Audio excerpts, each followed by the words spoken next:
Welcome to the Guild. We have been expecting you. Please, follow me.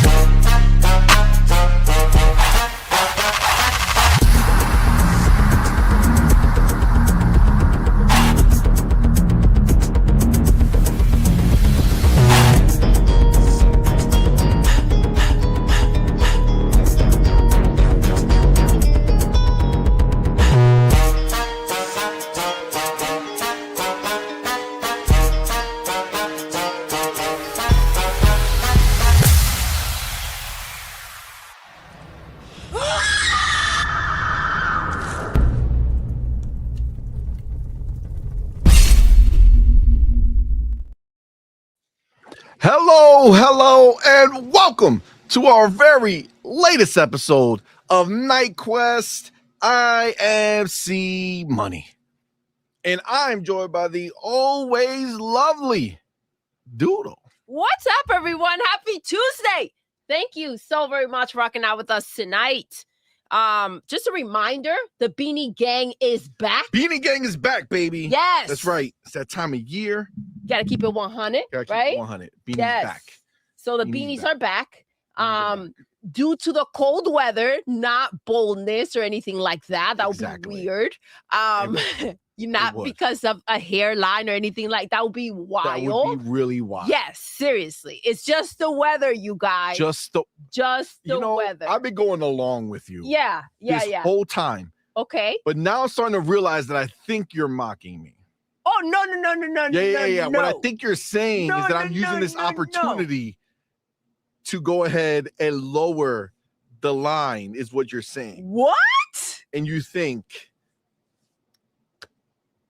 that I'm losing my hairline. No. My hairline is the Jack, same place it come was on. for 20 years. Come on, man. Wow. No way. No. That's Lie. crazy. Slander. Listen, That would be crazy. I would be more upset. But then I start to think and say, I could be that motherfucker who just got fired for making Ghost of Yotei. You know what I'm saying? I could be him right now. That will be fucked up. Oh. So you know what? I'll take it. Oh. I'll take it because that, my friends, is wild. Damn, yo. Damn, ready for Christmas? Yo, right before Christmas, they said. Oh, shit. Because you know what? Most people voluntarily give up their shit right before the holidays. You know what I'm saying? Right when little Timmy and little Betty are saying, Mama, Papa, I want the new stuff. That's when you say, I'm fucking out. You know what I'm saying? I'm done with this shit. It's enough. I can't wait till the new year to fucking leave. No. I'm out now. Now, I want to start the new year right. Jobless. Damn. Woo. Yeah. You know, That should put shit into perspective. it does real put shit quick. into perspective Real quick. right? It's like, all right, maybe things are not that bad. You know what I'm saying? Yeah, listen, we're going to have some fun today, guys, because look, I'm not sorry. I'm not like mocking a dude for getting fired. Of course not. I'm just saying that I guess we were right about Ghost of Yotei. I'm just saying. Maybe those sales are not popping. Let me ask you a Right? question. If you were right in the book and that chapter is like amazing, right? Like it's amazing chapter, right? And you're like, Best-selling book. Yo, best-selling book. And everything I'm writing in this book right now, right? This chapter is so amazing, right? If I was going to start a new chapter, right? If I was going to start a new chapter and the book was amazing, right? Yeah. I want to continue the book, right? You know what I'm saying? So I'm going to continue the same story, just a different chapter. You know what I'm saying? So I'm like, oh, you know what? This is cool. Let's bring these characters over. Let's bring this arc over. Yeah. It's just a different chapter. Everybody loved it. That's why. But right? if you said I'm reading a book about flowers, and then the next chapter is a book about how to train your dragon, that means that the different book is different, right? Like you're not down with the old book anymore. You're trying to change things. So if with Sony says that Sucker Punch is gonna start a new chapter after Ghost of Yotei, does that mean Ghost of Yotei was amazing? No, it does not. Oh. No, you know why? Because when you have amazing things, you don't let them go. You don't let them go. They're starting a new chapter, and that chapter is so different that they let the motherfucker go. They let the motherfucker go. And that's only the one that they announced, right? Because, we don't know who else went bye-bye, just not with an important title and such. But man. Wild. But before, listen, we got other stuff too. We got the China Hero Project talk. Yeah. To talk about. PlayStation out here hustling, strong-arming these little devs, trying to take their IP. Like, we can't make our own IP. I want your IP. Give me your IP, little bitch. This is my ice cream now. This is my ice cream. You gotta watch me eat it. Oh, you want to eat your ice cream? Oh, boop. Mine now. I just licked your shit. Oh, the ice cream. The ice cream. That sounded weird after I heard it. The ice cream. I'm gonna lick your ice cream. I mean, there's a lot of ways you can take my ice cream. You know what I'm saying? Because there is some cream, and it might get in your delicious eye. So like eye cream. Oh, it's a little melty. Yeah. There's a good chance. Yeah. But I gotta tell you, there's nothing better than talking about. No, I was gonna say some crazy shit. This is gonna be a bad introduction. This is gonna be a bad introduction, and perfect. He went away. So we're gonna.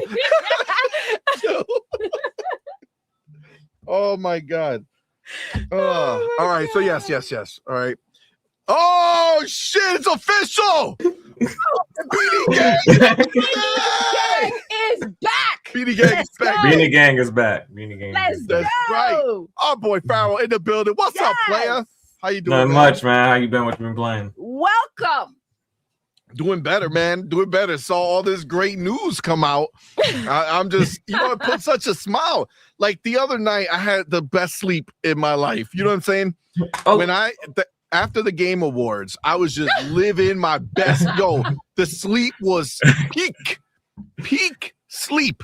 I slept like a baby. Let me pull that beanie back so they don't think. Listen, I'll pull my shit forward. You know what I'm saying? I put it forward. When they I was looking like a little Joker for a second. So you know what I'm saying? When they went, what was it? 18-0, 19-0, 17-0? Yeah, 19-0. Some big ass number 19.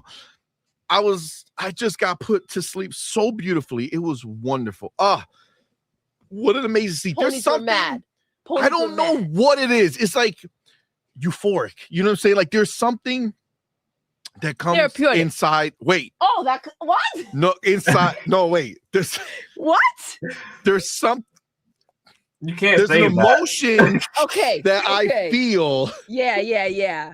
When I am proven right. You know what I'm saying? It's just something that I just love. I love that feeling. Being proven right. And the fact that all these stupid motherfuckers, nothing is selling just as good as Ghost of Tsushima. I know it took a month to hit what they hit in a few weeks, but shut the fuck up. Sony said, fuck you, fuck Sucker Punch, fuck the boss, get him out of here. That game is ass. That's what he said. Listen, crazy. Don't believe me. Go ask Sony. Go ask PlayStation. You know what you don't do when you make an amazing game? Fire the dude who was in charge of that amazing game. You know what I'm saying? Oh shit, I missed that. He got the creator of the game got fired, or the lead. The studio head, Sucker Punch. They say he out. Oh my! He out, I couldn't extend my leg all the way up because I have all this stuff here. They toss his shit out the window. But it would be comical to see my leg just come up and knock it out of the park. You know what I'm saying? All the cream and licking. Oh yeah, all the baby oil shit get everywhere. We gotta. You know what's funny? Can't get that out of your tech. Diddy would say that when everybody gets fucked, it would be a fun party, but I don't think Sucker Punch is having fun right now. Damn. That's cold. So the things that we have been concerned about are turning out to be correct, even though the 100% correct. Has a good month, but we got to remember it's a worse month.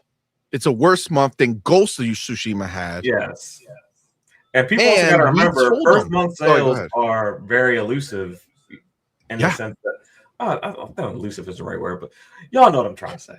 Bro, Nintendo Switch sold like 10 million copies in the first day and then 500,000 in the next week, right? Like, yeah, because it's the pre-orders. Like pre-orders, exactly. That's like first month sales are really 6 to 9 months of sales. Like that's a buildup of pre-orders. So yeah, people get caught up on that. Bro, we told them, be afraid.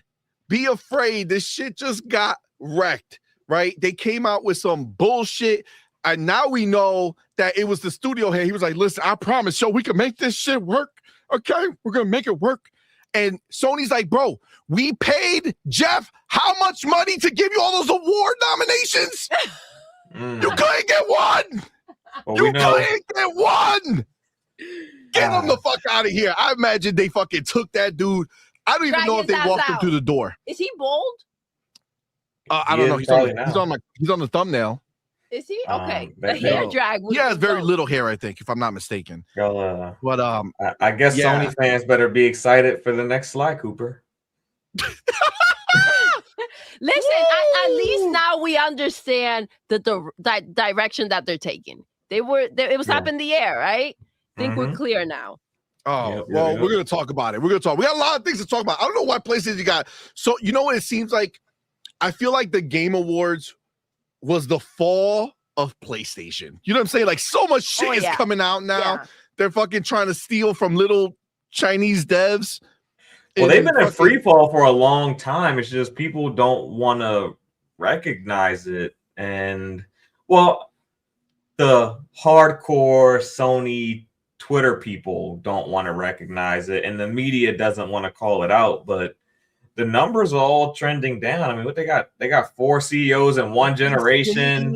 Sales are down. Saying it, my dude. Yeah. I just don't know how. I do. This is obviously the answer, right? This is the proof. This is everything we talked about. The sales are trending down. I told y'all that PlayStation is not going to look at that and be like, this is amazing. I'm so happy, guys. Thank you for doing worse than the first game did. By cutting people off, they're bringing money in. They're recouping, right? Yeah. All the some of the loss that they had to take. And they just Jim Ryan this dude. Yeah. You know what I'm saying? They're like, yo, you should retire. Okay? And time to go. Retire permanently. I hate to tell people this, but God of War being placed in Egypt is not gonna, do anything to, make it bigger than 2018. Like 2018 was more of a nostalgic thing. You go to Egypt, it'll sell well, but it'll sell well in the range of Ragnarok. Because, I hate to say it, but PlayStation doesn't have PlayStation fans. They just have people who own the box. So when they release a game, they don't have a legitimate fan base that goes out and purchases the game. Like people can say like Xbox players don't buy games, which we know is not true, but the basis of us having Game Pass was that we get first-party games. So when those games come out, we play them. We're a fan of them. The new Fallout TV show is on tonight. You guys can watch it. And guess what? Xbox fans are going to watch that. Xbox fans are going to watch the Halo show. Xbox fans are going to watch Gears of War. They're going to show up for Call of Duty. They show up for Xbox games. Yep. People don't show up for PlayStation games. They don't show up for PlayStation movies. Like, can y'all think of a PlayStation movie or video game or TV show that did crazy numbers? Like Last of Us first season did really good. Last of Us second season, as soon as the people who don't really know about Last of Us saw Joel die, the soul went fucking. Whoa! That was a moment. What a horrible decision. It's like even the fact that they were running around making fun of this lady, they still had people watching it. The moment that was said, they were like, all right. Time to go. It's over. Yeah, it's just The visuals is one thing. it's just not a they're just not in a good place. They're just not in a good place. And I don't know how they get back in the right place.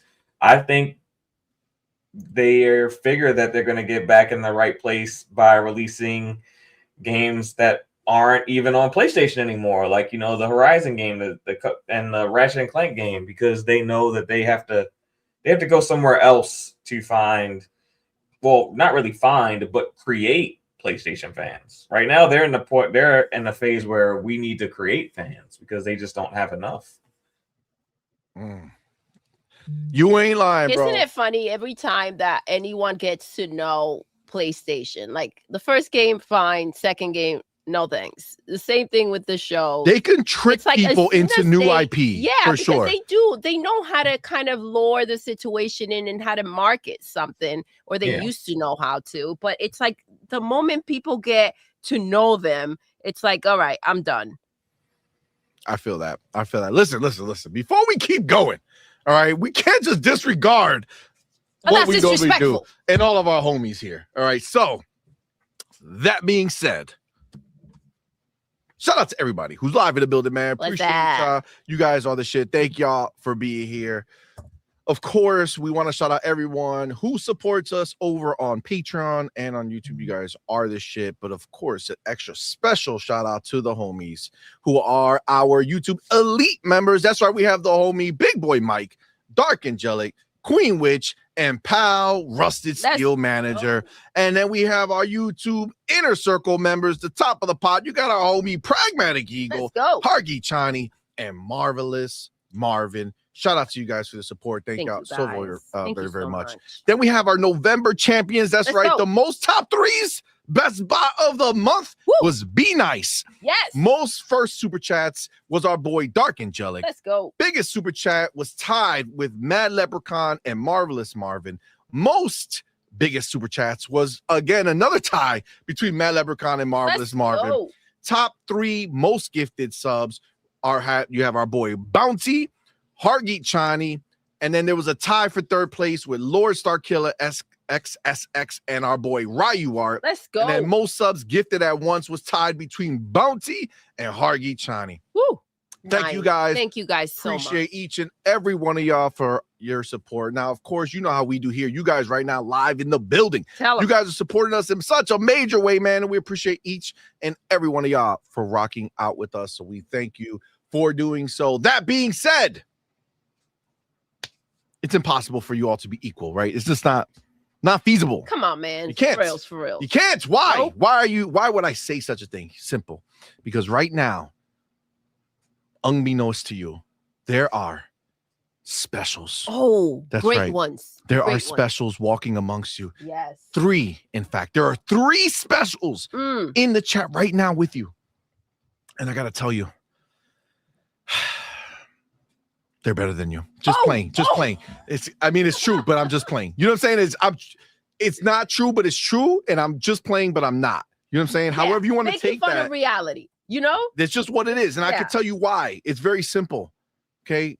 When we went live, when we go ahead and put up that on point bat signal and say, we got a show tonight. The first 3 people who got into the building. That's right. The first 3 people who said, oh shit, they're live. I'm getting there now. Yep. Those people are the specials of the night. Yep. And the first person in the building was the best bot of the night. Yes. Now, the real question, though, is who are these people? Let us know. What? Who? Oh, damn. I'm gonna have to record you. You know what I'm saying? Just have it going. Who is the question? And I will tell you who right now. Number 3 in the bill. I didn't even write. Hold on. First of all, chill out. Relax. Okay. I got to get my shit over here ready to go. I don't know what happened and what was I thinking or feeling or doing. Maybe it was the great joy that I had just getting ready for this show because I was very pumped. Right, babe? Oh, yeah. Super pumped. I could probably do a backflip. I think you tried. Well, I was successful. That's all I can say. All right. So number 3 in the building. Number 3. Three. Who? Is our boy. Motherfucking E-Ranks. Let's go. In the building. Shout out to our boy, motherfucking E-Ranks. Number 3 in the building. You the man. Thank you, sir. Appreciate you. Give him a finger clap. The finger clap. Well, I'll get it like this one. Pop. Okay. Gotta do it. So shout out to my boy E-Ranks. Number 3 in the building. E-Ranks is not fucking around. No. Okay, E-Ranks is looking to be on this board. We'll see. If that scroll wheel, we're gonna see if he gets there. But I feel like he's getting close. Number 2 in the building is our homie, motherfucking Malcolm X Lax. Yo! Shout out to our boy Malcolm X Lax in the building. Oh, number two picture. shitting on everybody before him. Yeah, I mean the or bear. after him. Let me see. The bear's smoking a blunt, shitting. Taking a shit, no? Yeah, but he's like smoking. Yeah. So he's like smoking the blunt and taking a shit. Yeah. All at the same time. All right. Well, listen, enough said. Listen. I feel like this was plotted, him being number 2. Doing the number building? 2. I feel like Malcolm X is aiming for number 2. It would make sense with the name. Given the name, it does make sense. So, Malcolm, shout out to you, bro. Appreciate you. But, of course, there can only be one. Well, there can only be one number 1. Oh, yeah. And that person is motherfucking Masshole 1977. Shout out to our boy Masshole 1977. Number 1 in the building. Best spot of the night. Fuck Forever. What you heard. The Masshole is back. Shout out to our boy Masshole. Number 1. Let's go. In the building. Now, obviously, I got to go ahead and do the thing where I update the banner because that would not be, would not be cool to say all this and then not put anyone in the banner. So we're going to go ahead and get that Masshole in there, right? Yes. 1977, right? That makes sense. And then we got our boy Malcolm X Lax. Malcolm X Lax. And then we have our motherfucking homie E-Ranks. Shout out to you 3, the specials of the evening. That's right, the specials. Okay. Now, before we go and hop in to these topics, because as we do now, we start with the first topic first, the biggest topic first, and then work our way backwards. So we're going to be starting that soon. But before we do that, we do have to shout out the homies who are here in the building with us. I see the homie User for Games. Shout out to you, man. Thank you for being here. We got the homie Pragmatic Eagle. Let's go. Thank you, my brother. Appreciate you rocking out with us. Be Nice in the building. What's up, homie? Jonas the motherfucking day. Ooh, okay. Appreciate you. So I did that. Yeah, I like it. I got you, baby. You know what I'm saying? Yes. We have Ryar Gaming, who is trying to be like our boy Zach Riley, and he says first when clearly listen, he is not first. I feel like we need to. I'm gonna have to investigate this because if Ryar says he was first, furthest from it, then that's potentially true. Yeah, Mogs E in the building. What's up, man? Amit Kumar in the building. What's up, playa?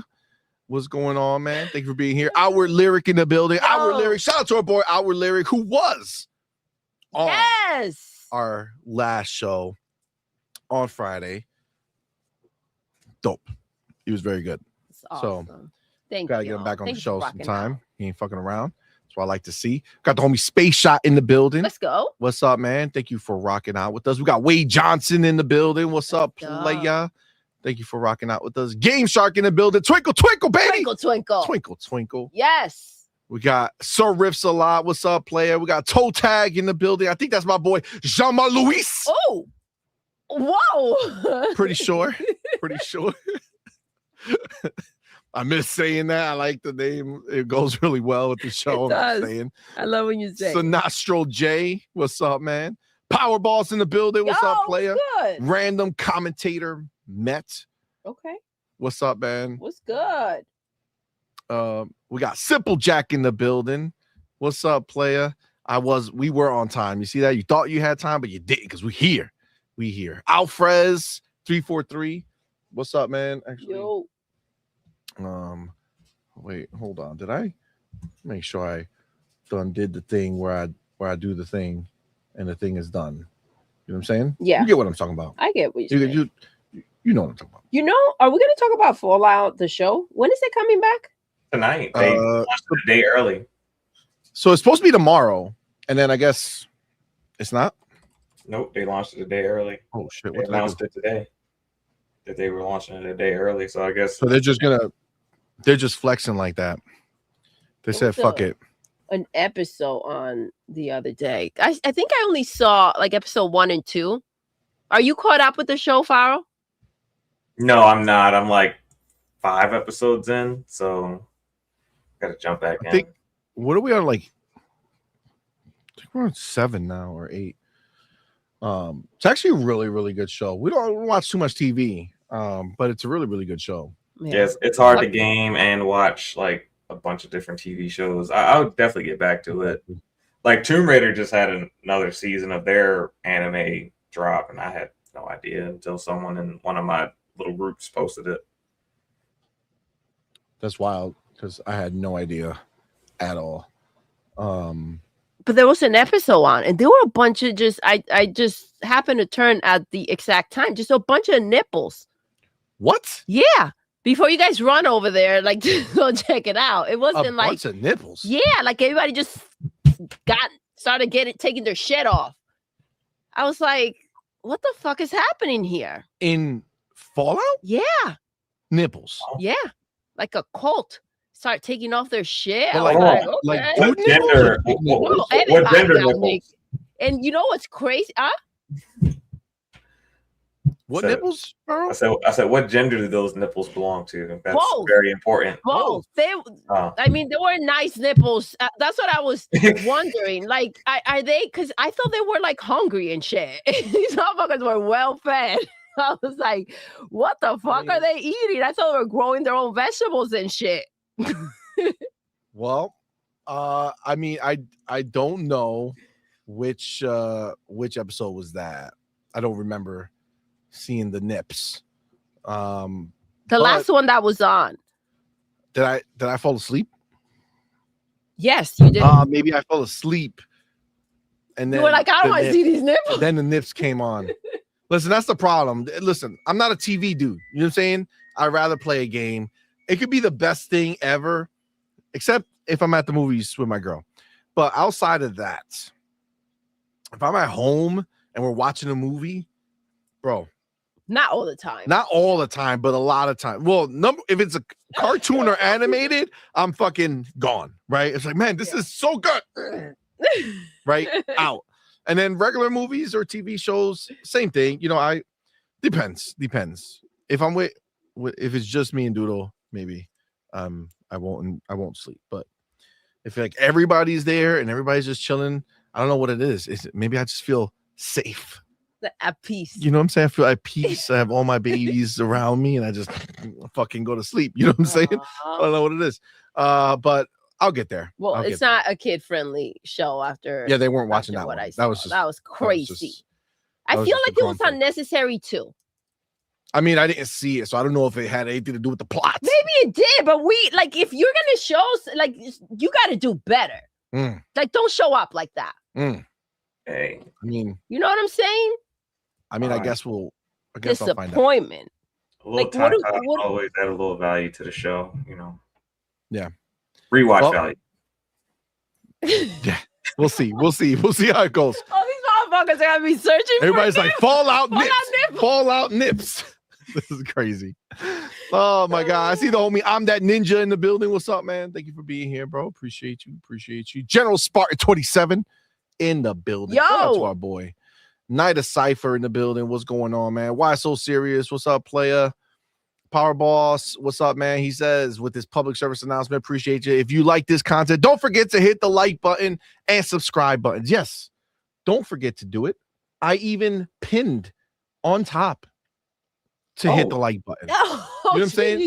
So if you came in here and you didn't hit the like button, at this point, that's just like a flagrant foul. You know what I'm saying? Like you're just I'm gonna take that as a, like a fuck you. You know what I'm saying? Like that's how I feel about it. It cuts me deep. You know what I'm saying? Cuts me deep. It's not nice, but please do hit the like button and subscribe. All right. We have a lot of people who watch us and then they just watch us. It's like, okay, cool. Appreciate you. Hit the button. Subscribe. Powerballs also says, don't forget to become a member. It's as low as $1. Yes. Do not forget to do that. Help support the channel, man. It does mean a lot to us. We do appreciate it. Shout out to everyone who has become a member, who has taken advantage of the dollar membership. Shout out to everyone who's gifted memberships. You guys are the lifeline of the channel, man. You guys are the shit. So thank y'all. We really do appreciate that support. And if you ever enjoyed the show, come on, be a member. Support. It's fun times. And then Power Boss is back saying what you could do for free, which is join the Discord. That's right. The link is right there. He put it in the chat for you. Nice and easy, but also up in the corner up there, that little phone, QR code, that's going to take you right to our Discord. So do the thing. Join our Discord. It's fun. Appreciate you. I see Genesis is fan.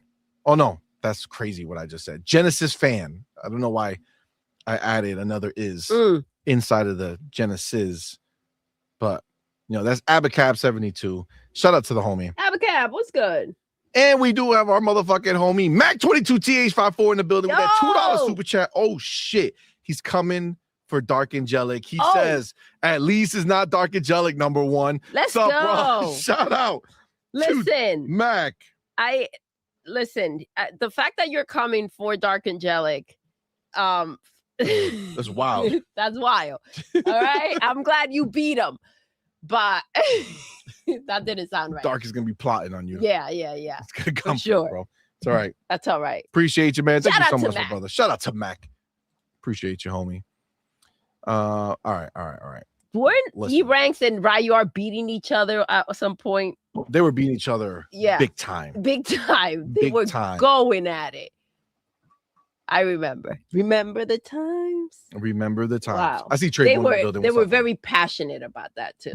They were. They were. All right, we're gonna get this motherfucking party started. Let's go. Right? It's time to hop in with our cocks in. You know what I'm saying? Out. Well, rock out. Oh, rock out with your cock out. Yeah. Got it. Or tits, whatever you want. Well, that's real wild to say. I mean, there are ladies listening too. I think we're good. Okay. I think we're good. Oh, my camera's off. I think we're good. Jesus. Jesus. What is happening here? Okay. Let's get right to it. Let me go ahead and get my chapter together. Let me open up the open it. Let me open up the fun stuff. For those who care, season 2 opened up with 100% Rotten Tomatoes score for whatever that's worth. Shit. Sounds good. That's pretty dope. Sounds motherfucking good. You know what I'm saying? That's what I'm all about. No, I'm excited. I gotta try out the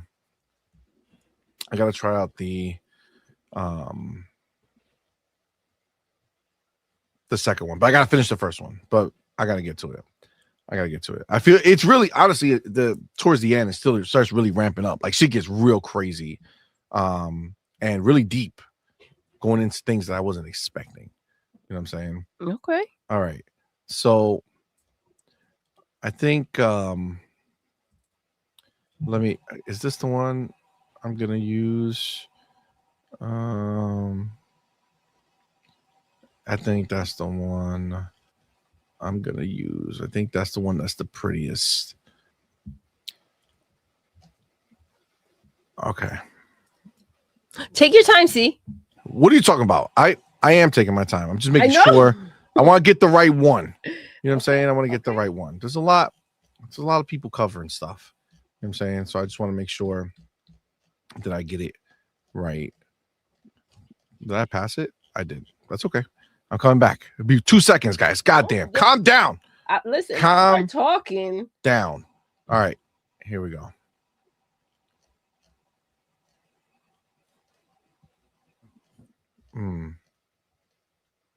All right, here we go. We'll do this. Let me just make sure that's going to open right. Oh, no, he's a bitch. You just lay out the jokes.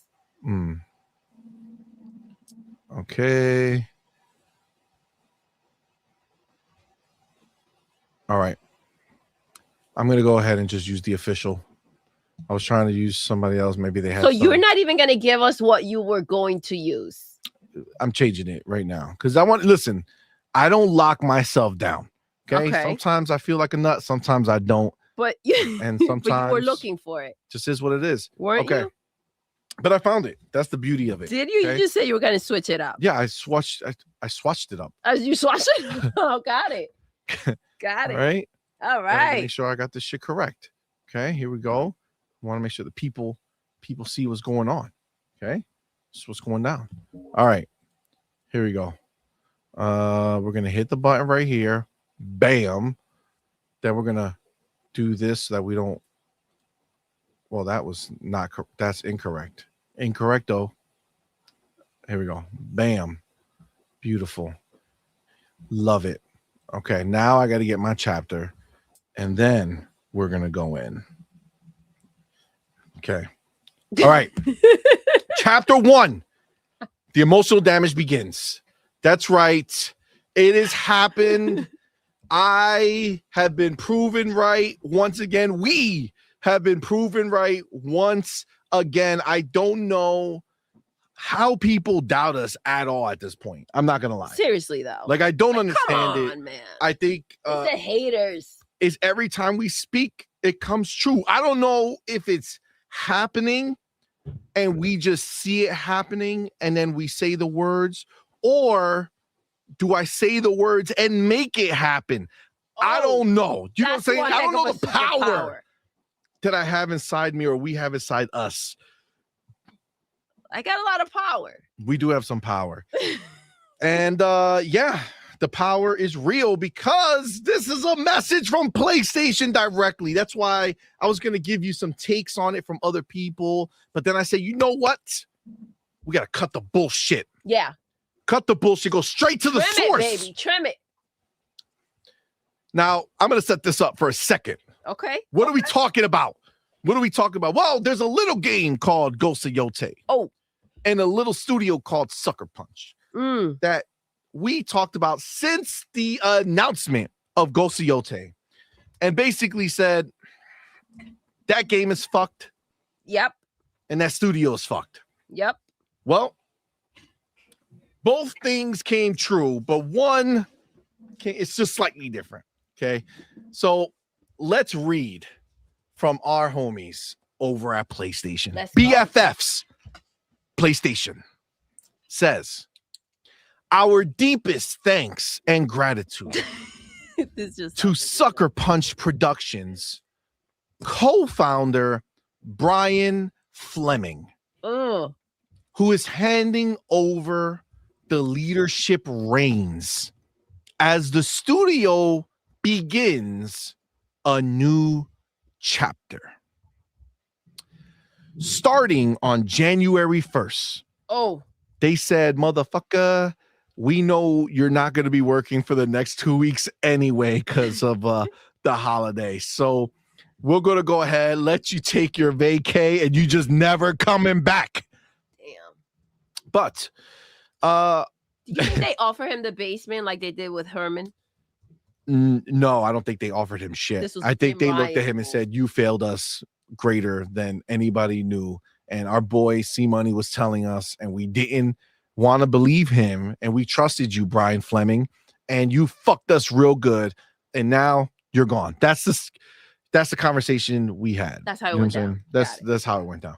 So starting January 1st, longtime creative and technical leaders Jason Connell and Adrian Bentley will step into new roles as studio heads. Question: what seems familiar? When was the last time PlayStation decided to put two people in charge of something. Oh.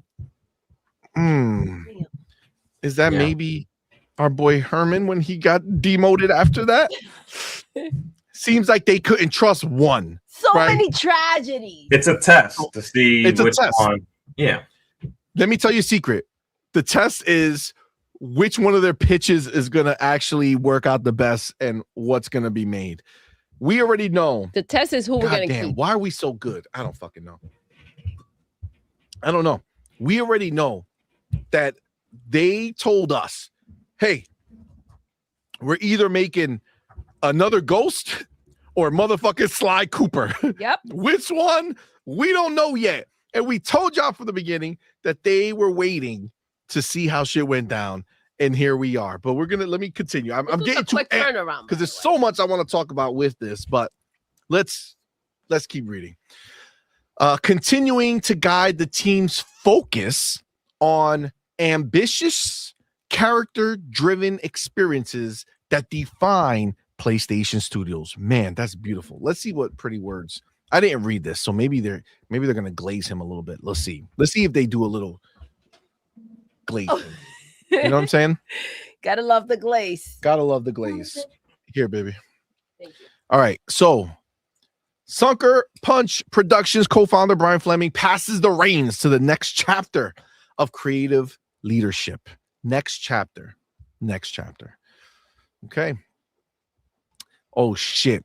The next chapter begins as Sucker Punch ushers in new leadership for the future of the studio. I think you might read that, okay? You might read that and say to yourself, oh, they're just talking about future, right? No. They're talking about the future, the whether it lives or dies future. Okay? You heard it here first, guys. Don't fuck with us, okay? Our shit be right all the time. All right. Let's continue. After nearly 3 decades helping bring to life iconic franchises like Sly Cooper, Infamous, Ghost of Tsushima, and Ghost of Yotei, I love how they're trying to separate the franchise. Right. That's how embarrassing Ghost of Yotei is to Sony and PlayStation. Understand, this is a Sony blog, by the way. This is Sony Interactive Entertainment. This is not PlayStation blog. Okay, Sony overstepped and said, PlayStation, sit the fuck down, little boy. Okay? The man's entering the room. I'm handling this shit. Ghost of Yotei and Ghost of Tsushima are 2 different franchises. Interesting. Isn't that what we said? That it just didn't make any sense? Oh, yeah. Make any sense? Oh, yeah. Yeah. So fucked up. They separated that real quick. They were like, don't you fucking dare taint Ghost of Tsushima. That was the only successful motherfucker we have here. Ghost of Yotei. Brian Fleming has announced he's passing Sucker Punch Studio leadership on to a new generation. Over the past year, Brian has worked closely with PlayStation Studios to ensure that Sucker Punch was in the best hands moving forward with a strong foundation for the studio's continued success.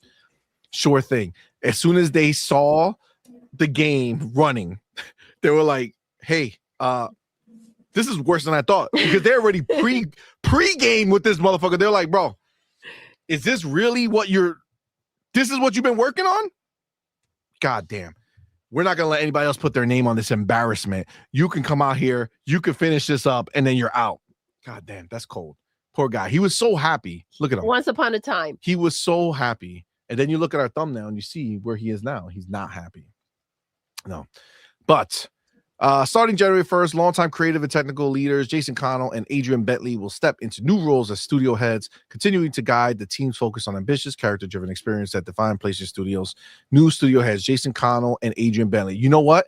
These 2 guys, they look the part. They look like studio heads. If I owned Sony and these 2 came into my office, I would say, wow, I see it. You guys are legends in the making. Dumb and Dumber. Well, I mean, that was a popular movie. It was. You could be a legend for a lot of different reasons. Yeah. You know? Technically. I mean, Concourse a legend. Mm-hmm. So it is. Oh my God. Jason, excuse me. Jason and Adrian have been instrumental in shaping, excuse me, the creative and technical direction of Sucker Punch in recent years.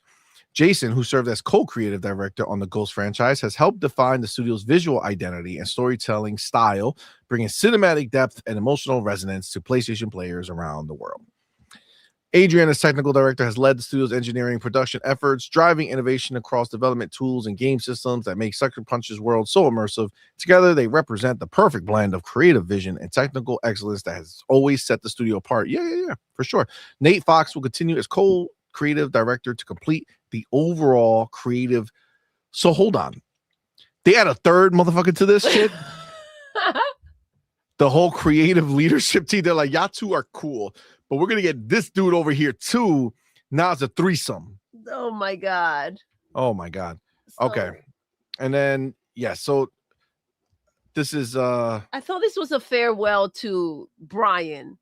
Yeah, no, they're not saying farewell to this motherfucker. They're saying, hey, get the fuck out of here. This is how we're moving forward. Bro, let me tell you a secret. Let me tell you a secret. The only thing they mentioned about our boy, okay, he was leaving, was right here, okay? The only thing they mentioned is that for 3 decades, he helped make this happen, and now he's gone. That's it. That's the only, there was no roses for him. There was no like, wow, we love this dude. It was like, nope, get the fuck out of here, asshole. Yeah, 30 years of waste. I thought there'll be a little bit, go a little more in depth and kind of like, sometimes they do the bullshit about sad that you're out and all this other crap. They were like, we're not even gonna fake that shit. And then they just say that Sucker Punch has been around since 2000, from Sly Cooper to Ghost. It's funny that they mentioned Sly Cooper. Interesting. And that's it. It's gonna have, the team remains dedicated to crafting new adventures that capture the imagination of players everywhere. New adventures. Interesting. That captures the imagination. Are they done with Ghost? Players, yo. They're saying that Ghost did not capture a freaking thing. Ghost did not. It caught the clap. I mean, listen, it caught the clap. That's what the crazy shit is that if as many people, you know, as the ones that decided to, you know, clip me and, you know, just put the clip around as if I was wrong for talking shit about Ghosts of Yotei. If y'all motherfuckers put that energy into gassing up the game and telling everybody, boy, it was so fucking great, and you know what you saw in it that I suppose I didn't see, right? Apparently I was fucking right? Because no one bought this shit, at least not substantial enough for Hiroki to want to keep this train going. Well, they bought less, right? Which is what we said. It doesn't matter if it does well. It matters that it didn't do less. Good enough, bro. It didn't do good enough. Motherfuckers walking. His bags are packed. He's about to go. It's over for him. Yeah. You don't take out the head if shit is kumbaya. Yeah, exactly. Right. Shit has to be going on right as soon as the shit is over. You know what I'm saying? Like, no, that's not how it works, man. That's not how it works. This is a this is literally the stamp that says On Point was right. We should start a hashtag, right? On Point was right. Justice for On Point, for all the bullshit that gets talked out there. When we called that shit from the beginning, I want to see how the ponies go ahead and tell us that they still believe Ghost of Yotei was so successful. And it's massive success. It's crazy because Sucker Punch, you know, kind of became, or were looking like they were going to become, you know, a pillar studio for Sony. And it's like, the more that things like this continue to happen, because we already know in 3 months, you know, we got another Concord coming out. And things like that. We're going to talk about that, but yes, for sure. it really makes you question, you know, how long is big Sony going to be committed to first party if the games keep trending in this direction? Because they're expecting a bigger return on investment than what they're getting. With this much turnover, it's not a coincidence that you got CEOs left and right, studio heads leaving left and right. Yeah, this is messy. And I'm interested to see where it happens. I want to see what does Sony first party look like in 2 years, 3 years. Because I don't know how much more of this they can survive. Like I keep asking myself this question, how much more can they survive before we start seeing major changes? It seems like they don't want to announce the major changes. Like Haven Studio probably should be closed by now, but they don't want to come out and say it. Like things like that. Yeah. So do we see Sucker Punch get sold off? Do we see, anything that's not making recurring revenue get sold off at some point because it's just not worth it for big Sony anymore? Do they have different aspirations for what they want to do as a business, but still keeping the platform alive? Because it's a very interesting place they're in right now, where they just can't seem to, generate a hit in what they do well, which is these single player narrative driven cinematic games. So yeah. I mean, look, we already know that none of these studios know how to do anything else, right? Every time you try to get them to do anything else, it always goes to crap, right? So they're gonna keep them for as long as they're gonna allow them to make something. But that being said, I honestly feel like Sucker Punch is not in the safe zone, right? This is definitely not. They sacrifice their king, right? They sacrifice the king. The king is gone, right? They have, just 2 more people in there taking his place. They're seeing how long that's going to hold them off. But damn well that they have to come up with another game. Yeah. And I'm telling you right now, the only pitch that I could see possibly even having a chance is a Ghost of Tsushima 2. Yeah, absolutely. Where they're literally continuing Jin's story, erasing Yotei out of the history books and going forward with Tsushima. I think that would be a way to kind of have some type of presence coming back if you bring him back. I think people would be, because a lot of people had an issue with that. Rightfully so. If you think that you're coming in for, the second round and you go ahead and change the protagonist, you're just giving them a new game, right? The attachment is gone. The problem, PlayStation keeps like all these things. How much can one take though? You know what I'm saying? Like, where are we gonna get to? Because it's like, how many pieces of clothing can you take off before you end up naked? You know what I mean? Shit. Like how many? So you keep stripping down your studios. Where are you going to end up? Where are you going to end up? They're going to own Polyphony, the San Diego studio that makes MLB The Show. And I guess Herman will do everything he can to keep the Horizon studio around. I can't think of their name right now. And Naughty Dog. Everybody else is like kind of on the chopping block. What is the Horizon studio name? It escapes me at the moment. Gorilla. Yeah, Gorilla. Yeah. Sorry. Insomniac sticks around because they got high output, but whoever's making this Soros game, when that game's gonna flop. I'm sorry. It is. Returnal only sold 6. What it is? Return only sold like what 600,000. I think they got over 1 million when it went to PC, and then it's gonna release a copy and paste game that's a lesser version of Returnal next year.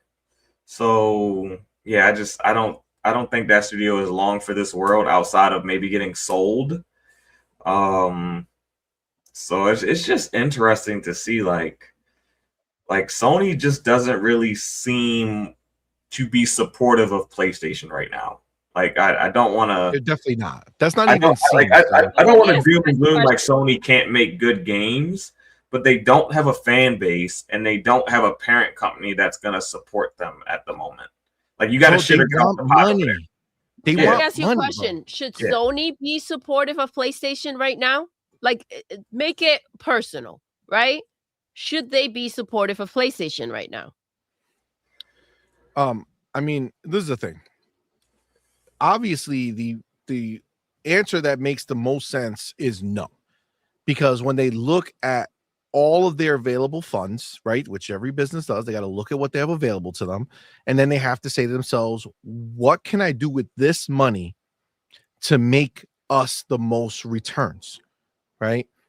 And sadly, even though the ponies, like I watched a I watched a video briefly of Porter Rock, right? Just saying that he's that none of us understand the business of what's happening, and that third party is key, and that's why PlayStation wants the console sold so they get the most third party support and they get the most third party sales, right? Yes. Okay. This is how you know that he's listening to the wrong people, right? Because what have we been saying here this whole time? PlayStation is an amazing store. Mm-hmm. Absolutely. They are Walmart, right? Yep. They're crushing it. They sell all the other people's shit and they are making bank as a store.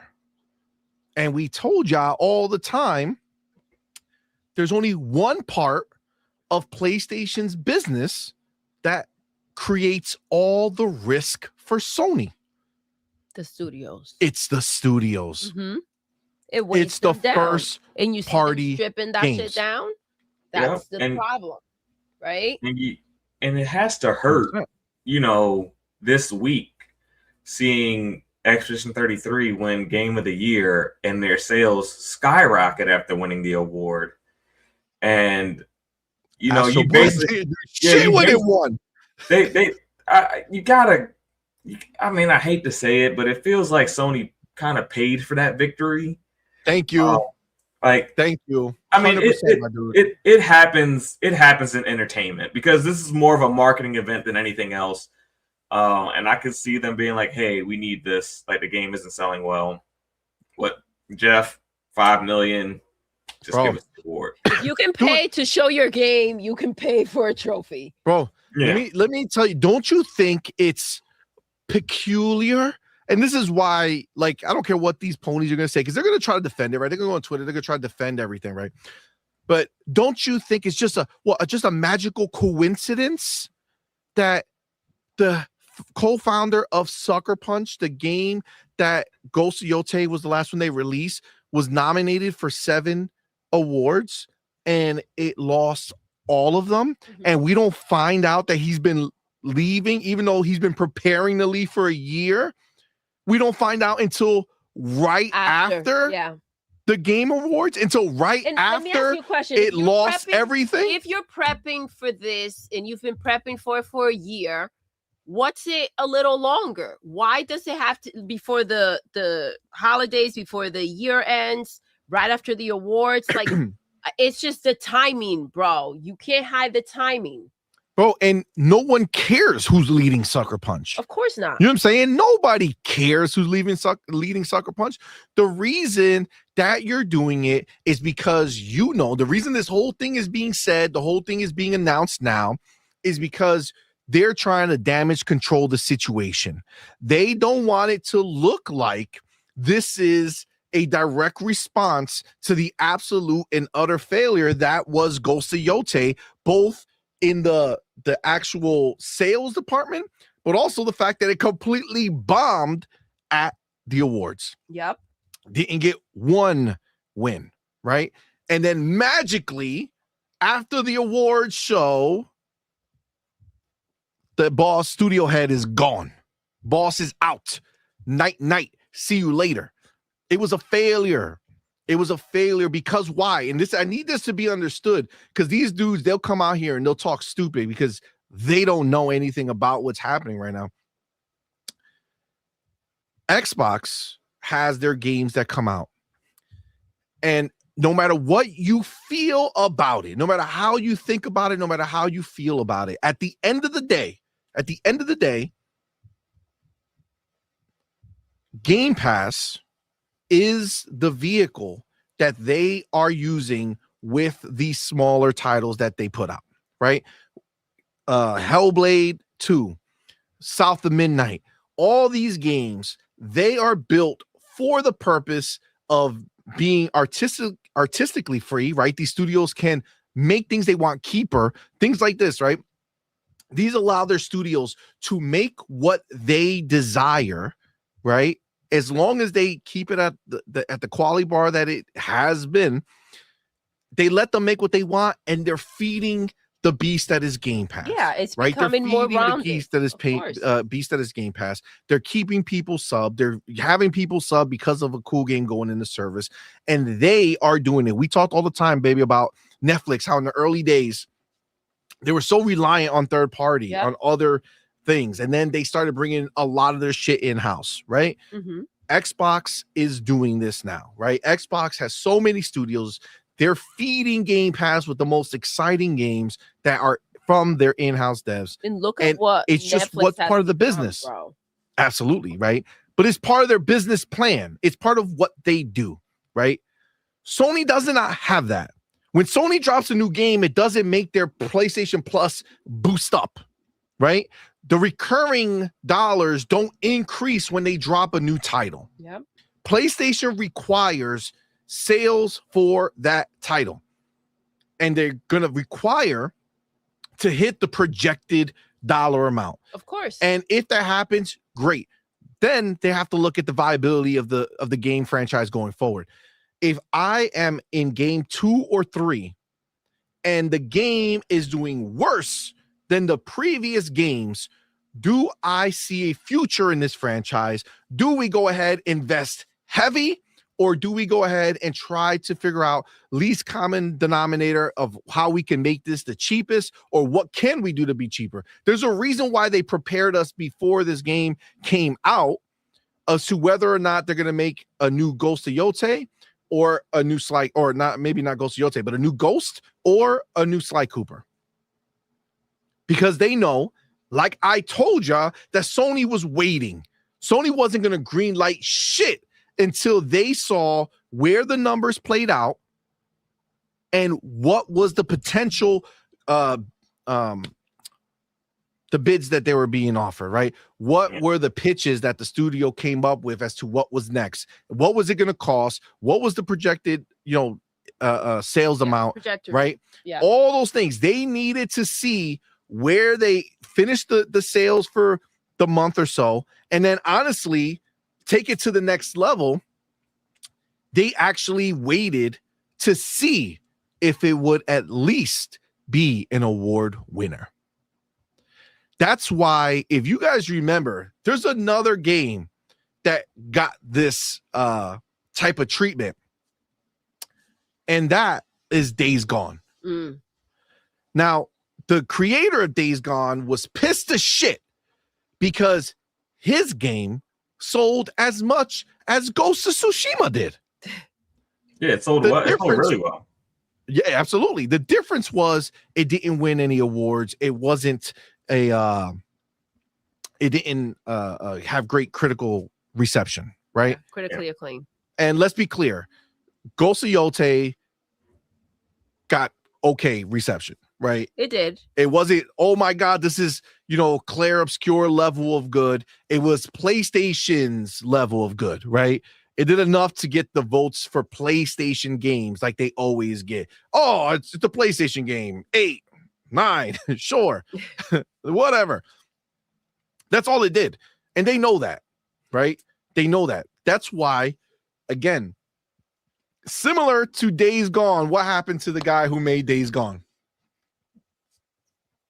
Out. Gone with the wind. Ghost of Yotei comes out. Studio head. Out. Gone with the Gone wind. with the wind.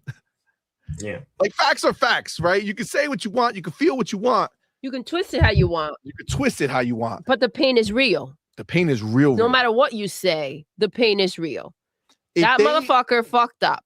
If they He's would have gone. announced this before the game came out, if they would have said, hey guys, this is bittersweet for me, right? He came out in a post. I'm so excited that next week we're gonna be launching Ghost of Yotei, one of my whatever, my Magnus Opus, my biggest game, the game I've been so excited for. But I'm also gonna announce that Last one as the studio head. I'm right? leaving the Of company. course. Yeah, Yep. that's what if this was real, That was the time to do it. you do it right right? before the release. You celebrate, you make it something exciting, and then Do not you're done. wait to see what the sales are, what the awards are, what people are talking about. Like, you don't wait until after to see what kind of reaction you got from the audience to see what your next move is going to be. Him leaving is just as they're waiting to see the sales numbers so that they can move forward accordingly. They move forward accordingly with Brian. 100%, bro.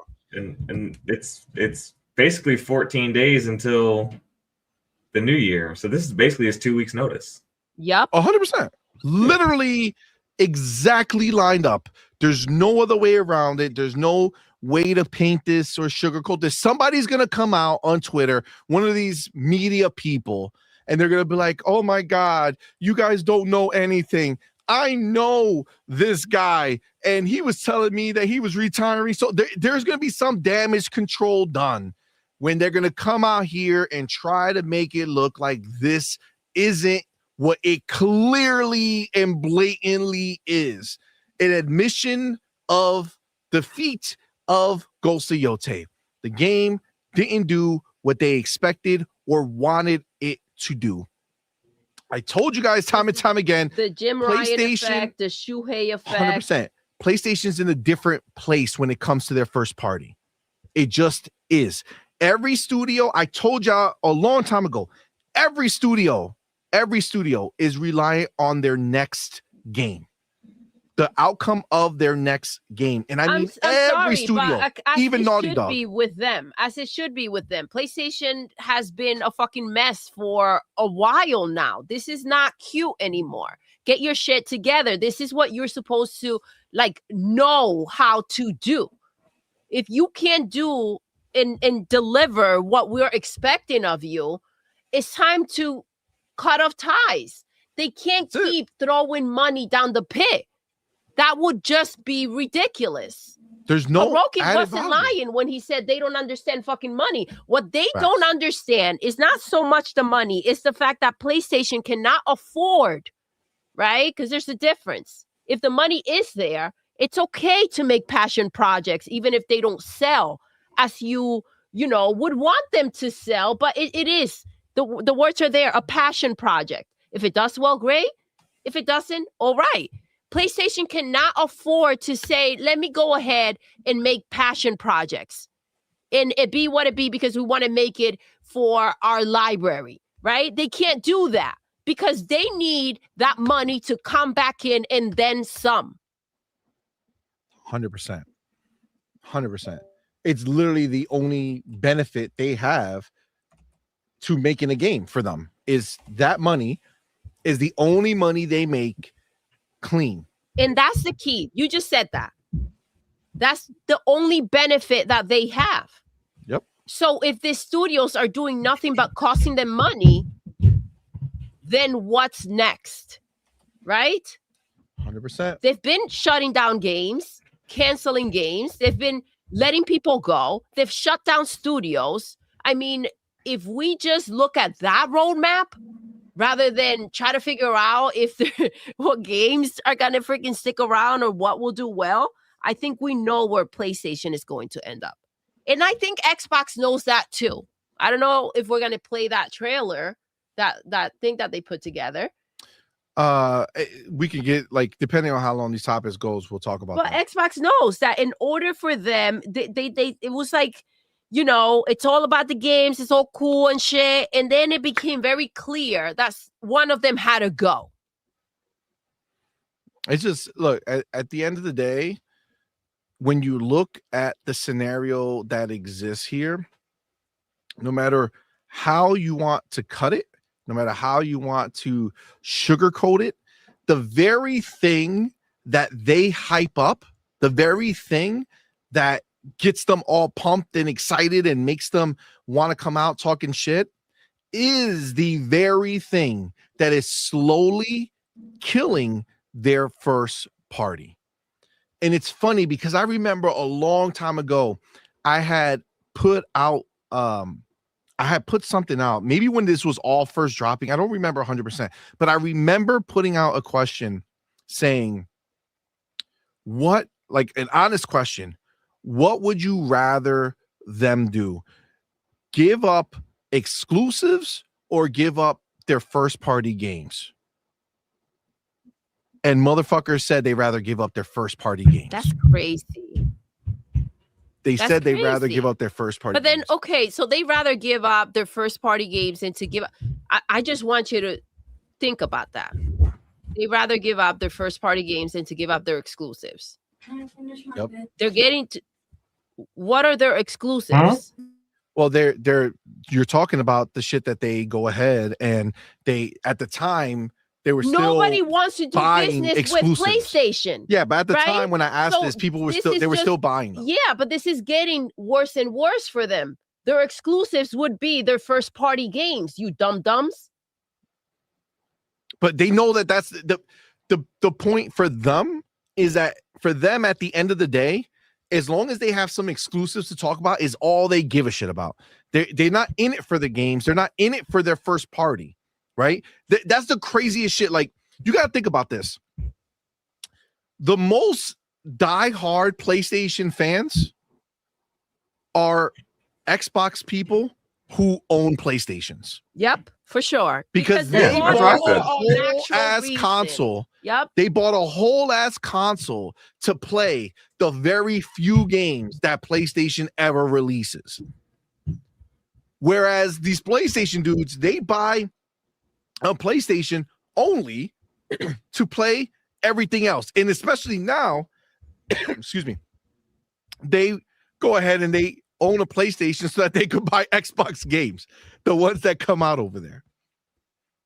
You know what I'm saying? Like, it's crazy. It's crazy that is the situation. Because PlayStation was the console that was just available to play more grown-up games, right? And when Xbox came out, you had to fall in love with the box and the IP, and you made that choice, right? Rather than it just be by default. So 100%. that's where the difference kicks in. So that love for those PlayStation games, and listen, they've trimmed a lot of. Dude, they're all gone. That's the problem. They're all gone. Right? All the games that they claim they grew up loving are gone. Exactly. They don't make those games no more. So all these quote unquote diehard fans that been there for 30 years or 25 years or whatever it is, the reason that they became PlayStation fans is over. Is gone. They have no real purpose to be PlayStation fans. Now, I don't mean, like on Xbox, right, where you're getting a new Halo next year and that game's also going to PlayStation. Yeah, but bitch, I love games and I'm getting a new Halo next year. I'm getting a new Halo. I don't give a fuck if you're going to go play it. I'm going to play it. And I get it in Game Pass. But that's the thing. Like, why, if you think a game is great, like, why is the excitement of it the idea that you can only play it on that one box? Well, go ahead. I was gonna say what people are missing is that Xbox, yes, is putting games on PlayStation, but they have to a degree mastered this live service thing. Building out the Forza series, now Halo, Minecraft, Grounded, what else we got? They got World of War. They got so many live service games that it allows them to make these single player games that we would like. Sony does not have that. They don't have a lot of live service games that help fund and keep the lights on so that, first party development is possible and there's not a lot of stress on a studio to hit some, crazy number in order for the game to quote unquote do well. Sony doesn't have that. So literally every first party game that they drop that's a single player game has to do like damn near astronomical numbers. And it's just not happening for them. It's not. Another one here. It's not. But I mean, you guys are right. And baby, you're right. Like it's nothing that they love is gone. I mean, nothing that they love is there. And this obsession with exclusives has nothing to do with them going out and wanting to play those games. No, it doesn't. It's only for these dudes who are stuck in this. I have these exclusives, so my box is better than yours. Fam, I don't care what games you have. There's no box better than the Xbox, my dude. Like everything that it offers me is unbeatable. Unbeatable. If you're stuck in PlayStation land, I feel bad for you because you're stuck from before. These preconceived notions of what PlayStation is going to be, and they're not going to be that anymore. And you brought up a point before about Xbox fans that choose to buy the PlayStation box for those first party games, right? Being the biggest fans of their studios, right? And essentially PlayStation, right? Because a lot of them that have the box are not buying these games or spending the money on it. So when you are speaking and the conversations are being had, right? And you're speaking from an outside rather than somebody who's trying to see if you want to buy this game or not, right? Because when we spoke about Ghost of Yotei, we were trying to figure out if the game was worth buying. And then the frustration of having a PlayStation as a secondary box for those exclusives or those first party games that are supposed to drop, right? That are supposed to be amazing. You go ahead and you're like, okay, well, am I investing in this? And you're speaking from that scope, right? Yep. Rather than someone who's not even planning to buy the game and it's just an outside opinion. They're not planning to buy the game to begin with. Exactly. So yeah, this game, it looks good. It looks great. Are you planning to fucking buy it? Nope. That's the problem. Nope. So when I'm looking at this, is this worth my money? Because I already have the box, right? Exactly. Am I going to invest more money? Is this game what I've been waiting for from PlayStation? And the fact that the answer is no, and I'm seeing what I'm seeing, and they switched up the freaking protagonist, and I do want to see the leap. I do want to see what they did within the time, right? You don't want more of the same exact thing. Nope. You want to see that exact thing evolve 100%. and say, look at what they brought to the table now. Look at what I can do now, right? Yeah. So when that's missing, come on, man, it's not exciting. So yes, your supporters that went ahead and wanted to see what you can bring to the table and what you can do will no longer be supporting you. Facts. You're spot on 100%. And I want to keep the conversation going. But before we do that, we got a lot to catch up on over here. First of all, we got to shout out our boy, the one and only Shrek, for being a member for 5 months, man. Thank you so much for your support, man. We appreciate you. Thank you so much, man. It does mean a lot to us. If you're looking for, I know sometimes people do this and they they think that they're going to get a chat. Unfortunately, the only time you get the member chat is when you're at squad member level or above. When you do this, you just basically get to announce your how long you've been a member. So we do appreciate you, man. Thank you so much, brother. We do have to shout out our motherfucking homie Razor Ultron in the building. Shout out to our boy Razor Ultron. Was the first person to go ahead and do a gifted membership, man. Thank you so much, brother. Again, it does mean a lot to us. It is the life, blood of the channel. So we do appreciate that. Members are such an important part of the channel. So thank you. You know what to do. Tell them, baby. Put that motherfucking welcome to the family emoji in the chat. Welcome our newest member, man. We appreciate you so much for rocking out with us. And of course, our boy, Razor Ultron. Shout out to my boy. Thank you so much, man, for the support. You gotta give him what you want. You gotta go ahead. If you're a member in the chat, you need to go ahead right now and put those motherfucking FB emojis in the chat. You look at it and you'll know what it says is FB emoji in the chat. Our boy Razor Ultron wants that and needs that from you. So go ahead and put it in the chat. Again, shout out to our boy. I don't have the emojis right now. So throw a little extra. Yeah. Shout out to our boy. So we do have our motherfucking homie, the Mad Leprechaun, in the building. Yo! He is, again, if you see the scroll wheel on the bottom, he is one of our November champs. Let's go. He's tied for biggest super chat, for most biggest super chats. Mad Leprechaun's not fucking around. Mad Leprechaun with that $5 super chat. Appreciate you, man. Thank you. He goes ahead and says, unless I'm mistaken, this feels an awful lot like Sony is about to have a hi-fi rush moment with Ghost of Yotei. I mean, that's very possible. That's very possible. I mean, in one respect, Ghost of Yotei is not, I would say, not on the level of Hi-Fi Rush as far as like execution, right? Like Hi-Fi Rush was a beautiful game. It was very, very well made. So like as far as like quality is concerned, you know, we're talking different leagues. Hi-Fi Rush was a way better game in the sense of accomplishing what it set out to do. Whereas Ghost of Yotei is supposed to be a higher end experience, you know, more realistic looking, and it's just fucking ran into a wall of ugly. You know what I'm saying? So that is not the same. And I mean, Sucker Punch very well may end up going away, but I think Sucker Punch has been around for so long and they do have IP under their belt that I think that this was the next best thing for them to do. So instead of shutting them down completely, get rid of the guy in charge and put new people in charge, people who are afraid, and you can go ahead and manipulate them and push them and tell them what you want to have happen because they're afraid to lose their jobs, right? Yeah. So you chop the head off, right? So studio head's gone. It's like, bro, if we got rid of him, what do you think we'll do to you? Yeah. Right? If we got rid of him, what do you think we're gonna do to you, fam? So you know these dudes are sweating every day. That was a message. That shit, they took that, put that in Grok and typed, hey, put a smile on this picture. Like they had fear in their heart when those pictures were taken.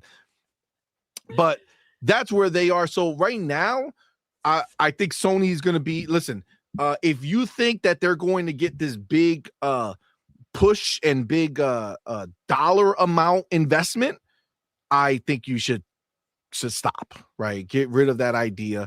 That's not a thing. They're not going to get this huge investment.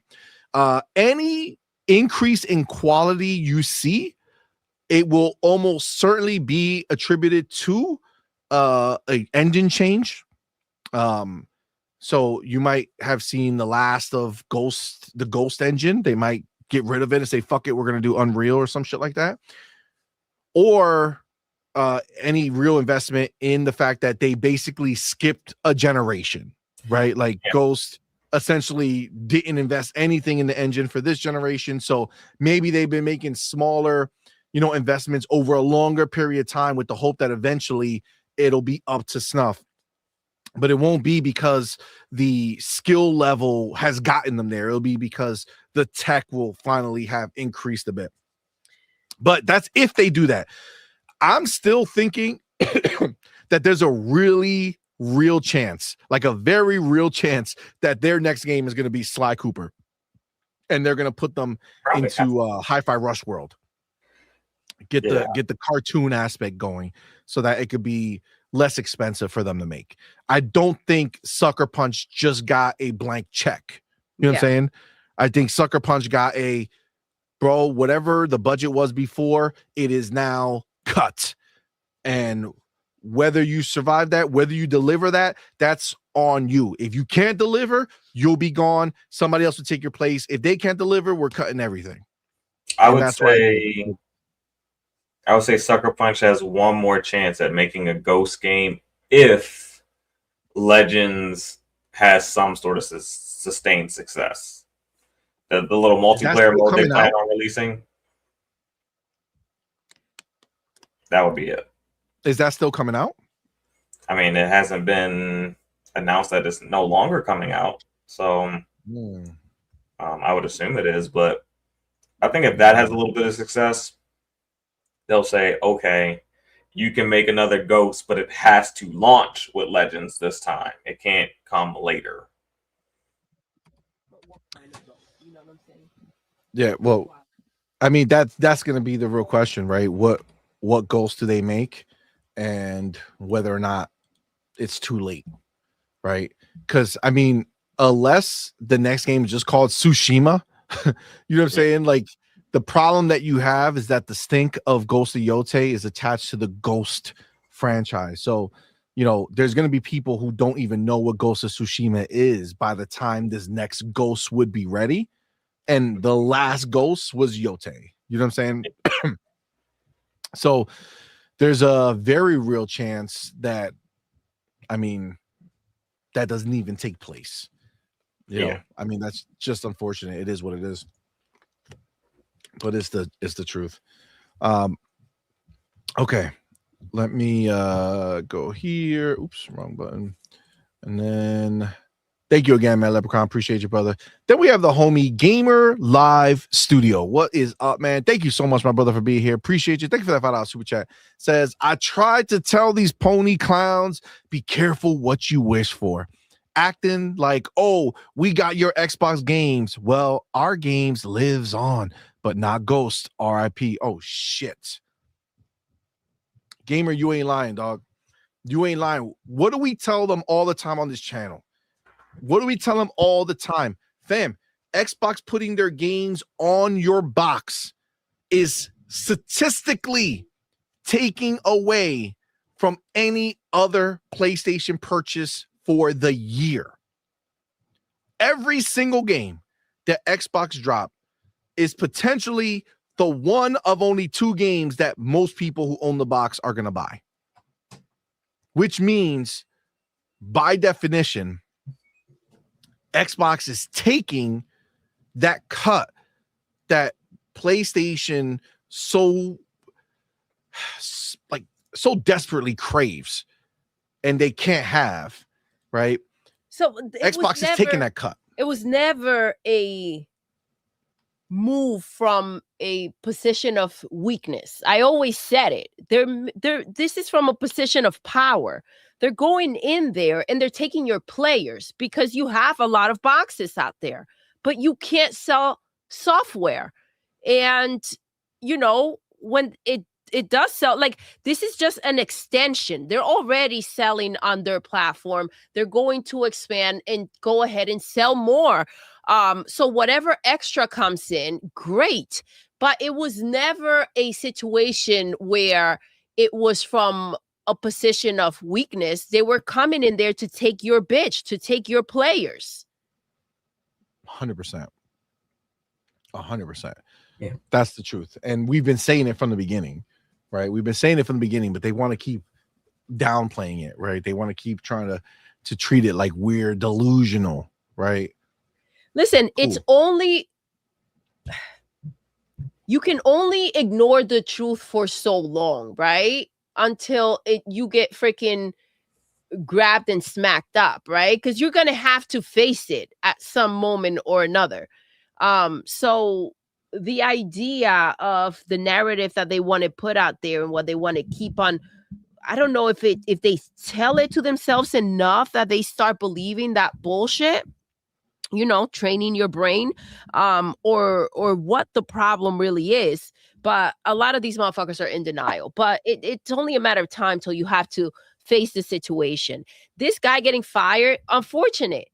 This is something that we saw coming. Yes. Is this something that was expected, probably deserved? Yes.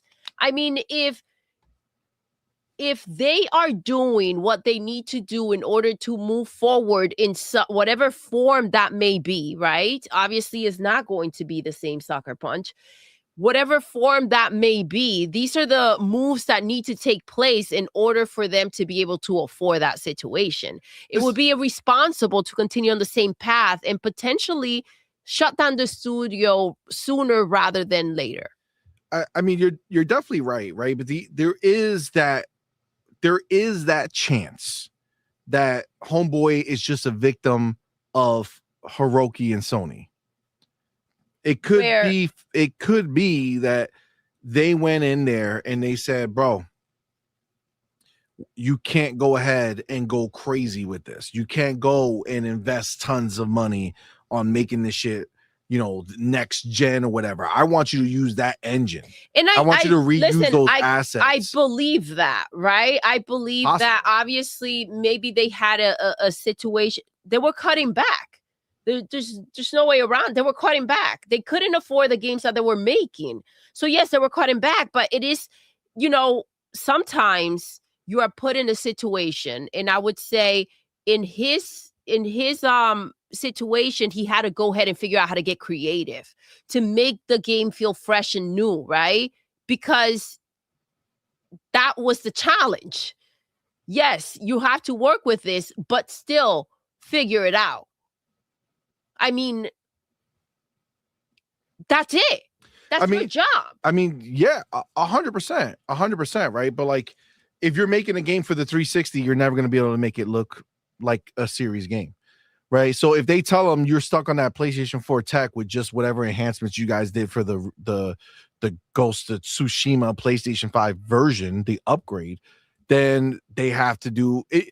For me, that's the story that I believe, because that would be the only reason they would abandon Jin and his story, because that story, if you're going to tell the same story, then that you need to do a huge leap, right? We need to see a big difference. I think between him in last gen and him in this gen. I think they had a better chance at keeping him and have the game look the way it does than to change the protagonist. And I think that they felt that by changing the protagonist, that makes it feel like it's a brand new game. That's what I was going to say. And I think that's what they believed. That did not work. Again, I think that even if the game looked like that, if they have kept him, at least you have that connection that these players have with that character. Maybe it would have sold a bit more. It would have definitely sold better for sure if it was the continuation. Yeah. But I just think that they were constrained by the engine, and if they would have done the same character, they would have done mostly the same world, which this is technically mostly the same world. They just call it a different place. Maybe turn the map sideways or something. But at the end of the day, it's like sugarcoating. Oh, look, it's a different protagonist, so it must be a different game. Kind of like all right, this is a perfect example. What do we talk about with Wolverine? Wolverine's the same tech that Spider-Man is. Mm-hmm. It doesn't look next gen. It looks like Spider-Man did. And the only reason that it has any interest for me is that it's Wolverine. It's a character that I actually like. I don't care for Spider-Man. It's a character that I actually like, and they're doing the blood stuff that wasn't in Spider-Man, right? It is going to feel different though, based on what, like, we did see the game, and it wasn't too shabby, the last one, in comparison to all the crap we had seen. And I just think we've seen budgets before, and we've seen developers get extremely creative and figure out a way. We've seen Xbox developers do that. Okay, and we've seen indie developers do that. But then PlayStation developers are not at that caliber. Exactly. And when I say that was his job to figure out, if you couldn't figure it out, then you got to go.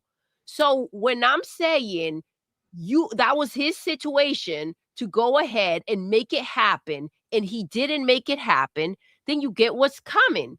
You can't tell me it's not possible. He just couldn't do it.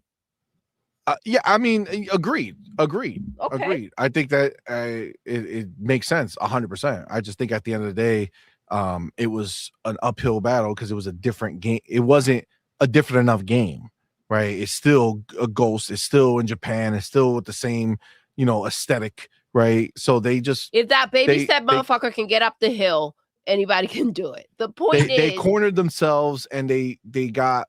I believe that's what happened. I think they just got cornered in it. He was like, all right, this is what we're going to do. We're going to go ahead and make this other fucking person and try to make a different story. Even though we told everybody we were going to continue Jin's story, even though we told everybody the outcome that it was going to be, the actual narrative that it was going to follow. It's what they told and what they were told to do, right? And they had to go ahead and figure out. And it's only going to get worse. Because now he's gone. So at the very least, you can imagine that he was trying to like be a big dog, right? But like, this is my company or my studio. I founded this. I think that this is the way, and they could go butt heads, right? And he could at least feel like I've been here 30 years. I can talk, right? These other dudes, they're gonna get walked all over. Right? Oh, for sure. They're gonna get dog walked. For sure. That's why they're there, though, right? Exactly. I think that talking puppets. They're not looking for anybody who has any type of power there. They want to tell them what to do and have them go do it. That's it. Agreed. Let's continue with our boy Gamer Life Studio. There's another $5 super chat back to back, my dude. Thank you so much, man. Appreciate the support. Let me give him a little pop for a double banger. You know what I'm saying? Take that. He goes ahead and says, this is why exclusives don't matter. It's about the games you're making. Yep. PlayStation can't make a fun game that can last long term. No freedom, nothing.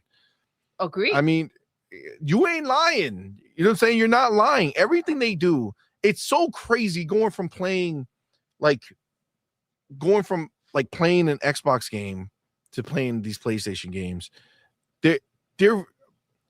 It's wild, but for me, and I'm an investor. Like, I own the system. We bought the PlayStation, right? And up until Spider-Man 2, we've been supporting them, right? We have the Ghost of excuse me, not the Ghost of Tsushima. No, I got the game, but we got the Horizon Forbidden West, the collector's edition, right? That big fucking elephant statue. We got the God of War collector's editions, right? Well, because they believe in generations. So you're waiting to see what they're going to do next, right? We got the Spider-Man 19 Inches of Venom. Exactly. But with Spider-Man, what was really obvious, and you hear about the Xbox tax and everybody wants to act like it's a fucking myth. No, it's fucking real.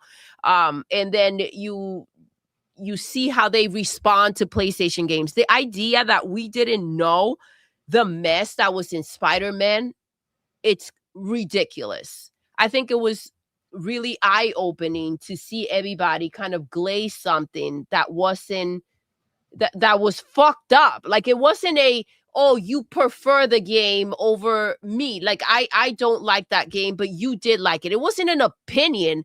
There were so many bugs in that freaking game that it was undeniable. The mess that was being sold out there. Like, there was no way around it. So when you have them out there, like, you just knew it was a fucking shit show, right? They're selling you games that don't look the way that they're supposed to look. The fucking people are covering up for their bullshit to squeeze you out of your fucking money. Like, it's a messy situation. You realize, and it became very clearly that they had everybody in their freaking pocket. Agreed. Yeah, it's just very different. It's just a very different beast. At the end of the day, as much as this is sadly not going to be the last time we're having this conversation about one of the games that's coming out, right? Right now, my senses are telling me that Saros is going to fucking be the same shit. I think Saros is going to be shitty. And I don't think there's a straight path to it finding success, unfortunately. I just don't think that that's a reality for it. And at the end of the day, if that happens and Saros shits the bed, you are going to have that same conversation. Of course. Is Housemarque a studio that is, worth its weight? What is it producing? Remember, let me jog your memory a little bit. The same games that Housemarque is making now, okay, they quit making when they were alone because no one was buying the games. Then they went to PlayStation, released a game that, again, almost no one bought, and now they're doing a round 2. And round 2 is going to be Saros. And, the last, we just had the Game Awards. There was a new trailer for Saros. It looked better to me. To me, that was the best showing that it had. But its best still wasn't good enough. Like, it did not make me say, oh, shit, time to blow the dust off this PlayStation 5. Right? It didn't do that. I still have no interest in playing it. Right? I thought the acting looked pretty good. But I'm not going to play through that shit to get to that, right? It's just not going to happen. So we're going to be back in the same boat again. And then, not for nothing, but listen, Insomniac, they put in a lot of work, right? They put in a ton of work for PlayStation. But let's be clear. Spider-Man 2 has done worse than Spider-Man 1. Yes. Spider-Man 2 has done worse than Spider-Man 1. Don't tell me about 120 PlayStation 4s versus 80 million PlayStation 5s. I'm going to tell you right now, the group of people who bought Spider-Man 1 own PlayStation 5s already. Okay? And that core group is already gone over. Done. You also got to remember, Miles Morales was a launch title for the PS5, and it didn't do as well as Spider-Man 2018 either. 100%. I mean, it did extremely well. It just didn't do as well as. Well, it's all reused assets too, right? So why wouldn't it, right? So, but again, but it was cheaper. It launched at like $40, right? Yes, 100%. And it was a better game, to be honest with you. Now, Wolverine's coming, end of the year. Now, I don't know how the fan base for Wolverine is versus Spider-Man as far as like out there in the world. I don't know if people are going to get as pumped for a Wolverine game as they will a Spider-Man game. So, I don't know if they would look at it as a separate franchise or they're just going to look at Insomniac Games as a whole and be like, well, your last game is going down. Now, listen, Spider-Man 2, even though it didn't do as good, it still sells higher volume, right? So they have more space, right? Insomniac has more time to ride that wave down than most do, right? But I'm still going to look at it sideways if Wolverine comes out and it doesn't do well. I mean, who's to say Disney's going to be happy if Wolverine comes out and it doesn't do well?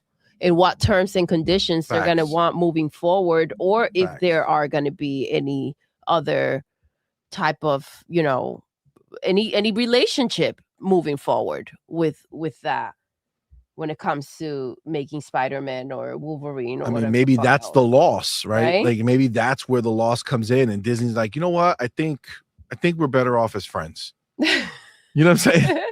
I think we're better off as friends. Get off the cooch. We're going to go ahead and we're going to give our games to everybody. We're done. PlayStation seems to have locked down that Marvel relationship, but I think they pre-gamed too far in advance.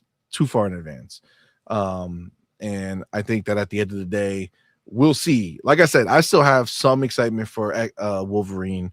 It's just more of my type of game. It looks more interesting, bloody. Still doesn't look. I'm not looking at like, oh man, they finally went next gen. No, this is the same engine, same shit as Spider-Man, all the same bullshit.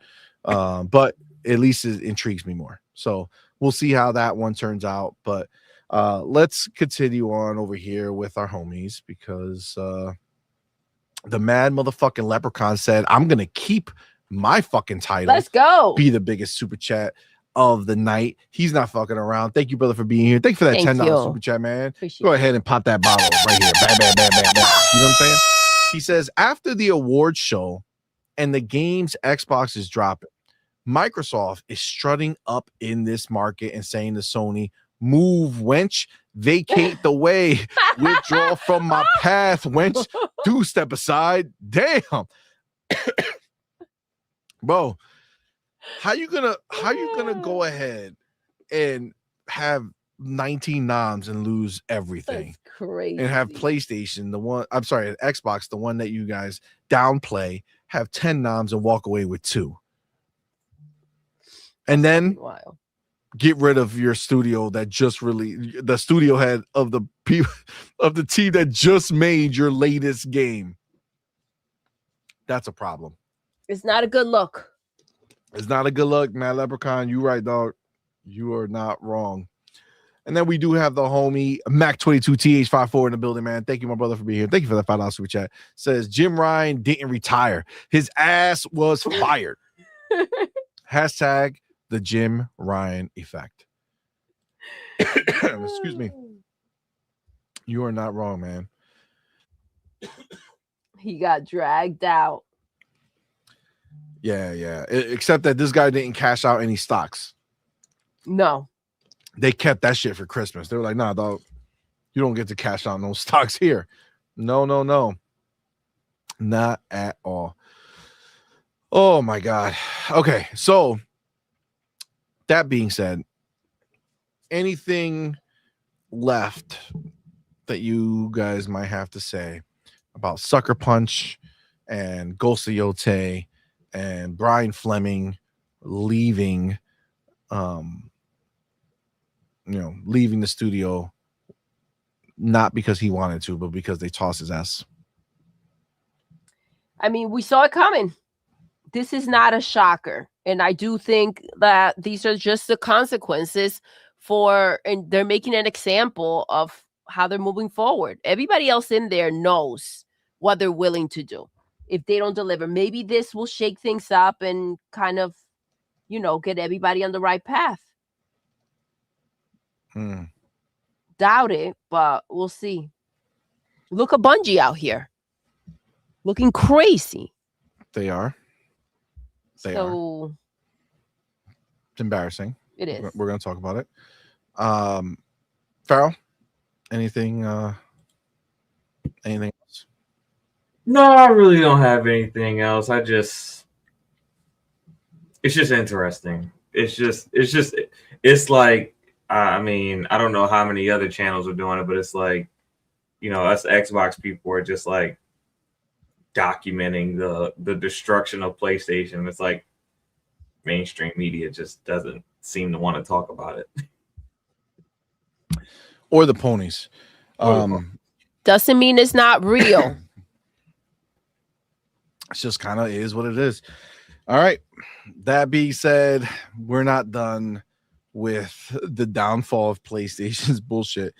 Look, it's not our fault. We don't make the news. The news is made, and we just talk about it. Yeah. It's not like we're enjoying this. No, right? We're not having massive amounts of fun while we do it. Before we do anything else, we have to go ahead and get our boy Game Shark in the building. Go. Thank you, my brother. Twinkle, baby, with that $5 super chat. Appreciate you, homie. Says, honestly, us saying 19 noms is generous. Stranding isn't a first-party title. Ooh, bars. Damn. Let them know. Game Shark, why you gotta do them like that? They lost anyway. You know what I'm saying? You still taking it away from them. That's real wild. You know what? Let it be their loss. They claim it was theirs, right? So let it be their loss. Sack them. Facts. Also, he says, other than HD2, Sony has been boring desert for a half decade. You know what's funny? Everybody also, and I don't know if the 19 noms included it or not, but Helldivers 2 also didn't win. It was nominated, and it lost. Like best ongoing game? Yeah, it lost the multiplayer game or best ongoing or some shit. Yeah, so it did lose. I don't know if that's part of the 19. I don't remember. So it could be 20 for all we know. But yes, Helldivers 2 did lose as well. So there's another L in their corner. You know what I'm saying? They stay with the L's. But appreciate you, man. Thank you, brother. I see Mike the Unwise. What's going on, player? Thank you for being here, bro. All right. Let me get this chapter ready to go. Because we're gonna move on to the next act of desperation. Okay. That's right, guys. I don't know if you've heard, but the desperation is real. PlayStation's out here doing heinous shit. And one of the things that are being talked about right now is the studio Long Force alleges Sony mismanagement in the China Hero project. Now, I haven't read Insider Gamer's take on this. I'm assuming he's going to actually cover it correctly. If not, there's some other ones that some other places we could look at it. But I want to see if he gives the actual quotes. But all right, so Long Force alleges Sony mismanagement in China Hero Project. A China Hero Project studio has accused Sony Interactive Entertainment's China division of mismanagement, financial harm, and attempting to take control of its game after years of stalled development, according to reporting by Noisy Pixel, which reviewed internal emails, chat logs, and formal complaints shared by the studio. Well, maybe then we should just go to Noisy Pixel. So that's what we're going to do. So we can see what's actually going down over here. They got quotes and everything. Oh, shit. They really break this down. All right. Okay. So this is the game, by the way, that that they're playing, that they're making. Canalaria, some shit.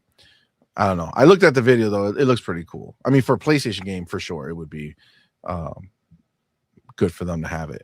Okay, so a China Hero Project studio says its partnership with Sony Interactive Entertainment's China division collapsed after years of stalled development, financial pressure, and an attempted transfer of control over its game, Convallaria.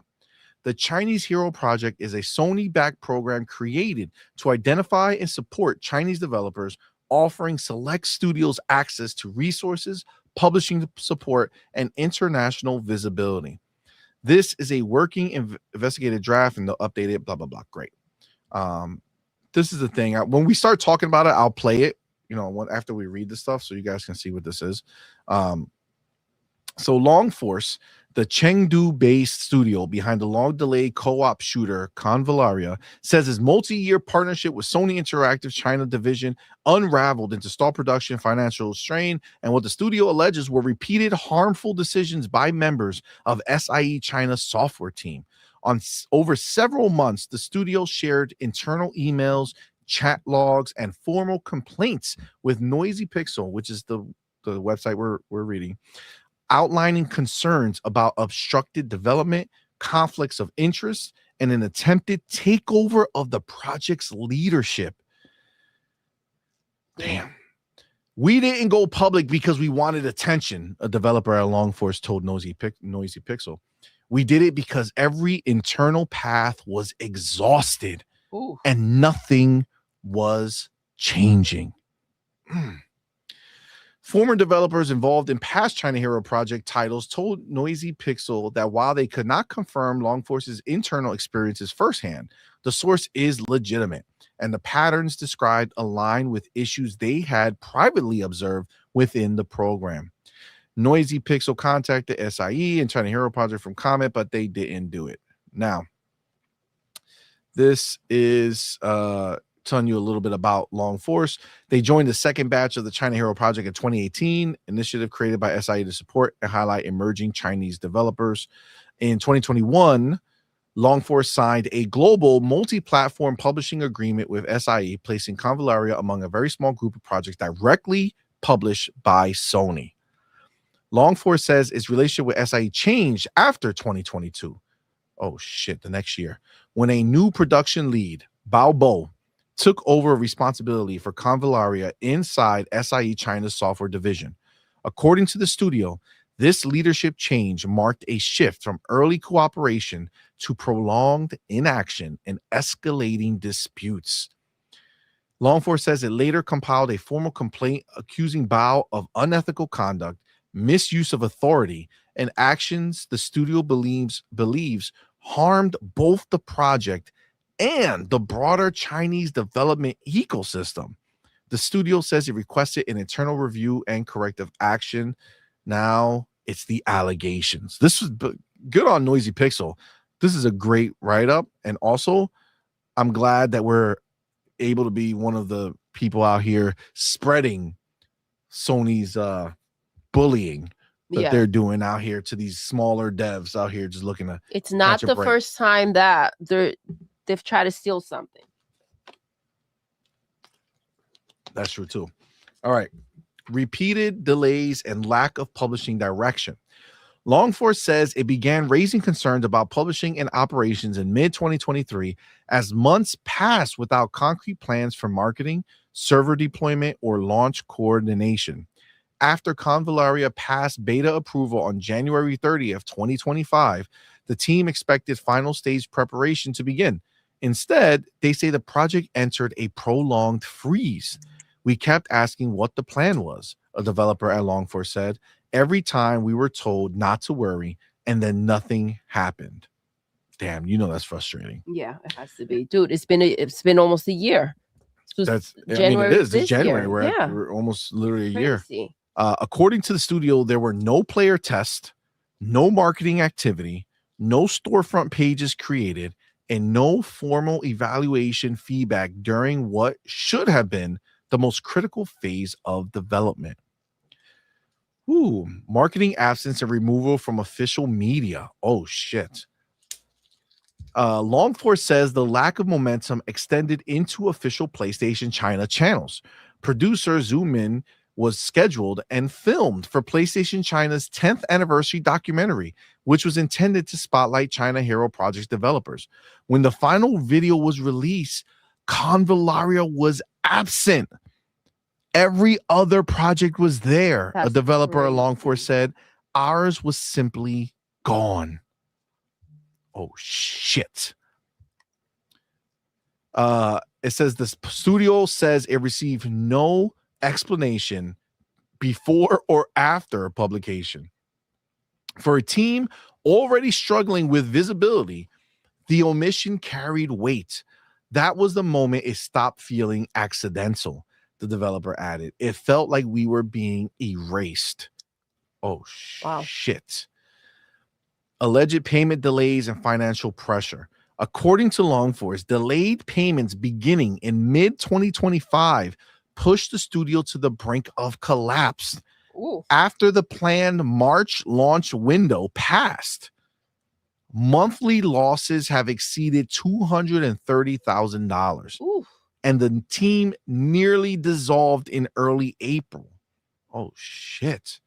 Despite the strain, development continued. Weekly builds were delivered, and a U.S. server test was completed at the end of April. Stopping would have meant the game was dead, a developer at Longforce said. So we kept working, even when it was hurting the team.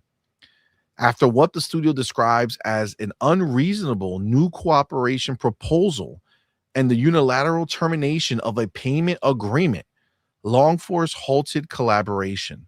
The studio estimates total losses have now exceeded $1 million. Holy crap. So Sony not only fucked them in all the other ways that they were doing it, but then when they finally came back to the table, they wanted to change the terms and just got rid of the plan of payment for what they already been doing. That's all right, crazy, dude. They owe them money. I hope they get fucking sued. This is wild. So alleged conflicts of interest and outsourcing irregularities. Longforce also alleges deeper structural issues inside SIE China's production workflow centered on Baldur. Outsourcing directed exclusively to virtuos. The studio claims that all outsourcing work assigned by SIE's production team went to Virtuals without bidding or developer approval, with individuals tied to Virtuals appearing in legal or shareholder roles for subcontractors.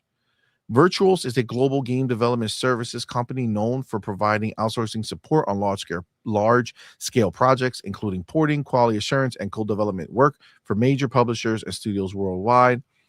Mandatory IT restructuring tied Virtuals connections. Longforce says it was required to pay hundreds of thousands of yuan for an IT security restructuring handled by a company whose shareholders included former Virtuals employees. The studio argues this work fell outside its contractual obligations. So they had them working on the game, and they're like, yo, there's something that came up. Y'all need to pay hundreds of thousands of yuan for an IT security restructuring. That sounds crazy. Yeah. C, recruitment of an internally insular team. Longforce claims staff hired by Baldur after joining SIE were former virtual subordinates, primarily with QA backgrounds rather than publishing experience. The studio describes this structure as a closed loop to influence that, in its view, limited oversight and accountability. God damn, this is deep. I didn't read all this shit. This is way deeper than I even fucking thought. And then 5, oh shit. Attempt to seize control of the project. In June 2025, Longforce says the dispute reached a breaking point. According to emails shared with Noisy Pixel, Baldur informed the studio that development leadership would be transferred under the banner of the SIE global team, and that refusal would prevent the game from launching. He told us the project's future depended entirely on him. A developer at Longforce said, at that point, it stopped feeling like mismanagement and started feeling like a threat. Holy shit, my dude. Damn. Longforce disputes both the authority and feasibility of transferring development control to a publishing side lead with no development background, framing the demand as the culmination of what the studio describes as years of stalled progress and mounting pressure. Holy shit. They did a timeline here, which we already kind of discussed, so I don't think we need to do that. And let's see, the broader context, China Heroes project status. Multiple developers formerly associated with the China Hero project have described inconsistent support structures inside the program, especially after leadership changes in recent years. Some reported shifting priorities, unclear communication lines, and long gaps without updates. Noisy Pixel found no evidence that the issues raised by Longforce apply universally across the program, but the allegations suggest structural weaknesses inside SIE China's publishing operations during the relevant period. If accurate, Longforce's experience would represent one of the most serious breakdowns between SIE and a China Hero partner to date. Well, how many times have they done that and they just took the deal? Mm-hmm. You know what I'm saying? Like, some people are just not in a position to fight, and that's crazy. It sounds like they were trying to get them to a point where they just needed to stop and kind of they had to come out. Well, it says 100%. It says right here, Longforce position today. The studio says it has lost more than $1 million due to delays, ongoing operational uncertainty, and the absence of a coordinated publishing strategy. They added that they prefer the issues be resolved directly with SIE, but feel compelled to speak publicly after months without progress. Longforce's account describes a partnership that unraveled not through a single failure, but through years of stalled communication, unclear oversight, delayed payments, and escalating pressure that ultimately called into question who controlled the future of Convallaria. The studio says it pursued internal resolution for more than a year, continued development despite mounting losses, and only chose to speak publicly after those efforts produced no clear outcome. For Longforce, the dispute is no longer just about a delayed release, but about accountability inside a program meant to support developers rather than exhaust them. As of publication, nobody got back. What's next? That's wild. Okay, I'm gonna put the game to play in the background as we talk about this, because this is some real wild shit. Like, I don't know how that even. This is crazy. Yeah. Right. This is crazy. I'm not gonna put the sound though. I'll just have it there. That looks like there's another trailer too. That's some wild shit. And this is the thing. You always have this risk, right? When you are having a big entity, or at least a bigger entity like Sony and PlayStation, trying to skirt around the idea of making their own games. Yeah. And, kind of positioning this as some me doing good for the community by creating a program and have in a certain area these lesser developers trust you as a brand and have this big entity that's supposed to be this should be a huge win for these tiny developers, and it's always the risk that abusing the power is something that can be there. Yeah. And this Baldur guy, supposedly he came over and looks like he shifted, like he took over and like really just shifted the dynamics of everything that was happening. Yeah. I mean, what do you think when you hear everything that went down? What do you feel about it, babe? Abuse of power. And that's what's tricky. You hear something like this and you realize that this is less for the best interest of these developers and more for PlayStation themselves, right? For Sony. They're sitting there, they know that the situation that they have going on with their studios and helping out for cheap, right, to these creative developers that potentially don't have the resources to go ahead and get this done themselves or across the finish line. And I wouldn't be shocked if looking in through those contracts how screwed they're really getting, right? This seems like a very plotted situation, looking for a way to have them kind of have to give up the game, or kind of cornering them into a situation. The game was supposed to come out in March of this year, right? Yeah, so how do you go from that to kind of ghosting? It's kind of tricky because they've been working still on the game. So I don't know if it was supposed to come out in March, like what else had to be done that they were still.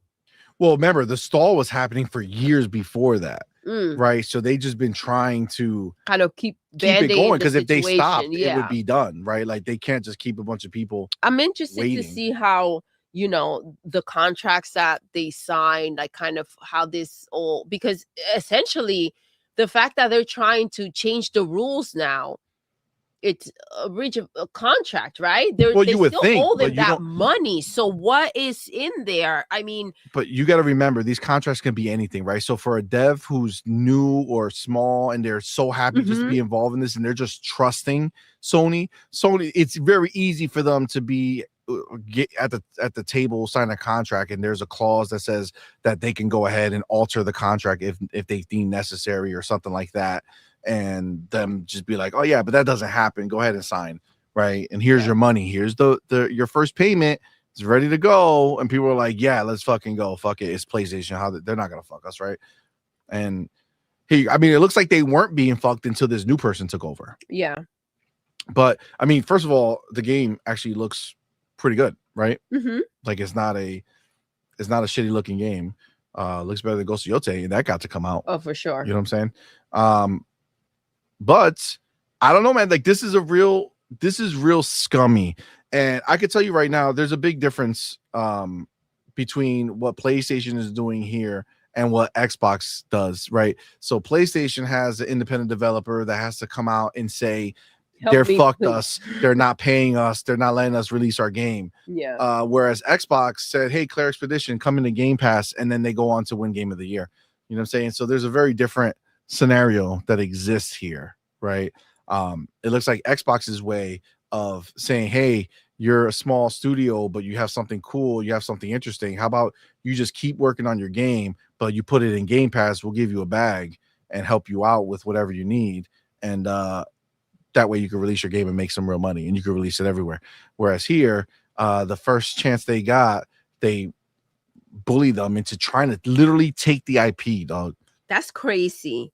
And I do hope that they deal with some sort of consequences, rather than when they were out there.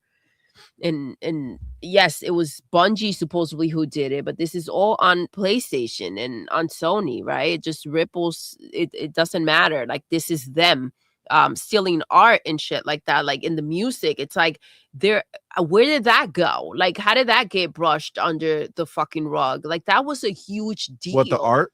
Yeah. Well, they settled with the person. This is a bigger version of the same mess. Like, you're trying to cheat developers out of their games.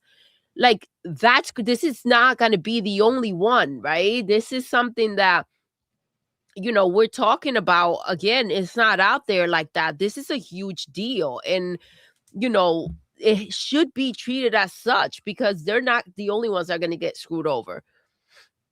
Agreed. Also, let me go ahead real quick before we get our boy Pharaoh. You got Razor Ultra in the building with that $2 super chat. Says Darth PlayStation. Seriously. Pray I don't alter the deal any further. That's the craziest shit, bro. The fact that they just was like, you know what? We're gonna change this shit up on you. We're gonna make it a little different than what we originally proposed. I don't know, man. That sounds crazy. Pharaoh, what do you think, man? I mean, to me, it's just a situation where I don't really expect anything less from Sony. And really, it's something that we've seen that's kind of been a trend between the two platform holders over in the East. They do a lot of shady things to protect their market position. Sony doesn't have a lot of strong IP, so they try to steal IP. And it's not like, when I say they don't have strong IP, of course they have like the God of Wars and things like that, but they don't have strong IP that's like bringing in money consistently. They have like a big name that they can put out every 5 years, but it costs a ton of money to make the game, and they don't necessarily get the return that they want. So now they're trying to kind of go into China and different areas and go to different developers and kind of swindle them into, making the games exclusive or owning the IP or having partial rights to the IP. And we've seen, some people be able to get out of it, like Square Enix. They've worked their way out of, dealing with Sony in a particular way. We've seen Kojima kind of wrestle Death Stranding away from PlayStation and kind of have it be like a limited exclusivity window on PlayStation, but then eventually make it elsewhere. And it's just kind of been just the type of tactics that they do over there. Like, we've seen Nintendo go after Power World in a lot of ways that, some people know about and some people don't. We've seen people do, things that were, for the most part, like, ethical, having fun with the Nintendo IP, and the lawyers come and like seize everything and shut it down. It's just kind of what they do over there. They protect their market position by ways that I guess we wouldn't always consider ethical or best practice. It's just kind of how they do business over there. So it's unfortunate. But I think the rest of the gaming industry is kind of, opening their eyes to it and, kind of starting to protect themselves from these platform holders that are over there in the East. So I feel sorry for them because they are smaller and they probably got excited at the prospect of the China Hero Project and what the promise was. But I think what we're seeing is, third parties in general. We saw Crimson Desert turn down the Sony bag.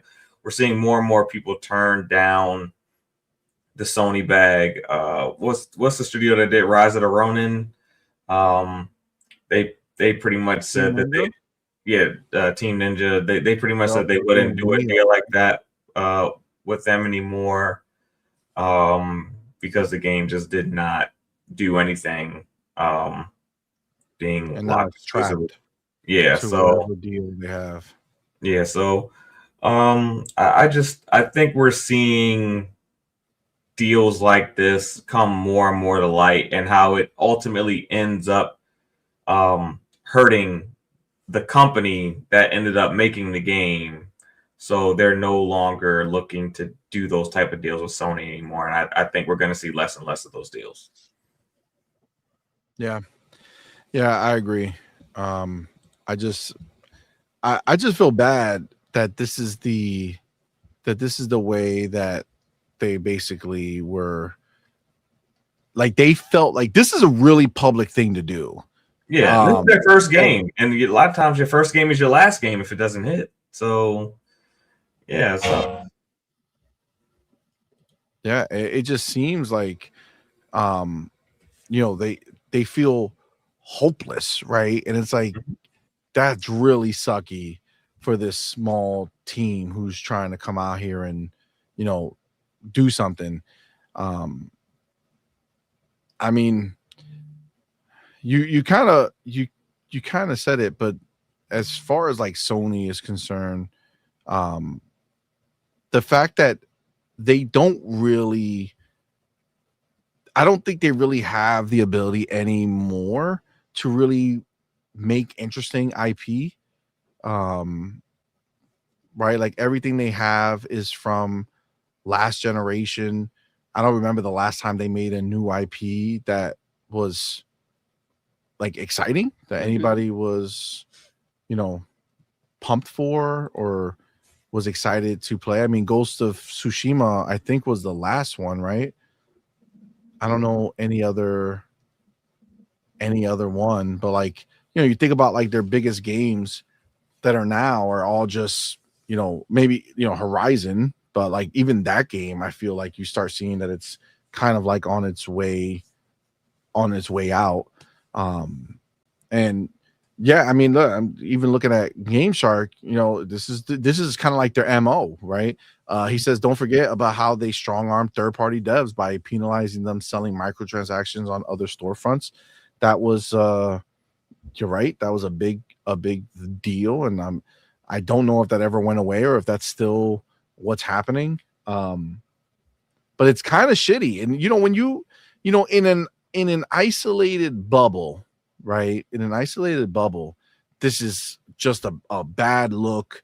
Kind of shows like the bully side of a big corporation like PlayStation or Sony out here kind of throwing their weight around, telling them they don't give them their shit. Like, that's some street shit. Like, that's some thug shit. Like, run your shit, bitch, is mine now. That's the problem. And I'm really glad that they're out here putting out this information, because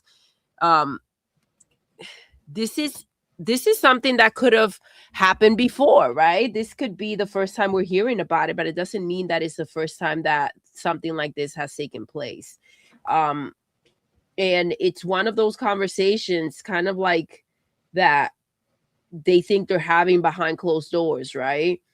Not expecting the idea that they're PlayStation or that they're Sony, that they can manhandle the situation, right? Yeah, like they name names. Exactly. They were like, this motherfucker Bow Bow.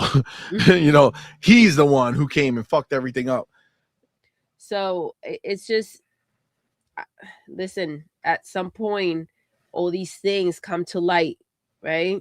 So Yep. And you got to remember, you got to understand this. This is them, this studio. They felt like they were at the point, they're looking at each other saying, well, what if Sony retaliates? What if PlayStation comes back at us with some crazy shit? And they literally looked at each other and said, bro, fuck it. It can't be worse than where we are right now. They're giving us zero money. What are they going to do? Give us negative money? Like, there's nothing less to take, right? Like, there's nothing else they can do. So that's what's crazy about social media. Like, yeah, it comes with a lot of bullshit, but like, they're able to like kind of put this out there for people to see, and it's still, you see people with blindfolds acting like they don't know, they don't see, they don't hear what's happening. But you know, I just, the support of those righteous people that, you know, want expect certain things and they're all about the devs. This is a moment for them to kind of gather together and call the shit out, right? This is what, you know, you use social media for, and you actually make a fucking difference and take a stance, right? Not the bullshit that they love to make up. This is the important shit. Like, if Sony gets away with this shit, then what? Right? Then 100%. what? And What's what are the next? consequences going to be for this team? That's going to be the question, right? Like what is going to come of this game? Because it sounded like this was going to be a multi-plat, right? Like from the beginning, right? Like that sounds like what they signed up for, right? So if that's the case, like why did they stall this? You know what I'm saying? Like, what were they doing with it? Was it really just this dude who was just like trying to strong arm the situation? Was he really out here where they're like, nah, we have to we're not gonna let your game come out, you know, we're gonna delay you? Like, what bullshit, what possible reason can they have been continuously doing that shit? Right? Like this shit, like you said, they said back in March this shit was supposed to come out, and they just fucking just didn't bother. I think part of it is that the game is live service, and as part of the agreement, basically, like based on what I'm reading, Sony was gonna have to pay for the server support, and I think big Sony's in a place where they don't want to pay for certain things. That money. Yeah, I think that's what it came down to. They didn't want. I think it really came down to they didn't want to pay for the server support. That's a great. So point. Not only do they do this to their own studios, but they go ahead and they have this freaking China Hero project that they can't afford. That they can't afford, and they can't support those developers either. Like, what kind of bullshit is this? Like, these people have it hard enough to go ahead and have like their passion projects and their dreams of going ahead and getting into this industry. Like, that's hard enough for them to feel this type of hope. Like, okay, now we've got this figured out. And then because PlayStation didn't think about the fact that it was a freaking live service game and that they can't even support their own studios doing this shit. They didn't think of that to begin with. They had to have these people get into a freaking $1 million debt, and then they give them the run around. Like where, like, part ways, bro. You could have parted ways before they started wasting money. Yeah. I mean, you look at all the other China Hero Project games, they're all, you know, single player games. Like Lost Soul Aside, Black Myth Wukong, I think was a China Hero Project game. All those are like closed loop single player games. So I think they don't have a problem funding those. But I think since Jim Ryan got kicked out and they've really been trying to make PlayStation a little bit more profitable, I think this is what it came down to. Like, this game is live service. How much do we have to pay to keep this game up and running? And what do we think this game is actually going to do on the market? Like, how much money are we going to lose supporting this title? And I think, you know, because of that, they kind of like gave them the runaround. It makes a lot of sense. That's crazy. Like, this is probably the most clear scenario. I feel like it absolutely makes a lot of sense that they are moving away from the live service, especially one that's not their own, right? And that's where you get that fucking strong arm coming, right? They're like, you know what? If we're going to support the shit, it has to be ours, right? Yeah. Like, we're going to take it. It's ours. We're you know, you're doing the grunt work, but it's our game, Can you imagine? Can you imagine somebody try to take away what you've created? That's crazy. The savior of the situation is trying to pull this shit off. Come on, man. Listen, I don't care. Like, you went ahead and you started this mess. It's different when it's your own, your own people, your own company, and you have to pivot and make some changes here and there. And even when they did that to Naughty Dog, I thought it was scummy as F, right?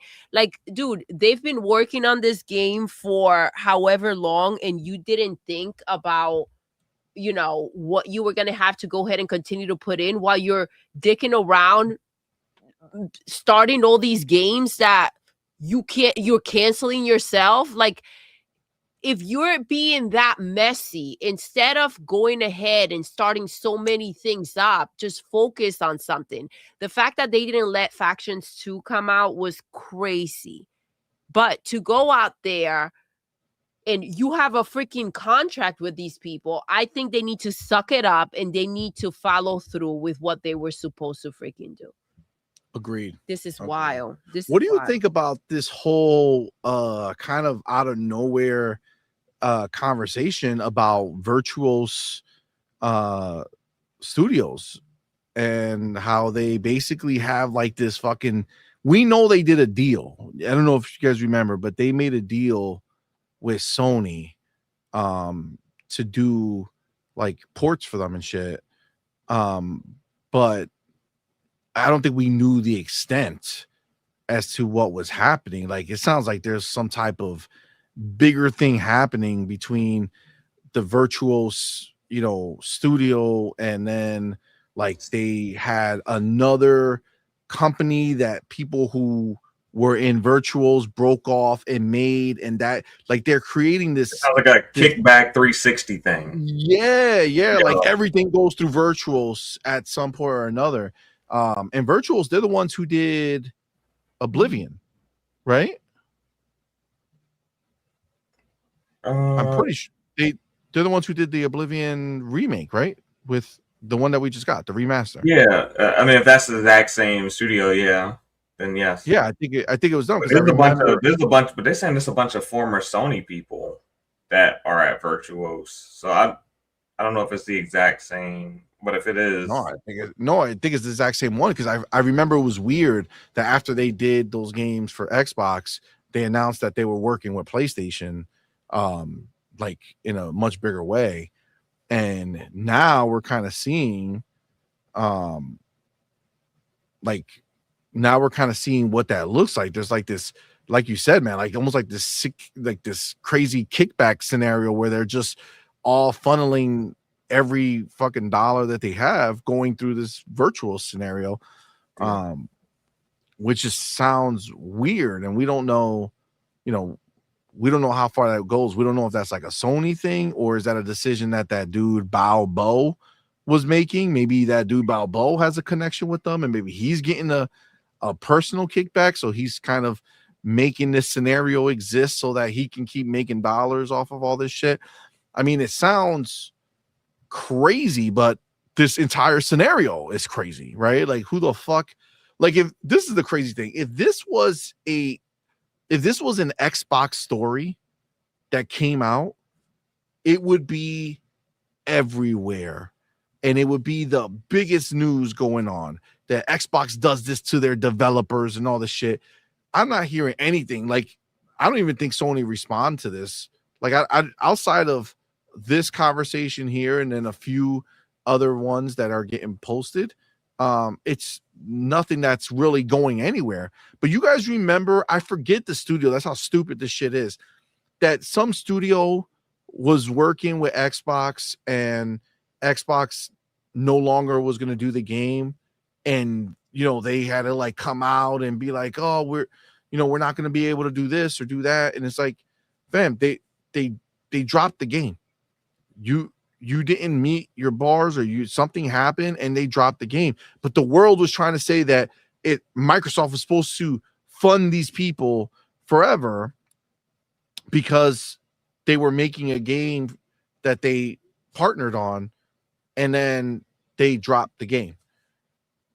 but that's just business. They didn't go to it was Romero, right? Romero came and they put out this fucking statement that the game that they were working on with a major publisher got dropped and it all got linked to Microsoft or whatever. It was like everybody said that they were supposed to just fund them. And it's like, bro, they had a deal. The game didn't come out or whatever the way that they were expecting, and they broke it off. And that was that. That's part of business. It is what it is, right? They didn't go to Romero and was like, yo, listen, we'll let your game live if you give it to us. You know what I'm saying? Like, that's some crazy thug shit. You know what I'm saying? Like, that's some mafia shit. Like, you go ahead, you let us have your game, and now you can continue. We'll keep funding it. Like, what? That's wild. That's wild. I don't understand this double standard that exists where Xbox, who's the only person out here in these streets giving, okay, they're giving to the industry, they're giving to the community. Game Pass is like this fucking magical pill that these developers get to take, where they get to do exactly what they were going to do beforehand, except they're also able to take the bag from Game Pass.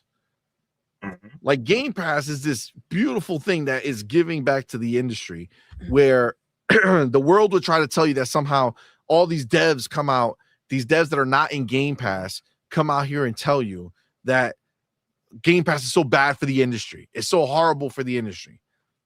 Why don't we ask Longforce what they think about PlayStation's version of this and what PlayStation's doing? Because I don't think they'll think it was good. What PlayStation is doing is some bitch ass shit, some pussy ass shit, some broke bitch shit. Like, you don't freaking do this kind of crap. And again, you brought it up. People are always up in arms about some bullshit. Be up in arms about this. This matters. This is important. The idea that, you know, they can't go ahead and follow through with what they were supposed to do for these people. And all of those other developers, by the way, on this project, don't think that this can't happen to you. Right. Don't turn to the fucking side and act like this is not my problem. Agreed. Any of you motherfuckers could be next. Anybody that signs up after this can be next. Like, do not act like you should not stick together and figure this out. When it's your time for your game to come out, we'll see how they shift around that contract. I'm just saying, they can't come out here and produce their own freaking games with their studio, so they want to go ahead and take somebody else's. That's wild. So you can go ahead and fund the freaking you can fund the game. You can support the game. You just want it for yourself. Yeah. No, it's not yours to take. Because the investment to them is going to not be worth it. It's not theirs to take. They should have thought of that before they signed them up. It's not theirs to take. That's some bitch assness. But but we're even seeing it with like a studio like the one that made Helldivers. They came out and said, "Oh yeah, next game we do, we're not doing it with Sony." Stellar Blade, same shit. Yeah. We're gonna we want to take Stellar Blade to more platforms. There's only one more platform to really bring it to. And two, you can, if it can, I don't know, can it run on Switch? I guess we'll find out. Switch 2 is slowly starting to get more and more, because now they're finally, I guess the reality is that Nintendo's finally put some of these dev kits out there. You know what's the difference? And you know what's the problem? That they went ahead and already came out with Stellar Blade, and they're already thinking about their next game. They're just not going to go ahead and get Sony involved. We're talking about a team that is in debt because of PlayStation's bullshit.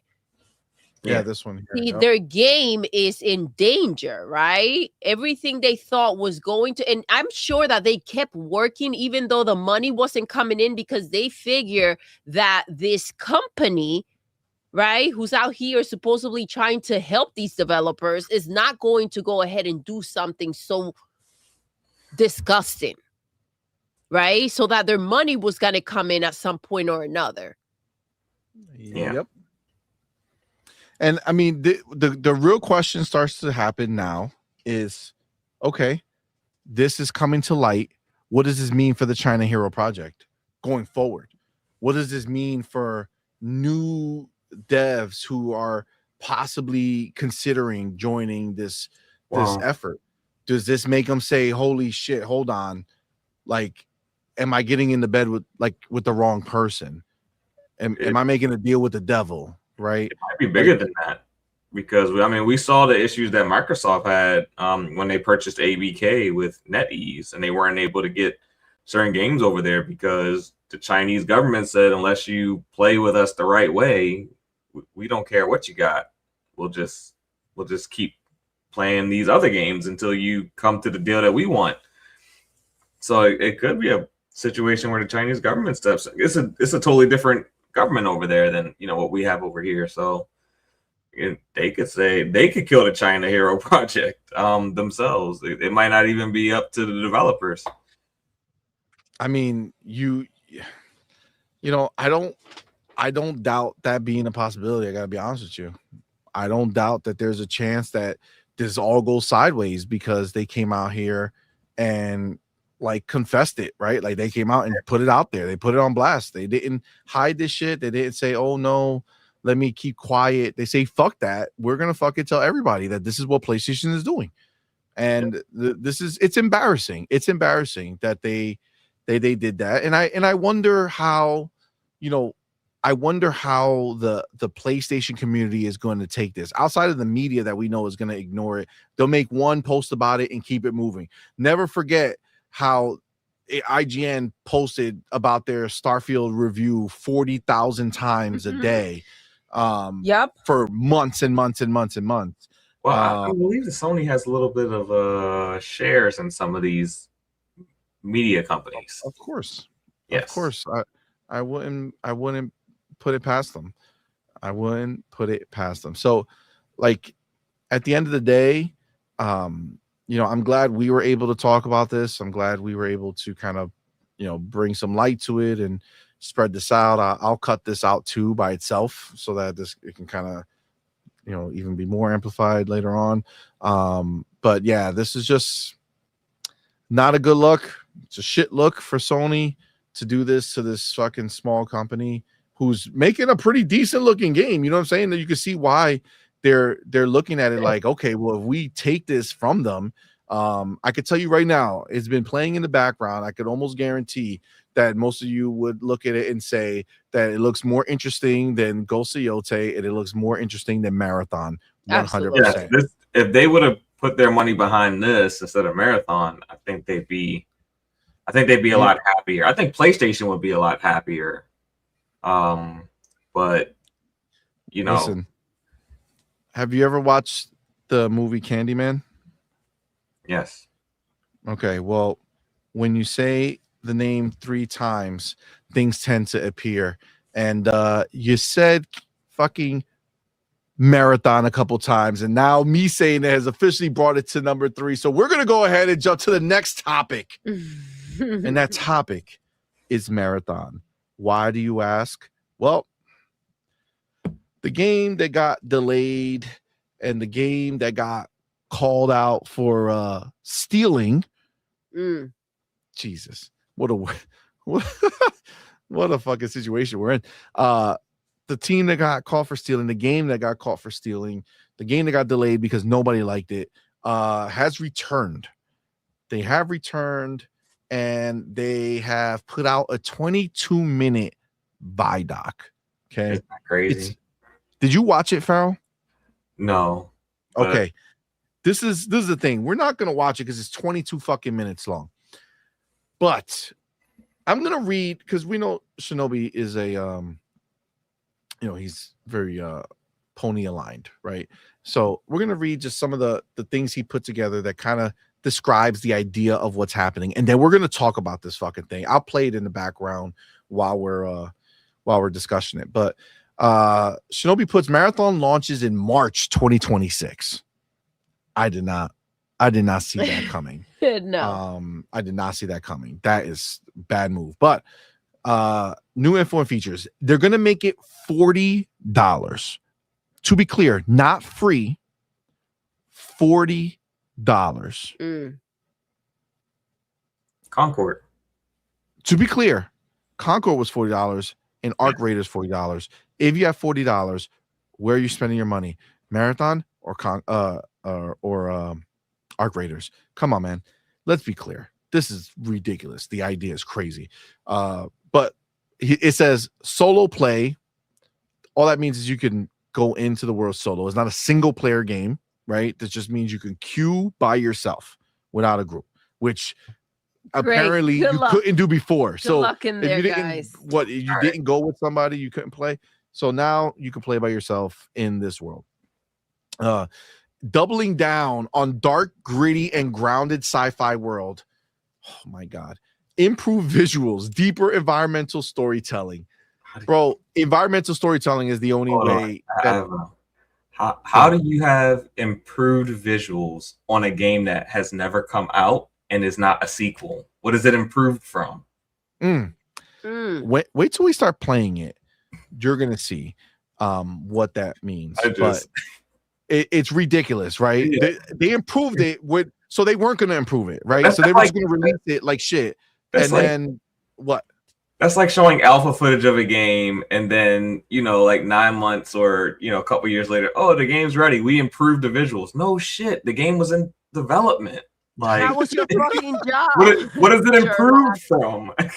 So they were going to drop the game back in September or October or something? Oh my gosh. Didn't it have a couple delays? Like that wasn't the No. It got, one? it got delayed to there and then they fucking pulled it.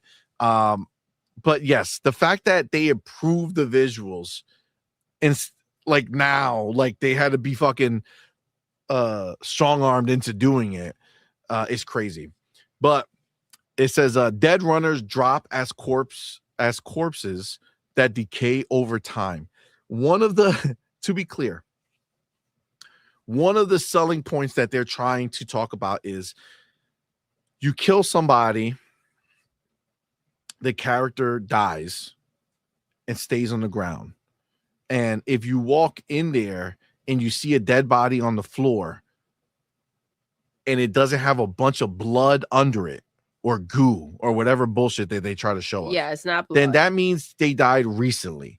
If you walk into a room and you see dead bodies and there's blood or their goo underneath them, then that means that they died a long time ago. So you're safe. That would be cool in a world that maybe anybody gave a shit of being in. But what it sounds like is that you're going to get to this place. It sounds like it's a linear progression from one place to the next. And it seems like you're just going through these places at a certain point. And I don't think that this is going to happen more than one time when you walk into a fucking place. No. It just seems like, okay. Game, who cares how long you've been dead? Yeah, like what the fuck you? So are you telling me that if he's been dead a long time, then there's nobody going to be around? Is what they're saying. I'm going to be playing a boring ass. What's a long time? Bad guy around. How long is a match? Who the fuck knows? Days, Spiral. Days. That's like 17-hour rounds. If you go in there and there's a lot of blood, he's been dead for 42 hours, guys. You're safe. It's bro. Don't. There's 4 zones or maps. They all look the same. Perimeter, Dire Marsh, Outposts, Cryo Archive. I don't know why I fucking went crazy. Cryo Archive. Onboard UESC Marathon is an end game challenge. So there's only 3 places and an end game challenge, right? But there's maps. Are they integrated to each other or are you only stuck on one map? And what happens when you play one map, you go to the next? As they were talking, I don't remember like actively disliking something more and more and more as I heard them talk about it. Yeah. Okay. Because I'm so annoyed by. Let me game in development. It's been a long time, years. And you only got 4 maps. Yeah. Only 4 maps, and 3 of them are the only ones that are normal. The other one's the ending. crazy shit is that they're trying to deliver this as if it's some type of W, like if it's some type of win or exciting situation. And listen, I get that. And this was the right thing to do. This was a sales pitch, right? You see them trying to kind of sell you the game and trying to talk you into things that when you're looking at what they're showing you, it just doesn't add up. Meaning they're telling you something and they can't even find the footage to show you what they're talking about. And you know they had plenty to choose from, and they had access to go ahead and give you this. And if you're explaining to me how creepy or terrifying and intense this is going to be, and you're showing me a floor, I mean, what does that tell me? You're feeding me bullshit. If you can't even take a little clip to sell me on what you're saying, and there's a disconnect between what you're saying and what you're showing me, we have a problem. Agreed. And we're going to dive deeper into that once we finish reading this, because that's my biggest problem with everything that we fucking watched. So it says weapons and mods, including ways to customize your gun in unique ways, like turning the battery SMG into the needler. Mm-hmm. Look at these motherfuckers trying to lean on Halo to try to get people to be excited to check this shit out. Get the fuck out of here. I mean, that's what they're hoping for. They're hoping to have that type of moment back, and this isn't it. This is not how you're going to get it, and I don't think you're ever going to get to that point and again. Then there's going to be faction jobs, upgrade trees, and capstone rewards. And this is the cherry-picked screenshots that he took, or somebody took. It's bro, the guns, look at the gun. These are the worst guns I've ever seen in the game. Family, I promise you, in Roblox, there's better guns. I've seen our son play Roblox, and guns in the game look better than this shit that they put out. This is the future. The wackest looking guns in history. What type of gloves is he wearing? Oh my gosh, bro! Dude. Okay, so those are the pictures. I'm gonna go in here, and I'm going to put this to play in the background. And it's crazy. We were talking about this, see, like, it's like they only had access to like squares, triangles, and rectangles.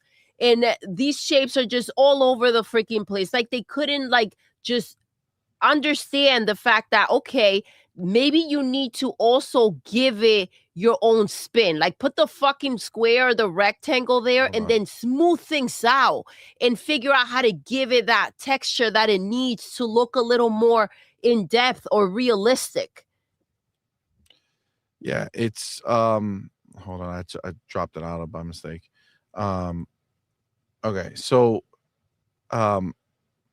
this thing, okay, this game, Doodle already brought it up, okay, but in this thing, like, just read the words, right? It didn't feel dangerous or lived in, and then you look at what they're showing. It still doesn't feel dangerous. It still doesn't look lived in. It looks very superficial.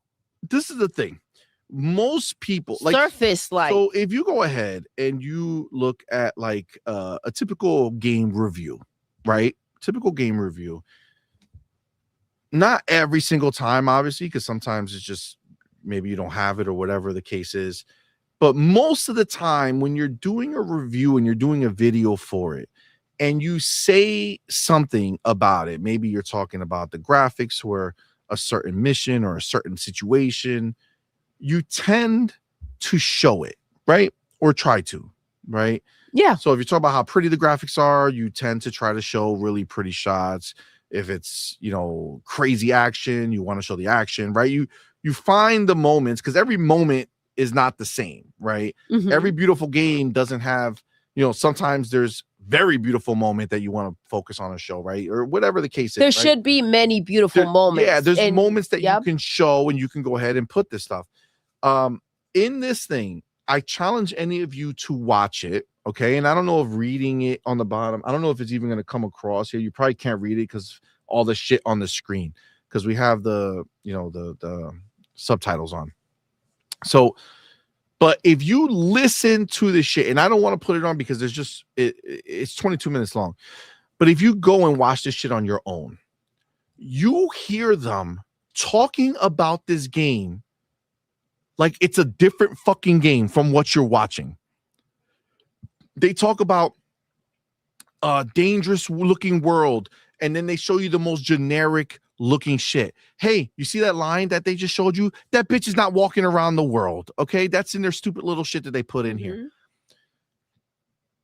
Everything they talked about it shows that they are not capable of producing what they talk, right? So you know how there's like talking the talk and then walking the walk, right? Yeah. So put your money where your mouth is. You can say something, but then you deliver it.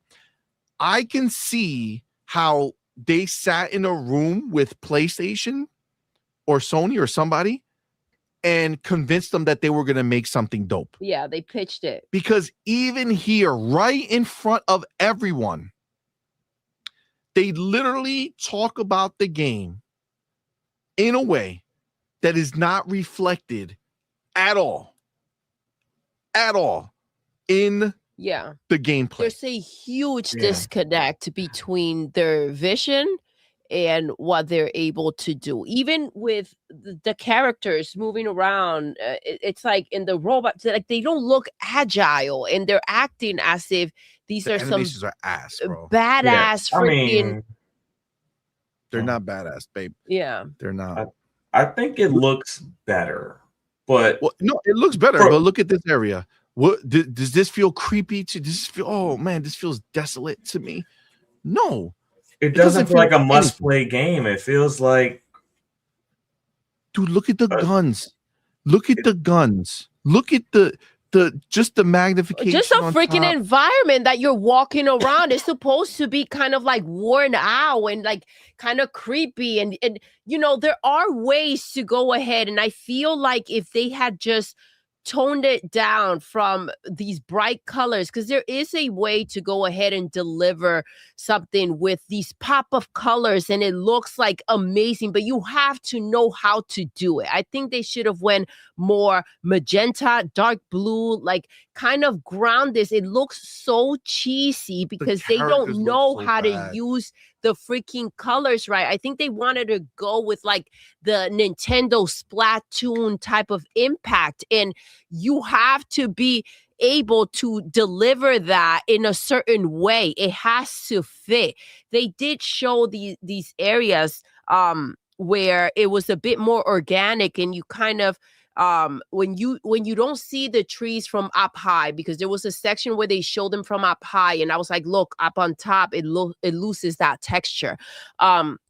But they were walking through and it looked a bit more realistic and it looked better. It was more of a jungly area. Yeah, but jungle then area is the only part that looks decent. But when you're mixing environments, you have to be able to deliver them all to the same level. When you walk through these areas, it isn't there. When you're trying to do something sci-fi, it's really tricky, right? So props to those who can do it, because you know, you're talking about something that you have to, it's already unreal. So you have to wrap people's mind into giving them that feeling of realism, right?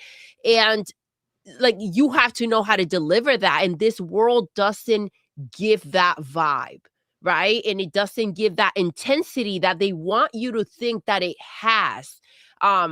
These all you see are all these squares and rectangles and like triangles with like these bright colors everywhere. It doesn't look right. Yeah, I'm telling you, this is the only place that looks decent is when you're in the jungle, like the wooded area. As soon as you step back into this fucking shit, like even look at the texture work. It's just all so crappy just looking, bro. Blobs of things. Like, and you know, we were talking about how in some of the words that we were using to describe it were sterile, right? Like it doesn't.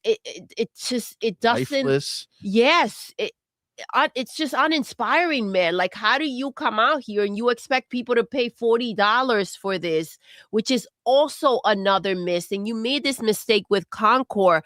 Like, you want people to get in there and try to play it, and want to play it and see if they enjoy the game, and then have people go ahead and maybe spend the money on the microtransactions. But like, they just want your money up front. And I feel like that's going to be a problem, because there's been a lot surrounding this game. And this is why I do think that this was a good idea for them to do, kind of like a sales pitch, and see who they can get on board with it, because there's been a lot of bad around Marathon. And I just delays, stolen art, stolen music, trying to reconfigure the game because the players weren't happy with it. Like, this is not something that people are kind of like waiting for, excited for. You have to let them say, okay, fuck it, I'll hop on and play for a little bit. And if your game is good enough, they'll get hooked. But the problem is thinking that they're going to pay $40 for a game that already is not necessarily pulling you in. I don't know, man. They might have a lot of trouble with this one. Yeah, I mean, I don't even know if there's a question that they're going to have trouble with it. I don't think there's... I could tell you right now, and I think that this is why they did it. They know that even if they put this game as a free to play, then no one was gonna show up. Mm-hmm. Yeah, this is not like, there's nothing intriguing about this world. I promise you guys. Just listen to like the first 10 minutes of this shit and watch it as they're talking, and see that nothing that they're talking about is in this game. Yeah, the that they have is that if they don't charge you the $40, the moment that you're like are in there and do a couple of matches and you're kind of done with it. Real quick, you see the lifelessness of like those robots? Over. That was another problem that I had. This is the world that you're supposed to feel is so immersive, so scary, or so like dangerous. If you go, and I'm gonna rewind it again, just because that moment you see them and it's like, get the fuck out of here, bro. You see the perimeter. This is the other place. Ooh, the perimeter.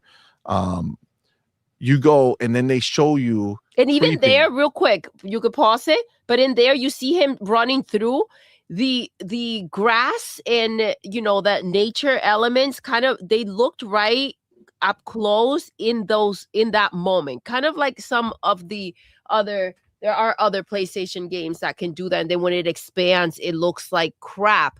But over here, if you see the grass, it's not.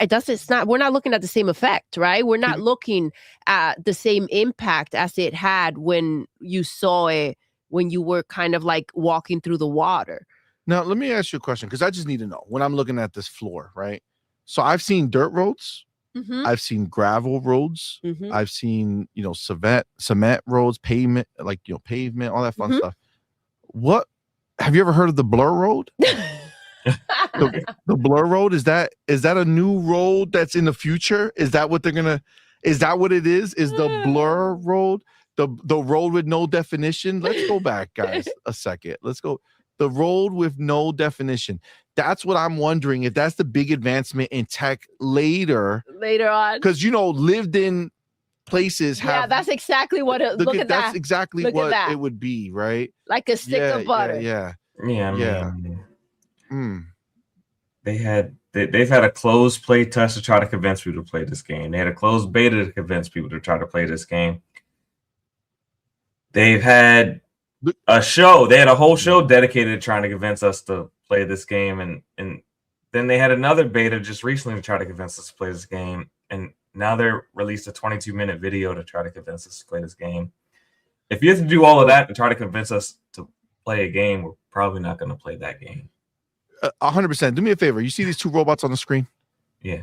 Yep. Just give me an idea of what they were doing here. Like, what is happening here? This is a lived-in place.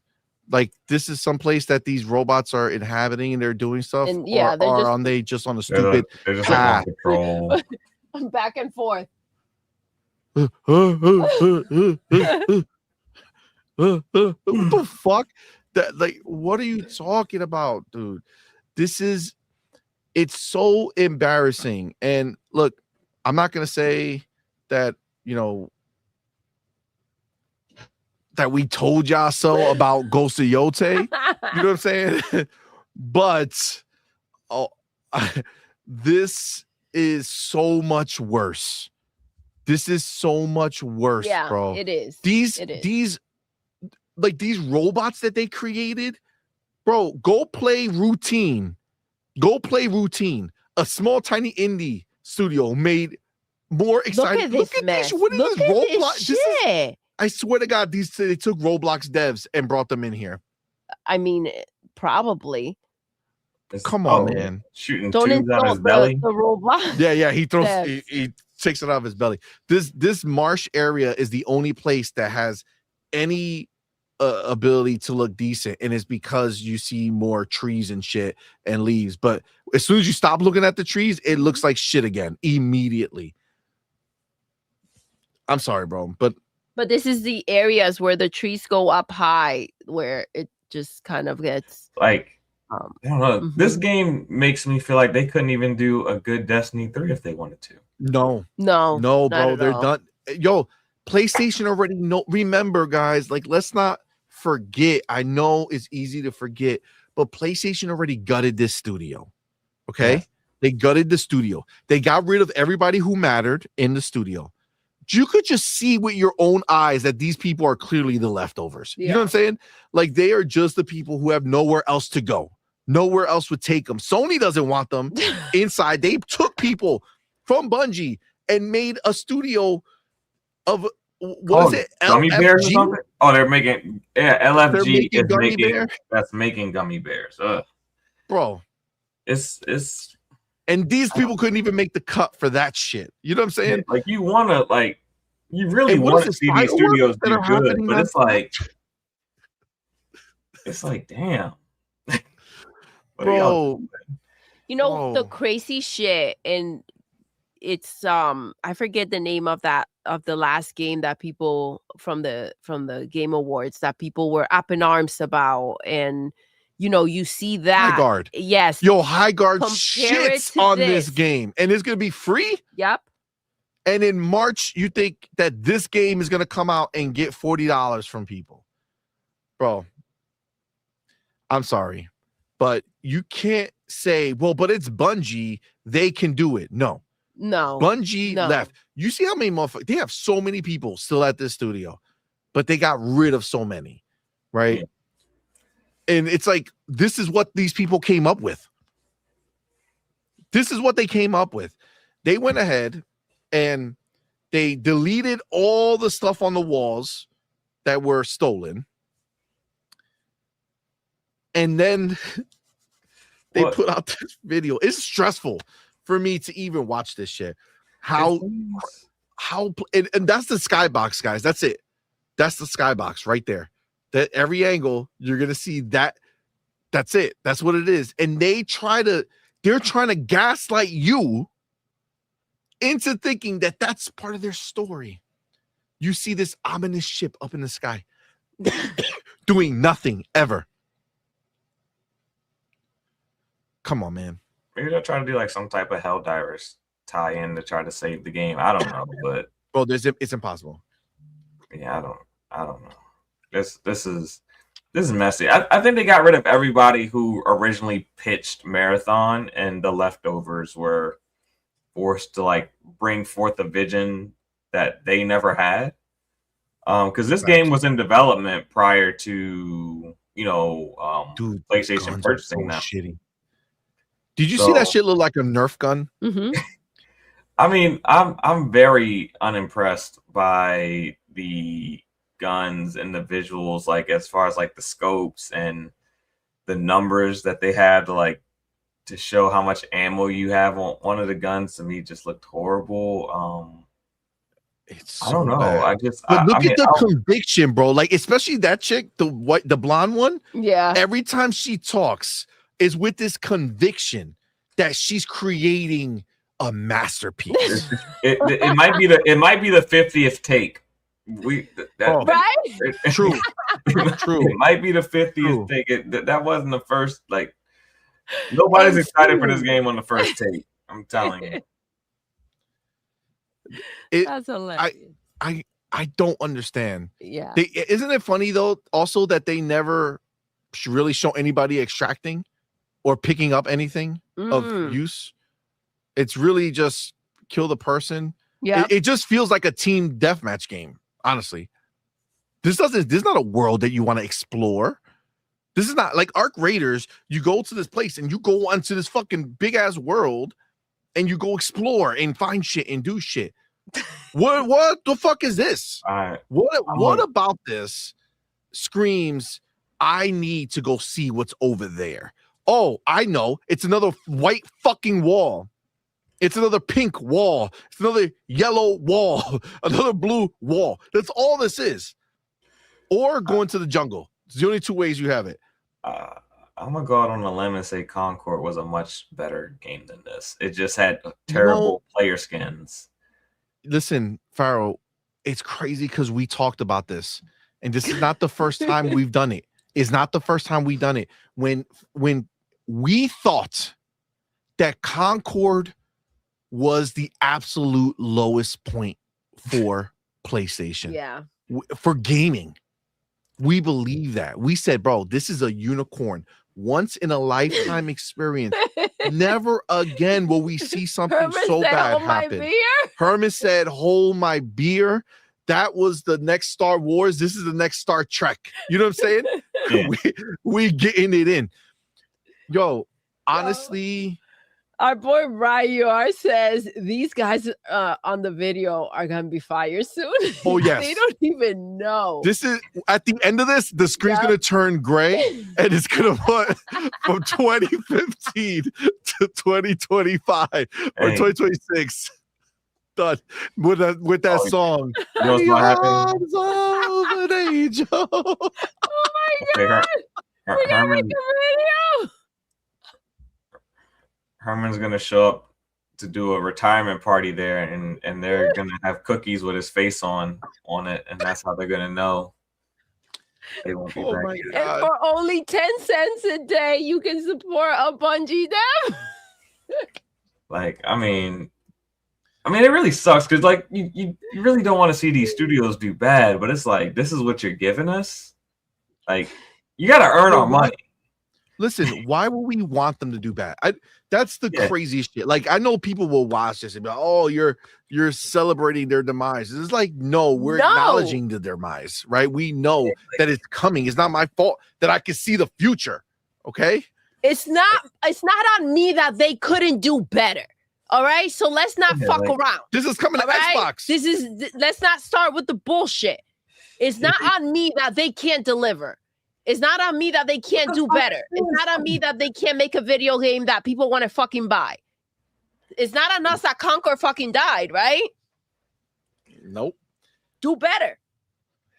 This is going to be even harder pill for them to swallow because it is going to launch everywhere, and it's still going. Well, I think there's still a segment of the industry that wants us to just ignorantly give us their money, like give them our money. Oh, it's not a segment.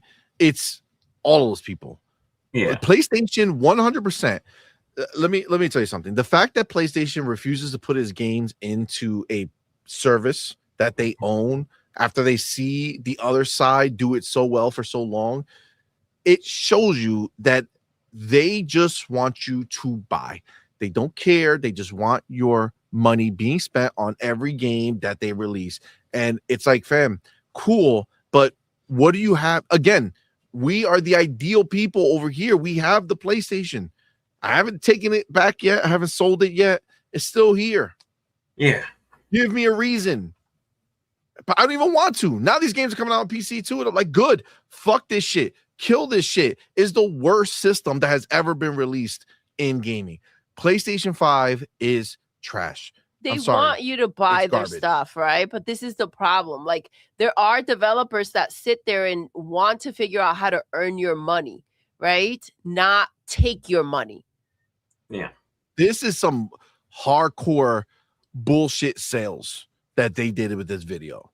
It's the most bullshit sales because I can see with my eyes that their words are not lining up with what they're doing. And the real question is, do they think they cooked? They do. They do. You know what I'm saying? They're like, yo, high fives. Are they looking at this saying, bro, we're going to put out this video and these bitches are going to spread their legs? You know what I'm saying? I don't think they cooked, because I think if the product were good, they wouldn't have to do a 22-minute video to try to convince you to buy it. They've already the charms. Did you see the charms? Did you notice that the charms don't fucking move? They spent so much time. Did you notice that? I didn't. Yeah. Look, the motherfuckers don't move. Look at them put it on the charms. Look, watch the charms. Boop, up. No movement. No movement. They just stay right there. Okay. All right. I'm just. Oh, that first screen. They were excited to tell you, by the way. Just so you know, guys, they're gonna sell you, or unlock, but more like sell you right here. This moment, you saw that just happen? That one moment when the match starts, you can have different ones. Different moments? Different moments when it starts. So you see that red? The red, and that's what they came up with? Yeah. So they're gonna try to sell you charms and all this shit, right? Horrible guns. The worst guns I've ever seen in the game. Is so shitty. That wasn't released in fucking since James Bond. That moment right there, that red that you just saw, that is changeable, and you'll be able guys, to. Look, you can buy those. Look at that character. Oh my god, this is bro. I'm telling you, we thought that there was no worse possible. No, we thought that there was no worse possible. There's worse than Concord. Concord we're about was to find just out in 2026. the beginning, bro. Yeah, it was just the beginning. Who knew? Who knew back then? If we knew then what we know now, I would have cheered on Concord a little more. You know what I'm saying? No. Well, maybe not. But goddamn, I didn't think it would get worse. Yeah. G maybe says, CMoney, I think you're being too hard on a small indie developer. Yeah, small indie developer they paid $4 billion for. 4 billion. This is, guys, with your eyes. Oh my god. This is $4 billion. This is literally the only thing they've done since being purchased. Understand that. Farrell just dropped a nuclear bomb on this conversation. Literally, nothing has happened since purchase. This is the first thing. Yo, that they're releasing. Mad chill about this shit, because could you imagine if that was your $4 billion that were just spent on this shit? Well, could you imagine that? They spent like close to $600-700 million on Concord, so we're up to 4.7 on failed live service games. Then they bought Haven. That was probably another $300 million plus development. We're approaching $5 billion in failed live service games. Like it's a mess. Listen, I thought ponies love math. Why don't they do this shit? Dude, check out these numbers. This is really something that, like, we knew they should have just stayed down. You know what I'm saying? Like, sometimes you get your ass beat and you just stay the fuck down. You play dead, you know? Play dead. You know what I'm saying? Just play the fuck dead. Just be like, we're done. We're done. Sorry that we bothered your eyeballs with this shit that we put on the screen. Sorry that we fucking tainted your hands forever because you held a controller that controlled a fucking character in this game. Sorry, we'll go away now. But no. These motherfuckers keep coming back for more. It's getting to the point where they might just have to pick up the phone and say, hey, Phil, how can we be great partners? The fuck out of here. What can we do? Because we're obviously like just like all types of fucked right now. Like, I mean, I understand they have this strong casual audience, but for how much longer is even that gonna last if this continues to be your output? I mean, it's just it's a very strange place that PlayStation's in, especially once Xbox drops the multiplayer paywall. Because that's going to make a big difference when people are starting to determine what console they're going to pick up. If I don't have to pay $60 a year, I can just buy the game that I like and just play online. I think, these are things that, PlayStation's really got to consider. If they can't make the games anymore, what's next? Because this is insane. Like, they haven't had a hit in a long time. A lifetime. That's what it feels like, a freaking lifetime. And there's no sight of it either. Like, I don't see where this is going to turn and change. Yeah. Yeah, it's been a long time since they had like a true hit. Yeah, because even Wolverine, if it comes out and it sells because it's Wolverine, it's not going to sell like that. It's not going to be in comparison to their boxes out there. No, they still got to pay Disney. They still got they still have no matter how well Spider-Man does, no matter how well Wolverine does, no matter how well Blade or any of these Star Wars games do, Disney's gonna get a large sum of that money. Like, yeah, Indiana Jones did great. Guess what? Disney got their money, and it's not the same as it being your IP. So it's it's like it's kind of bittersweet in a sense that, like, yeah, we know that we got this cash cow on this like proven IP, but at the same time, we're not really getting what we would get if it were Halo, or if it were God of War doing these type of numbers, or if it were Factions did these type of numbers. Like, and that's kind of the issue that they're going to run into with Wolverine. Like, no matter how well it does, it's not going to like generate the type of revenue it would if it were their actual game. Yeah 100%. That's just the reality of it. Yeah. And if it doesn't do extremely well, that's going to be an even bigger problem for them overall. Yeah, because like 20 million copies is like probably like selling 12 million of the IP that they actually own. So I mean, like, yeah, the game did great, but Disney is the one. Disney's the one that's going to be excited, more than anybody. Agreed. Yeah,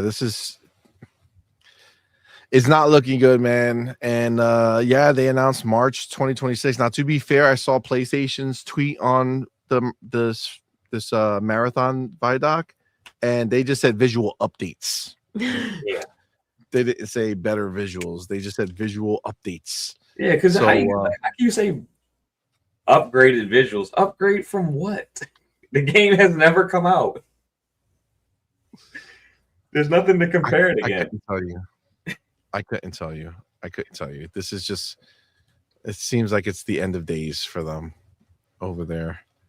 Although we've come to the end of the road. All right. Let's do a little bit of didn't make the cut. Well, we'll just talk about a few things that are here that we are not necessarily gonna go crazy for, but we will chat about. Is there anything else about Marathon? Vaya con Dios. Vaya con Dios. Actually, or not, whatever works best for you. Let me get the homie, motherfucking Red Ninja 224. Appreciate you, homie. What's up? Thank you for being a member for 4 months, man. Thank you, it really does mean a lot to us. And he is a squad member. Let's go. Shout out to our boy. Thank you so much for that support. We appreciate you. It says Marathon is DOA. Sony is wasting their money on live service games. Over $3 billion spent. Still no games. Haven't broke even. Yep. Not even close, man. Red Ninja, you are not lying, dog. It's a fucking travesty. You know what I'm saying? Like, fuck me, man. Jesus. Don't understand, but this is This is what it is, man. This is the loser shit that exists. So you're spot on, though. Appreciate you, brother. Trey Bone says, I wouldn't be surprised if PlayStation approaches Microsoft or Xbox and pay them to make them a successful multiplayer game or games. Listen, at this point, what's PlayStation money? Like, you know what I'm saying? Like, nobody wants their dirty China hero project stealing money. You know what I'm saying? Seriously, though, right? Fucking It's crazy. Fucking losers. All right. Let's go ahead. Let me take this chapter real quick, and we'll talk about some of these things that are popping up here. So first one, I don't know if you guys saw, but so the Elder Scrolls 6 has been in the news. There was a I guess our boy Todd Howard has been making the rounds because of Fallout, the show. Mm-hmm. So he's kind of been talking about it, advertising it, and they get him. So he goes ahead and been asked all types of questions. And one of the big ones is they keep talking about Elder Scrolls. So we'll go ahead and just see here. And actually, I could pop this up for you guys so you guys can see this one. There we go. So IGN has an interview with them. Says the Elder Scrolls 6 dev says we're going to take our time, and as long as it needs to be, great. Points to GTA 6 delay as the smartest thing they could do. What do fans really want? Question. Bethesda developers, including Chief Todd Howard, have issued an update on Elder Scrolls 6, but stopped short of confirming a release date. When the 6-year anniversary of the Elder Scrolls 6 announcement arrived in June last year, even Howard himself paused to say, oh, wow, that has been a while. Elder Scrolls 6 is at least in production, with Bethesda confirming it had entered early development in August 2023, and early builds were available in March 2024. Now, to be clear, like, I need you guys to remember that both Starfield and Elder Scrolls were announced at the same time, and they were both announced before Xbox bought them. Okay? Mm-hmm. It's important to understand that because Bethesda at that moment was in that struggling phase where they were trying to, stick to single player games, but they wouldn't sell. So they started pivoting to the multiplayer stuff. Yep. So they announced these games early as fuck just to be like, hey, we're still making our big games. We're still Bethesda. We still have these big IP that we're making, and we got this new IP and all this other shit, right? So that's the reason that it was announced so early. So they didn't announce it because they were necessarily working on it 100%. They wanted to just let the fans know, like, hey, we're making Starfield, which is a new game that you've never heard before, but also we're still working on Elder Scrolls 6. It's going to come. It's coming after, right? So that's why it was so early. It says, last month, amid increasing pressure from fans for some information on the game, Howard said the Elder Scrolls 6 wouldn't be out for some time yet. In an interview with GQ magazine to celebrate the release of Fallout 4 Anniversary Edition, Howard said the Elder Scrolls 6 is still a long way off, adding, I'm preaching patience. I don't want fans to feel anxious. Now, speaking to Game Informer, Howard, who is the Elder Scrolls 6 director and executive producer, and other Bethesda developers, issued a more detailed update. Let's start with Howard, who said of the Elder Scrolls 6, it's progressing really well. The majority of the studios on 6, but I'll say this, we always overlap. So we're very used to overlapping development, and we have long pre-productions on things so that we feel good about them. And it's a process. We all wish it went a little bit faster or a lot faster, but it's a process that we want to get right. Taking the time to get the Elder Scrolls 6 right is a sentiment shared by studio design director Emil Pagliarulo, who pointed to GTA 6's high-profile delays as the smartest thing they can do. What do fans really want, he asked. Do they want a game that comes out before it should and doesn't meet their expectations? Or do they want the turkey that is in the oven for long enough to be delicious when it finally comes out of the oven? You know, that's what I think people are going to want. So we're going to take our time, and as long as it needs to be great. And this is the thing, you know that that's true, and you know Xbox 100% is like, motherfuckers, cook. You know what I'm saying? Just do your thing. They got plenty of shit coming out. And then it says, and finally, studio director Angela Browder hyped up the technological advances that makes the Elder Scrolls 6 this endless set of possibilities that is really, really exciting as a developer, but really, really exciting as someone who really likes to think about how far everything has come in our industry. It's gonna be dope. It's dope. Laughs. Let me interject here. I believe that one of the big things they're going to do is they're going to fuck with AI, right? Okay. And I think it's going to be generative AI, but not like art assets, but conversations. I think they're going, I think they, to be clear, they have every reason to do this because their games have already been modded with AI to have AI companions that you can have a mic, talk to them, and they will respond to you and engage with you and do all that shit, right? So that's already something that modders have done. And obviously we're getting into the AI, you know, realm of things, right? The new consoles, all the new tech has AI stuff built in, ready to go to amplify it. I think Elder Scrolls is going to be one of the biggest games that uses AI to bring the whole world to life, right? Yeah. I would have loved for Grand Theft Auto to be that company, but I feel like as fast as AI is coming, I also feel like it's still far away. You know what I'm saying? To do it at a really, really phenomenal pace at a cheap enough price, right? So I think we still have some time, but I think that's what they're referring to. And, you know, when you say this endless set of possibilities, that's because AI has endless sets of possibilities. So, alas, there remains no release window, which is what fans are waiting to hear right now. And fans are getting increasingly desperate for news.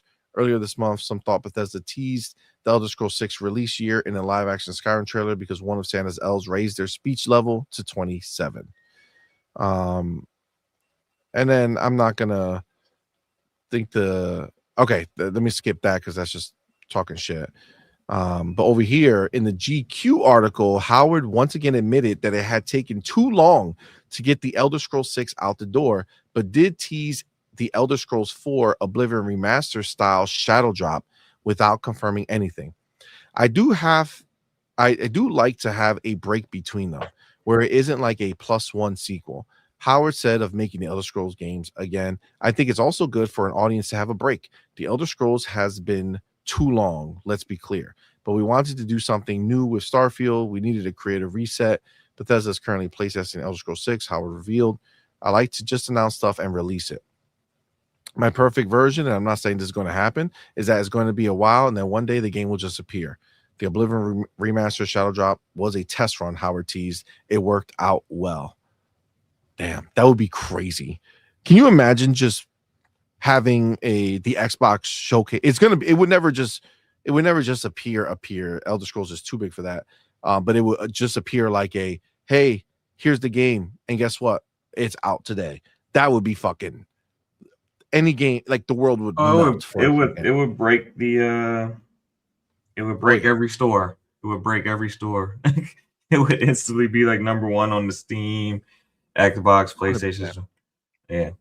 You could definitely see it being like the one more thing at the end of the Xbox conference or whatever. Yeah. Or like the 30-minute deep dive or whatever the fuck. And then at the end they're like, oh, by the way, it's out now. Like that would be fucking crazy.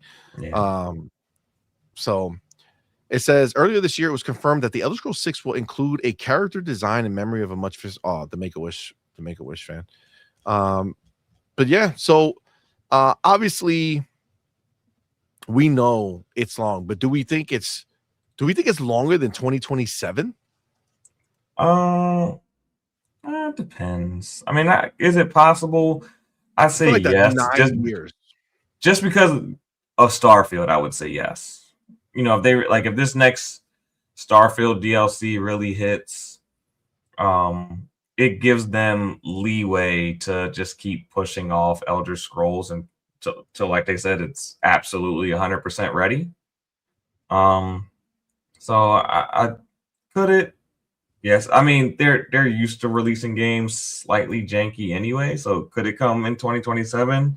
I don't know. Yeah. They didn't do that for Starfield, bro. Starfield wasn't janky. Starfield was amazing. I know, but I'm just saying they have a level of comfort doing it. I think pre-Xbox they had that level. I think Xbox would slap them in the fucking face if they showed up with some buggy shit now. But I think if, like I said, if Starfield's rocking and rolling, especially with their next big DLC, then yeah, I could see them waiting. If Starfield's doing well, why rush Elder Scrolls? Facts. Even if Starfield's not doing much more, I mean, I feel like Elder Scrolls is too big, right? Like out of everything that Bethesda has, Elder Scrolls is by and far the biggest, right? The biggest, for sure. The most successful, 100%. So this is where I'm thinking. As much as I thought 2027, and part of me still has that hope and feel. I think that they're 100% making a next gen game. I think they're focusing on what's next with this game. And I'm not saying that they won't release on the Series console or the PlayStation 5 generation, but they may be going ahead and just saying, fuck it, once all the next gen consoles are out. So basically once PlayStation finally drops after Xbox, maybe that's when they're released, when they can make the biggest splash. And they probably want to wait until there's enough of the next gen consoles out there to release and fucking, make a big impact when they first come out. You know what I'm saying? Yeah. Like I could see that happen. And honestly, the biggest thing for me is just that I think AI is going to play a huge part in it. And I think that's the big push that they're going to make in this game, where the one thing that was missing in the Elder Scrolls, because the worlds always feel so alive, for their generation, every time the game comes out, it always feels like it's the next level, right? Like Skyrim released in 2011. Like, let's be clear, we haven't had a Elder Scrolls game that was new. So in the line of games, we have not had an Elder Scroll game release since 2011. Yeah, it's been an extraordinary long amount of time. Like I said, I really think it just all comes down to Starfield, how much time they have. Because if you look at trying to let it breathe long enough, because I mean, if you really look at it, I mean, it's not on PlayStation yet either. So yeah, maybe they just want to kind of let that whole thing play out. And then you also got to look at every one of their big tentpole titles like that. Like Fallout has an online component. Elder Scrolls has an online component. So you would think Starfield would eventually online coming out first. Yeah, there would be like a Starfield online component, and then maybe shortly after that you get Elder Scrolls. So that's possible. That's so possible. I really think Starfield kind of dictates that the pacing in which Elder Scrolls comes out. I mean, that's all very viable. I definitely can kind of wrap my head around that idea. They want to kind of let the game breathe, right? Yeah. It dropped in 2023, so we're going into the third year, right? So September, what is it? Dropped in September, right? So yeah. It's our game of the generation, so let's give it a generation, type thing. You know, I'm not against that, and honestly, I think that's why for me, like, I'm not internally rushing Elder Scrolls. Like, I don't care. For me, when I think about 2027, I'm just going based off of like games we know that Xbox is making and trying to place them somewhere. But if that game is longer than that, that's also fine. Like, we have so much shit coming that at the end of the day, it's not like it's life or death, right? And honestly, I'm not done with Starfield as far as like I'm ready for more. Right. Like, I would love, like, I beat the game, love the game. The expansion came out, beat the expansion, love the expansion. And I'm ready for the next expansion. And there's so many things in the game that would lend itself maybe even a little bit better in an online component, like the shipbuilding and, you know, like building your own outposts and things like that. That would fit a lot better in an online game than it did in a single player game, because it is so intricately detailed. There's so much you can do with it that, I mean, can you imagine like everyone have like all your friends and you having your custom ships and your own custom outposts? Like there's a lot of stuff in that game that translates well into being an MMO, especially post No Man's Sky. Yeah.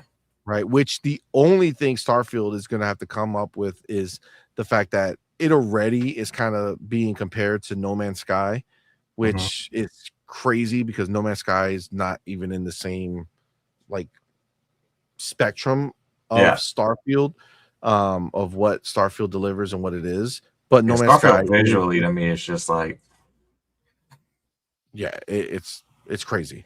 But No Man's Sky is good in its own way. It's great in its own way and in the path that it kind of carved. But if you do remember, No Man's Sky does have multiplayer now. Remember when No Man's Sky first came out and they said it had multiplayer?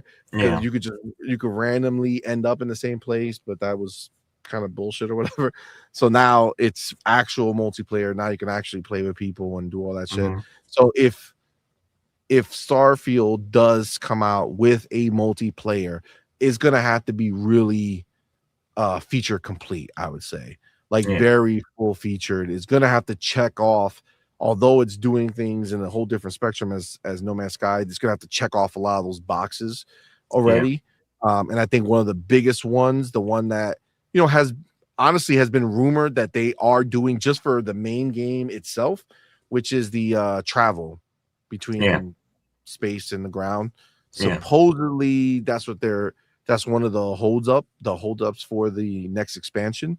I think they want to have that out there done before they drop it. And once that happens, you know, then it'll be a much easier scenario doing it online and being able to, you know, like the No Man's Sky trailers where you see a bunch of people just kind of lift off and follow each other out of the solar system. So you know, the one thing about No Man's Sky is that the install of it is still so small in comparison to a lot of these games, and they have so much shit in there. Like it's literally crazy how they did that. But yeah, I don't think anybody was thinking that this was going to be a short, you know, time between now and the next Elder Scrolls, but I was kind of hoping 2027 simply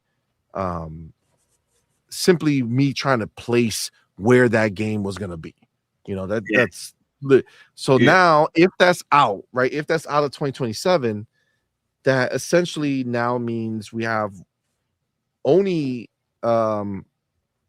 Blade, right? Blade is what we're thinking. Like we don't even know if it's going to be 2027, but we're expecting it in 2027. And then I think the only game that kind of is in limbo as well as to whether it's going to cross over is State of Decay 3, right? I think it's going to be this year, but you know, some people go ahead and you know think that it's going to be 2027. So I'm not 100% sure.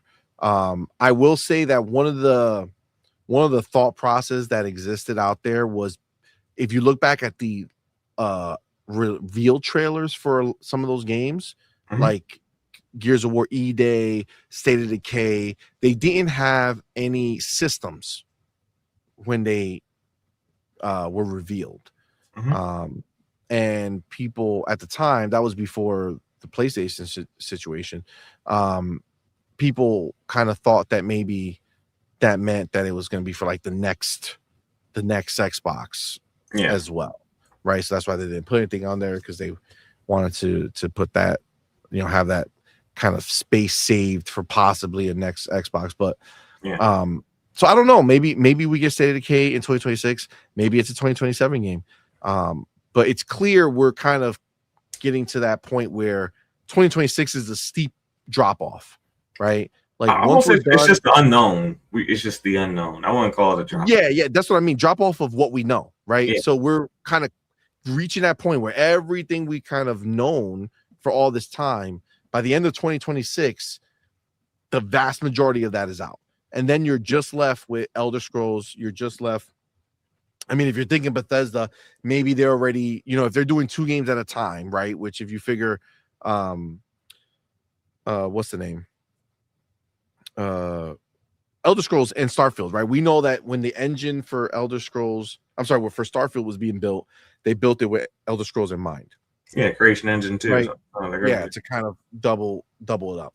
So maybe, you know, that also included Fallout. Maybe they're starting pre-production on Fallout at the same time to kind of get the ball rolling. So yeah, we know, you know, 2027 and beyond, like Elder Scrolls will be coming, and then whatever's next for them, but that's going to be even further than that, right? So like, you know, aside from that, Blade is the only thing lingering, and State of Decay 6. I think we all believe that Clockwork Revolution is coming out this year as well, 2026. Yeah, I would think so. But technically, we could be wrong there, and then maybe that will move everything to 2027. Maybe 2027 is your Blade, State of Decay 3, and Clockwork. But I don't know. I feel like I'm ready for I'm ready to have a longer roadmap again, I would say. Like I'm ready to start knowing what's coming more. Like I know, obviously we know, like, let's be clear. We have a unrevealed roadmap, right? Yeah. Like we know, like, things have been said and mentioned, but we don't know exact things. Like we know, actually, Amit Kumar has right there. He has. Let me click it. He has Clockwork, State of Decay 3, Blade, Elder Scrolls 6, and then more Halo games. Right? We know that they're working on multiple Halo games, and at the very least, they're working on the next Halo, like the main next Halo. And then you have Blizzard is working on new games. You have Toys for Bob's, their game that they're working with. Double Fine's game, which I would call like their main game, right? Like the one that Tim Schafer is working on, whatever that is. You have Activision's new studio, Elsewhere, right? That's working on something. You know, you have the deal that Xbox made with 100 Star, right? The people who made the Batman games. Yeah, I don't think we're gonna get another. I don't think we're gonna get another roadmap like we did. You don't think so? I don't. I think the roadmap was something that Xbox had to do to kind of prove to people that they kind of had a plan in place for this generation. And I think that they've proven themselves in a way that they won't necessarily have to give a roadmap as detailed as they did before. I think they're gonna kind of just awe and shock us, you know, as games are ready, and, you know, kind of generate buzz in that way. From here on out, I think they're trying to get away from the longer road, and I agree with that. I don't think we should have like a 5-year roadmap, but I think 2 years. Yeah, I think 2 years is possible. I think 2 years is reasonable, and I think that. I mean, that's basically what an E3 is nowadays. Anyway, it's about a 2-year roadmap. You know. Yeah, but I feel like this E3 that we just had didn't really give us anything for 2027. It just kind of filled out the rest of this year, and I mean, we saw State of Decay 3 there. We saw Clockwork, which are games that are kind of 26, 27-ish. But that would be the thing. If it's 27, then it's like, okay. But if it's 26, it's like, well, what's for 27, right? Yeah. And listen, and to be clear, like, I know, like, this is pure greed, right? Like, this is just straight up. we're this is first world problems, right? Over here in Xbox land, they're spoiling us like crazy. And once I'm spoiled, I want to stay spoiled, right? So let's keep that going. Like, let's keep showing us more and more. I know we're getting stuff from everywhere.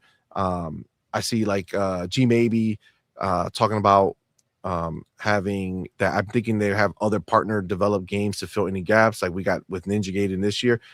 Agreed 100%. I think it's pretty clear that they're going to do that, right? They're going to keep that ball moving in that direction. They're going to keep having more and more of these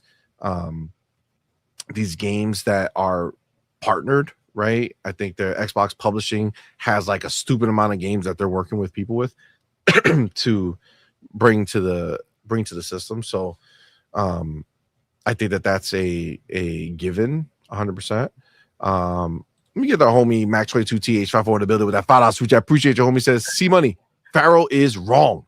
I'm playing Starfield right now on my ROG Xbox Ally X, building bases, building ships. It doesn't need anything else. I was saying it needed anything else. I was saying that it lends more to MMO. It would be phenomenal features inside of an MMO is kind of what I was saying. Yeah, I feel that too, because based off of what they've already done with Elder Scrolls Online, Fallout Online, right? Like this, it just makes sense that it's clearly a pattern that they're gonna follow. And it is a scenario where I think it just makes sense that at some point it's gonna happen. Yeah. Where they will do an online. I don't think there's any debate there. It will happen, but I don't think that's going to affect Starfield, the main game, right? So like if you're deep in Starfield, like he says, Mac has 60 days. Jesus. Yeah, that's that'd be cool. Like you build like some awesome ships and sell them on the Starfield MMO, stuff like that. That would be dope if you could take your single player made ships and sell them on the MMO market. Yeah, that'd be kind of dope. Yeah, that would be dope. I agree with that. I agree. Mac22 with that $2 says I disagree. Oh shit! it's all good. He's like, fuck that online shit. Listen, I mean, they're probably gonna make one at some point. I mean, that's kind of the model that they have. Like Fallout has one, that ESO has one. So we'll see. Yeah, I mean, it seems like that's probably the way forward at some point for them. All right. Let's see. I think there's a. Hold on. Let me just check. I'm pretty sure. All right. Yeah. Let me just take this chapter real quick, and we'll do like a quick run through, unless something else really piques us. But let me get this here. All right. So kind of again into like the didn't make the cut scenario. I don't know if you saw, but it kind of, I guess, just an announcement. But Turn 10 confirmed that there's not going to be any more Forza Motorsport content planned for 2026. So Forza Motorsport is basically, feature complete at this point. So if you love Forza Motorsport and you're just playing that religiously, you got the game that you're going to be playing from now till whenever the fuck. They're shifting over to Forza Horizon 6 completely, which obviously we know is dropping next year. What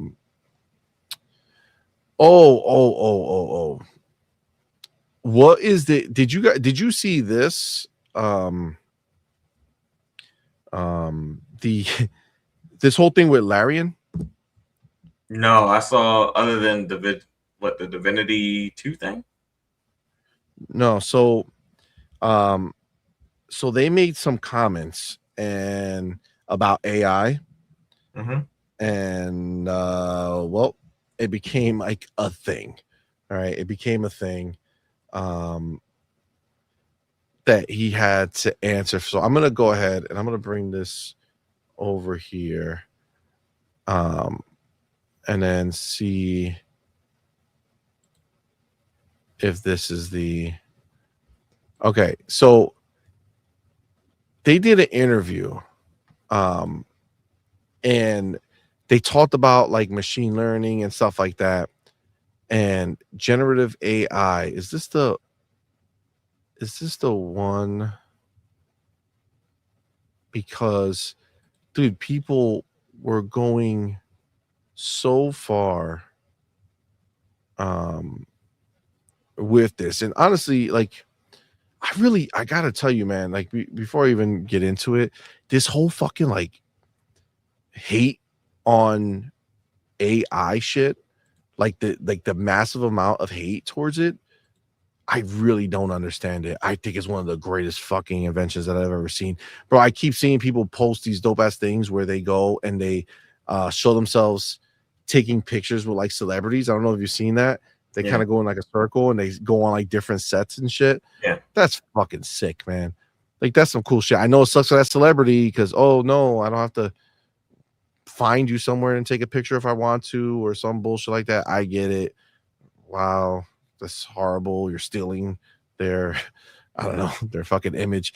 It is what it is. It's I don't give a shit. They make plenty of money. Accept the shit.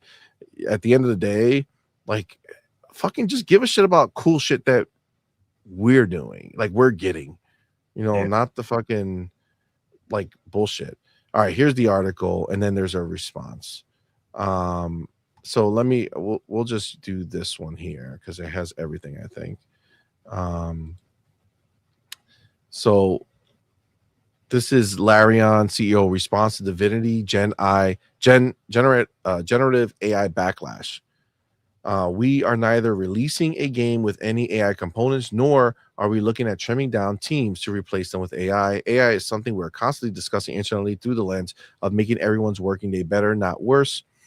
This morning, the news broke that Larian Studios, developer of Baldur's Gate 3 and the upcoming just announced Divinity, is apparently using generative AI behind the scenes for things like concept art and placeholder text. Okay, let's start just right there. Do we really have to have a problem if these devs are using AI to come up with concept art for stuff? And yes, I know you're saying, well, what happens to the concept artist? Okay, cool. Like, I understand that. But like, if a studio is making a game and they're trying to either, I don't know, save money, or they don't have a concept artist, to do it. And I'm not saying Larian doesn't. I'm sure they have plenty of concept artists, but like, not everyone can draw, right? So if I just decided today I want to make a game, I can, because Unreal Engine, all this stuff is free. You can go make shit. And I said to myself, man, I'm not that great of an artist, but I want to have an idea of where I might do this or do this. So I'm going to write a very descriptive thing about it. And I'm going to go ahead and have it give me something that I can use as a, rough sketch of where I want things to go, and have my, see my idea on visually and see if it even looks good or if it makes sense. Like, what? So I could never make a game, or somebody like me can never try to do something because they don't have fucking concept art skills. Mm-hmm. Like, I'm forced to go pay somebody to do that shit. Like, fam, I can tell you right now, all my thumbnails are with AI now. Why the fuck would I go pay anybody to go do anything for me when I can use this? It's stupid, man. It's so stupid. It's a dumbass fucking thing. It's so annoying that people are so fucking crazy with this shit. Like, they always want to stop progression. And it's clear that, all they're doing, they're not getting rid of this stuff, right? All they're doing is making it where these people are not going to tell you they're using this shit anymore. Yeah. They're not going to say we did it. They're just going to do it and move the fuck on, because at the end of the day, nobody gives a shit how the sausage is made. They only care about what it means at the end. It's so dumb, but it's like, I don't understand. But let's continue. So they're using things for AI things for concept art and placeholder text. The backlash has been swift and loud from the gaming community. And now Larian founder and game director Swen Vinke is responding to clarify his remarks, affirming that Larian is neither releasing a game with any AI components, nor are we looking at trimming down teams to replace them with AI. And that AI is something we are constantly discussing internally through the lens of making everyone's workday better, not worse. The original news comes from a Bloomberg interview with Vinke. In it, Vinke admits that Larian is pushing hard, Bloomberg's phrasing, on generative AI, even though it hasn't led to big gains in efficiency. Specifically, the studio is using the technology to explore ideas, flesh out PowerPoint presentations, develop concept art, and write placeholder text, Bloomberg's phrasing. So that means Bloomberg is hearing what he has to say and just writing this. Okay. Mm-hmm. All right. Vinke reassures that there won't be any AI generated content in the final version of Divinity.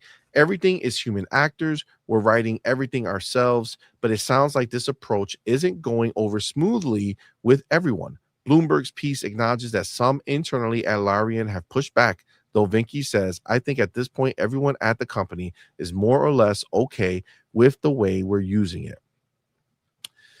This and to be clear, right? Obviously, if they're doing to get some concept art up, that concept artist is going to be like, well, that's something that I could have done. Or if they use a contractor, they don't have to use a contractor anymore, and that person's screwed.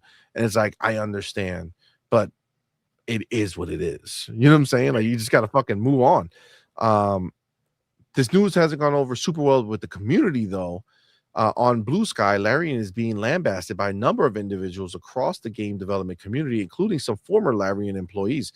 Consider my feedback. I love working at LarianStudios.com until AI, writes a former Larian environment artist. Environment artist, right? So that doesn't mean the guy who's in the computer, you know, and doing the laying down the art, the environment, right? This is a guy who's painting pictures, right? Or drawing things up. I can assume that that's what that means. So yeah, he's probably pissed that they didn't call him in every once in a while, or maybe he doesn't work there because he's not needed anymore. Reconsider and change your direction like yesterday. Show your employees some respect. They are world-class and do not need AI assistance to come up with amazing ideas. You know what's probably also happening? Time. The artist is like, man, well, I got to figure this out, or it's going to take me a while, whatever. And somebody's like, here, I put something up already. Here, look, this is an idea. You know what I'm saying? Like, if you can't beat the technology, then you're going to have to figure it out, right? Like, if you can't do it faster or better, then you're going to get replaced, my dude. Like, that's just life, man. I'm sure there's some horses that are like, God damn, I used to like pulling carts. You know what I'm saying? It's done. Time has passed.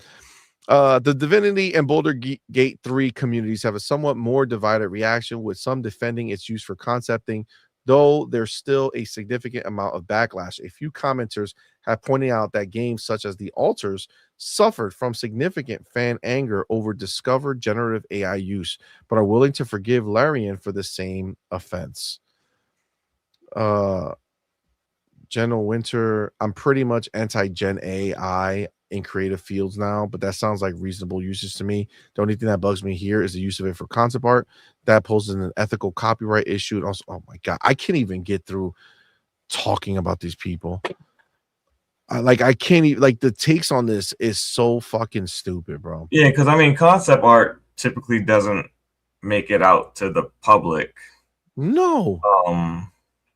It's not used for profit per se. So it's like literally your concept art, like you're conceptualizing what you want to make. Like, I don't even know why it's a thing, man. In response to this backlash, Vinke has issued IGN a lengthy follow-up response, which we've published here in full. Okay. So this is the actual response. We've been continuously increasing our pool of concept artists, writers, and storytellers, are actively putting together writer rooms, casting and recording performances from actors, and hiring translators. Since concept art is being called out explicitly, we have 23 concept artists and have job openings for more. These artists are creating concept art day in, day out for ideation and production use. Everything we do is incremental and aimed at having people spend more time creating. Any ML tool used well is an additive to a creative team or individual's workflow, not a replacement for their skill or craft.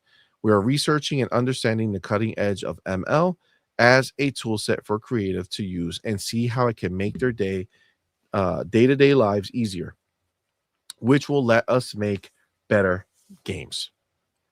We are neither releasing a game with AI components, nor are we looking at trimming down teams to replace them with AI. While I understand it's a subject that evokes a lot of emotion, it's something we are constantly discussing internally through the lens of making everyone's workday better, not worse. Vince then follow up further with a post on Twitter. Holy fuck, guys, we're not pushing hard for or replacing. Hold on, I clicked it so I can see the whole thing. Hold on. All right. Holy fuck, guys, we're not pushing hard for or replacing concept artists with AI. We have a team of 72 artists, of which 23 are concept artists, and we are hiring more. The art they create is original, and I'm very proud of what they do. I was asked explicitly about concept art and our use of Gen AI. I answered that we use it to explore things. I didn't say we use it to develop concept art. The artists do that, and they are indeed world-class artists. We use AI tools to explore references, just like we use Google and art books. At the very early ideation stages, we use it as a rough outline for composition, which we replace with original concept art. There is no comparison. I talked about how we use ML here. If you would like to know more, we've hired creatives for their talent, not for their ability to do what a machine suggests, but they can experiment with these tools to make their lives easier. Let me see if there was any more. No, that's it.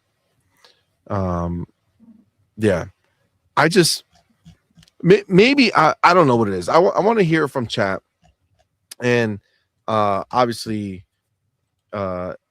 you broke boy. I'm broke boy. God damn it. Pharaoh. I'm sorry. I was on Twitter and I saw his fucking name. Fucked me up.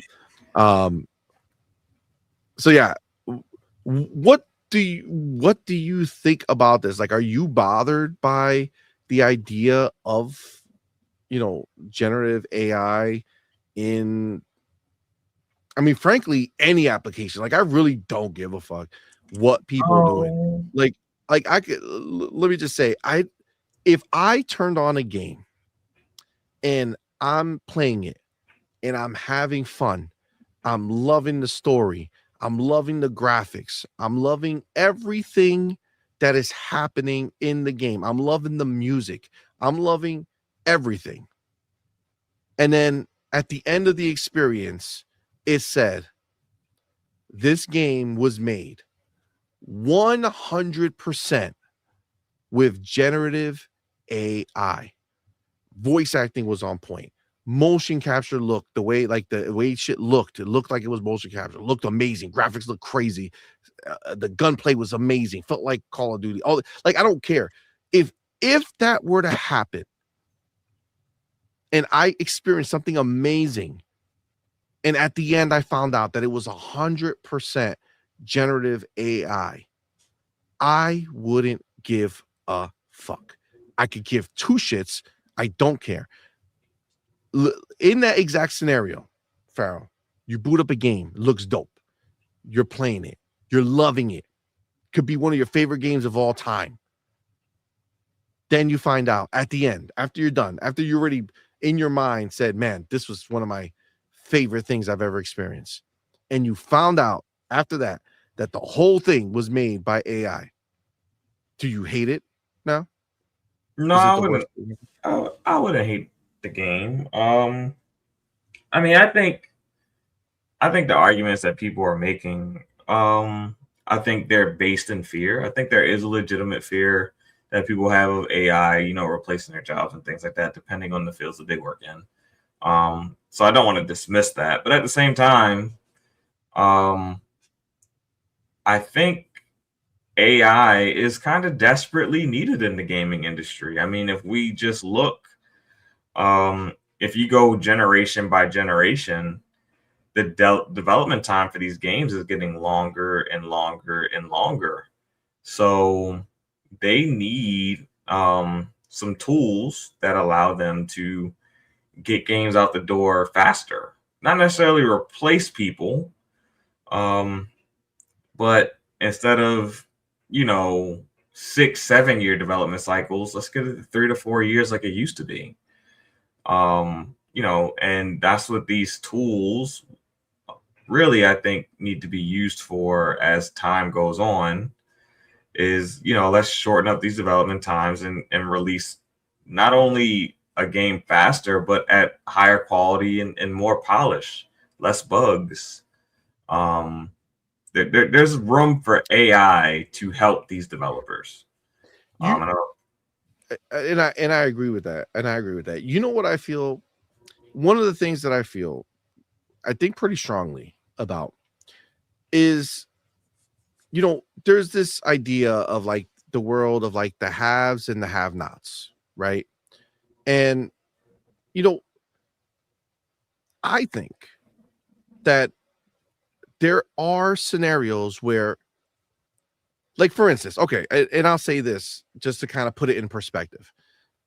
When I was young, I wanted to make video games, right? I loved video games. That's what I wanted to do. I went my whole life through high school, everything geared towards that. I went to a engineering school. Okay, it's only one school I applied to. I got full scholarship. I went to an engineering school, went for computer engineering. I wanted to make games, right? Mm-hmm. And then I started doing the stuff that is required to make games. Started taking computer science classes, all this other shit. Turns out I hate all that shit. You know what I'm saying? Hated it. There's no part of me that wants to sit there and do that particular work, right? Yeah, the coding, yeah. But does that mean that I never it doesn't still stay in me that I wish I was able to make a game that I had in my mind or that I thought of, and because I lack the skills that are there, then I can't do it, right? I can't. It's not possible, right?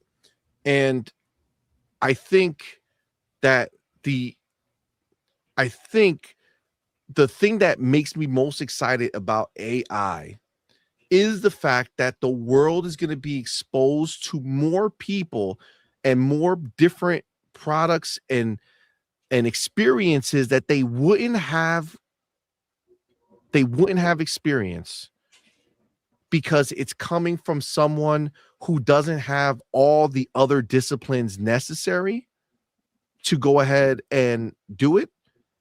But because of AI, they're able to. For instance, I'm going to shout out my boy, pal, Rusted Steel Manager. Okay. He has created this he's the Rusted Steel Manager because he created an entire band in AI, and he's taking it very seriously. And one of the things that is I find so good, because I do listen to it, and if I'm not mistaken, I believe this is what he does, is he writes songs. Now, I don't know if he can sing. Maybe he can't sing, but he writes songs and then uses AI to sing those songs. And I've heard a bunch of his songs, and they're good. They're good songs. And they wouldn't exist if he didn't have an outlet to go ahead and have that done, right? Just like, let's put it this way, just like YouTube and TikTok and Twitter has taken the idea of fame and democratized it, right? You can be famous without Hollywood deciding that, without the record labels deciding that, right? Some of my favorite artists are YouTube rappers that are not part of the main, record labels and shit like that. But because of technology, people are now able to feed their whole families because they're funny and they make TikToks that make people laugh. But if they stood outside SNL, stood outside the building of SNL, they wouldn't be able to, they would never be let in. They would never have a chance to do that, right?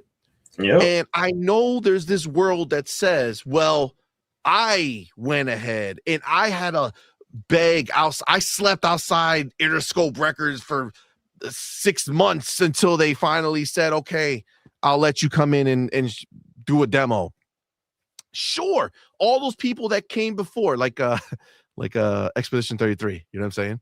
Yeah. Like to those who come after, right? Yes. People before had to do shit harder. Guess what? When I grew up, if somebody left the house, I didn't know if I was ever going to see them again because there was no phone. There was no way to check in with people. It was just, you're gone. Hopefully you come back. You know what? Technology allows us to do that, right? And the same way that technology has gone forward, yes, all the people who have gone to school for years and busted their ass and did everything they can to perfect their craft are afraid that they're not going to be needed because other people in power might shortcut it and use these other technologies. And that sucks for them. I apologize. But you know what? There's somebody who was manufacturing the fucking horse stuff that was required to do the buggy, right? All those pieces were manufactured by somebody, right? And that went away for those people because technology advanced and technology moved on and they had to adapt and figure something out. The one thing about this particular scenario, and I see a lot of people talking about Expedition 33, right? One of the things that these people who are trying to stop AI from being something need to understand is that AI existing doesn't change those people's ability to go make something great on their own. Yeah. We don't look for one game a year. This is not PlayStation, okay, where they're looking for one game a year. We have 365 days in a year. We want to play shit. If somebody makes a game all natural, no AI, everything is just hand done, great. Is it a good game? Because you know what? I've played plenty of handcrafted games that sucked ass. Okay? So handcrafted doesn't mean shit to me. I care about what's a good game. If AI becomes a thing to the point where you can make legitimate, high-end, fantastic experiences, and the layman can do it, the general person can do it. Think about the people who make Roblox fucking content. Yeah. Who sell millions of dollars worth of shit because they make these janky, bootlegged shit on Roblox because it exists. Yeah. They're never going to make a Call of Duty, but they'll make some shit that some kid is okay playing a million times and fucking buying these things, right? It's all about making this stuff available to more people, okay? Yeah. To more people, right? Kids that don't come up in fluent households can get a hold of a phone or a product that might be able to allow them to use AI to do something that they could have never done because they weren't able to go to any of these places and learn these things. But they still have ideas. They still have thoughts and stuff that can possibly be something. And you know what? The world would decide if what they made is worth it or not the fact that it's AI or not, right? Like that entire idea for me is just so stupid. And you know what it is? We're so close, like we're so tied in the industry where we see these people who make these games and we hear them all afraid and it trickles down and it gets involved into people that have no business giving a shit what any of this stuff is. You know what I'm saying? Like we don't know who these people are. Like, no, we have no idea what they do, how they do it, what they've done to get there. You don't know if games that you've been playing have AI shit in there that they just didn't disclose, because AI has been around for a while and it wasn't, as good as it is now, but it's something. Yeah, And like you just don't know. it's like when you walk into Walmart or Target and there's nothing but self checkout now, and people are like, oh, but the poor cashier is like, good and damn well no one was feeding their family on a cashier salary. Like, that just No. freed up people to go pursue other things and a lot of to do other things. And it's there's going to still be the same thing. cashiers. There's still cashiers. Yeah, they still have some. Right, But even they're like, still there. even if AI gets to the point where you're saying that you're going to be replaced, if you're really, that good at your job and what you do, you'll be able to take those same AI tools after being replaced, and you'll be able to make things that you're passionate about, to make money, per se. So like, if you got fired as a game designer, but you had a really great game in mind, and you decide to be a one-man team and make a game, that is going to be an option for you. I mean, we're resilient as a society. We're resilient as a people. Careers are going to change, and I have faith that people will adjust and adapt and take advantage as the market changes. I mean, these are talented, creative people, and I don't think they'll stop being talented and creative just because AI advances, even if the company they work for decides that they no longer require their services, which I think is kind of like the fear mongering that is kind of taking place within the industry. But just because your company lets you go, if the AI really advances what you think it's going to be, then you're going to be able to use that exact same AI feature set and do some cool things yourself. Exactly. And I think ultimately, like, that's the real shit about it, right? Like, trust me, if you are in these fields and you're nervous because you think you're going to get replaced or something like that, I get it. I sympathize with you. Does that mean I think we should stop advancing? Do I think we should stop building to a point where you could feasibly be replaced? No, I don't. I think we should. I think we should absolutely keep going. And that's for everything that exists out there. It's all about making things better and allowing it to be. Of course, you're going to get a bunch of garbage in the world, but again, let me be clear. People who didn't make games with AI have released garbage.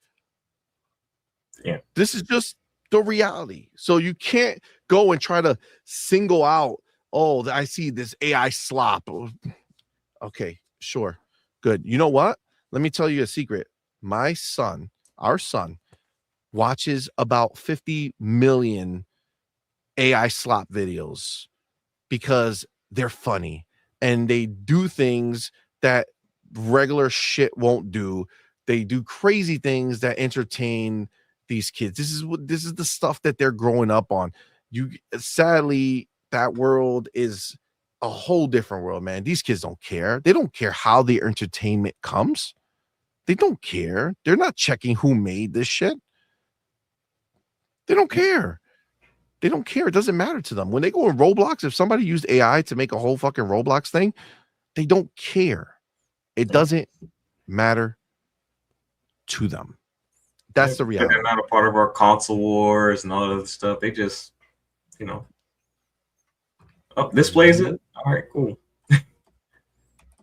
That's just what it is, right? They don't even think about it, bro. It doesn't matter to them at all. So at the end of the day, it is what it is. Now, aside from, because obviously I went into this whole AI. I mean, we're talking about AI, but I took it away from this particular conversation. The fact that these people, Larian, who went ahead and worked on Baldur's Gate 3 forever, no matter what I feel about that game, and they created Divinity, and they're making this new Divinity. Like, is there no like trust? You know what I'm saying? Like, did they not earn any trust whatsoever? Like, it's just, I mean, they literally like built Baldur's Gate 3 with the community, like took feedback, went to work, used what is it that real people. You know what I'm saying? Like, why would you go ahead and try to like crucify these people because of this shit? Like, my dude, are you making these games? Like, what the fuck is your problem? Did they pass you over for a job? Like, what is happening here? You know what I'm saying? Like, calm the fuck down. This is these people's decision on what they want to do. And if they're using the shit to make things faster, you said it before, man. You said it before. We used to get games every 3 to 4 years. That's gone. That's you gone. Like Gears 1, 2, 3 in one generation. Facts. That's never happening again, unless we get better with our tools. That we, it just is what it is. It is, man. It is. It just is what it is. One of the biggest things I'm most excited for is something that can't be done by people, and that's making the AI work for NPCs in an open world.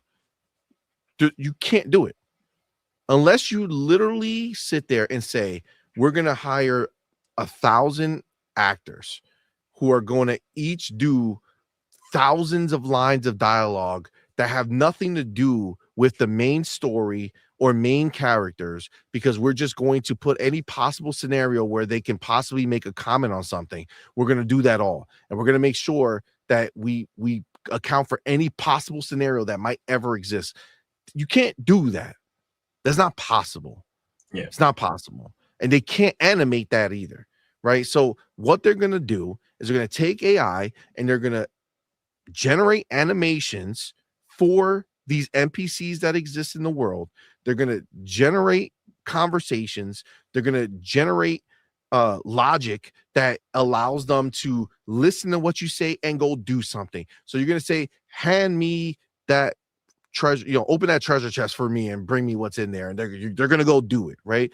Go get me a drink at the bar, and they're going to go do it. Right. Like, these are things that will come eventually in gaming. And at the end of the day, at the very end of the day, we cannot stop that type of progression because of people crying. Yeah. It's just what it is, man. I can't kind of see it any way. Now, as far as like the chat, I don't know if you guys, I see you guys, some of you are kind of seeing it the same way. I mean, there's a place for AI in the gaming industry, and there's a place for it where AI is able to help in the development of games, and people are still able to work in the game industry doing what they love, making games. Like, there's a place for both. Agreed. And I think that at the end of the day, the most important thing in anything that you do, and maybe this is where the challenge comes in for them, is you gotta try to make yourself, as when you work for anyone, right? Any job that you do, you have to make yourself indispensable. You got to make it where you don't want them to ever let you go, because what you add is so valuable. Yeah. And again, people have said it many, many times, but AI, until there's an AI that then goes ahead and uses AI to make things, right? Like, once that becomes a thing, maybe there'll be something to be concerned about. But as long as there's a person who has to enter the prompts to do any of the stuff that is done, you still have to have that, right? Like, I mean, I use AI. It's almost never perfect. It just kind of gets you far enough that you just have to clean it up enough to where it's where you want it to be. It just gives you like a baseline, basically, for a lot of your situations. Or you build something and then you have AI review it and kind of fix it up for you a little bit. Like, it's not a one-stop shop solution where it just does everything for you. There still has to be a person on the opposite end of, what's being asked of the AI in order to, make it a presentable product to a person. Agreed. One of the biggest things that I'm hoping for is that at some point there's going to be AI that's going to be able to listen to my whole 4-hour fucking podcast and do all the timestamps for me in detail. You know what I'm saying? Just take every time something else is discussed, make a fucking little time note about it. That'd be great. Now, I know maybe somebody like Special Nick, he'll be mad because now everybody has really detailed, timestamps. And I know my boy Special Nick does that, and he puts all these, every moment of every fucking show is all documented and detailed. And maybe he'll be so pissed. He's like, God damn it, AI is making everybody be able to do what I can do because I take the time to do it. They don't want to take the time to do it, but they'll still do it. You know what I say to that? Tough shit. Okay. I want AI to do it. I don't want to fucking do that. Okay. Yes. Come on, AI. Be able to watch my whole video and fucking timestamp the whole thing. Thank you. Appreciate you. That would be amazing. That would be amazing, bro. Come on, man. That would be amazing. I need an AI that instantly edits all the ums out of my videos. Yes, that too. Can you imagine that? Come on, yeah, one cut from now on. One cut, everything. Not multiple. I mean, listen, to be clear, that's what people do, right? Yeah. People take that recording and then they go in there and manually go and take out every and every fucking little thing that was bad, right? Why can't we have AI just do that for us? It should be built into YouTube at this point, right? I should upload the video, and before it goes live, it just, do you want to remove all your stupid ass ums? Yes, please. Right? Or in the software that you're using to edit your shit before you put it out, can I please get some AI help to just do this shit for me? But all the editors are going to lose their jobs. I wasn't paying an editor, so they didn't lose a job with me. You know what I'm saying? Yeah. It's just what it is, man. I got 3 hours back because I'm not fucking removing. Yeah, like I got kids, man. I got a life that, I'm sorry, but I want to be able to do those things without fucking giving everything up. But yeah, I know there's gonna be people who are gonna be mad at this whole conversation, and be pissed that we're not anti-AI, but I'm not pro or anti. I just understand that there's a place for it. There's a place for everything as long as it's used properly. It's just a tool. I'm not gonna be mad. I'm not gonna be mad. Like saying I hate screwdrivers. Yeah, because I don't have to fucking get my fucking nail in there to try to turn it. I gotta use this fucking shortcut. I'm beating the system, using a screwdriver. Like, no, bitch. Damn power tools. Now the people with strong forearms, they're not needed anymore. Yep. What? You can cut through that too? I'm out here chopping on this tree with a fucking axe, and you're out here with a fucking chainsaw? Yeah. What? Come on, man. Did you not think that tech would be the next place where all these things will start to happen, where we'll start getting these tools that let the everyman do shit? You know what I'm saying? Like these specialty people, I understand you gave your life to it. I respect that. Doesn't mean I don't want to be able to fucking do it because I chose a different fucking path. I have a different business, a different life, and I didn't dedicate myself to this, but I can never partake. No, I'm good. I'll partake if it's possible. Give me the tools, baby. One day we're gonna have an On Point for Gamers game. It's gonna happen, whatever it is. Don't know. One day. Smack a pony. Smack a pony. Every time. It's gonna be a mobile game. Every time you press it, smack the pony. I love it. That's a great idea. I would love to make that. But yeah, look, at the end of the day, it is what it is.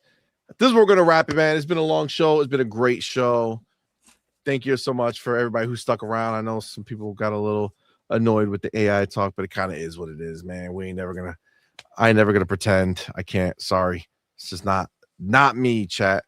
That being said, thank you all so much for rocking out with us. Thank you to everybody who's been in here hanging out. You guys are the shit. So thank y'all so much. Appreciate y'all. Farrell, man, thank you, my brother, for being here. Appreciate you. I know it's been a long show. Thank you for rocking out, man. Let everybody know where to find you, what you got going on. Yeah, you guys can find me right here on YouTube. You can just type in my name and you will find me. I make content periodically. I'll probably get back to making content once the new year starts. I'm trying to figure out what's going on with the podcast channel. Everybody's got new careers and things going on, so I'm just gonna kind of put that on hold for now. But yeah, you can go ahead and check out my channel for sure. When the new year rolls around, I'll probably start making content again. Nice. That's what's up, man. Okay. Well, definitely go and follow this man. Go check out his stuff and support him, man, because Farrell's the man. So appreciate it. Now, obviously, Doodle was here, but she had some things to take care of. She didn't want to disrupt the conversation. So shout out to Doodle for rocking out with us for so long. She was awesome. Guys, this is the thing. I very well might be back tomorrow morning at some point with we doing it live. I believe because I have some things that I wanted to play, but this week Friday I'm not going to do a show. We're not going to do a show because this weekend is our 20th year wedding anniversary. So thanks, man. So we're taking Friday night off so we can have like a nice weekend together. So it's going to be a fun time for us. So we won't do the show on Friday. So what I'm going to do is I'm going to do a show on Thursday instead of Friday. So it'll be a Thursday show. And so instead of we doing it live on Thursday, I'm going to try to do it on Wednesday. I'm thinking sometime in the morning, theoretically. So I can't promise anything 100%, but just keep your eye out tomorrow at some point. I should be going live with some gameplay of something. So definitely be on the lookout for that. And then again, if you're not here on Thursday night, we will be back the Tuesday following. And then I think that's just going to be, then the following Tuesday will be the same thing. So it'll just be like one show that week because of the holidays. But outside of that, man, thank you again, man. Appreciate all of you. Thank you to everyone who was in the building. Thank you to everybody who super chatted, who became members, who gifted members. You guys are all the shit. Thank you again all for the support. It does mean a lot to us and the channel. And with that, we're gonna go ahead and end the show the way we end every single show. Doodle, we're done. Until next time, you're intruding.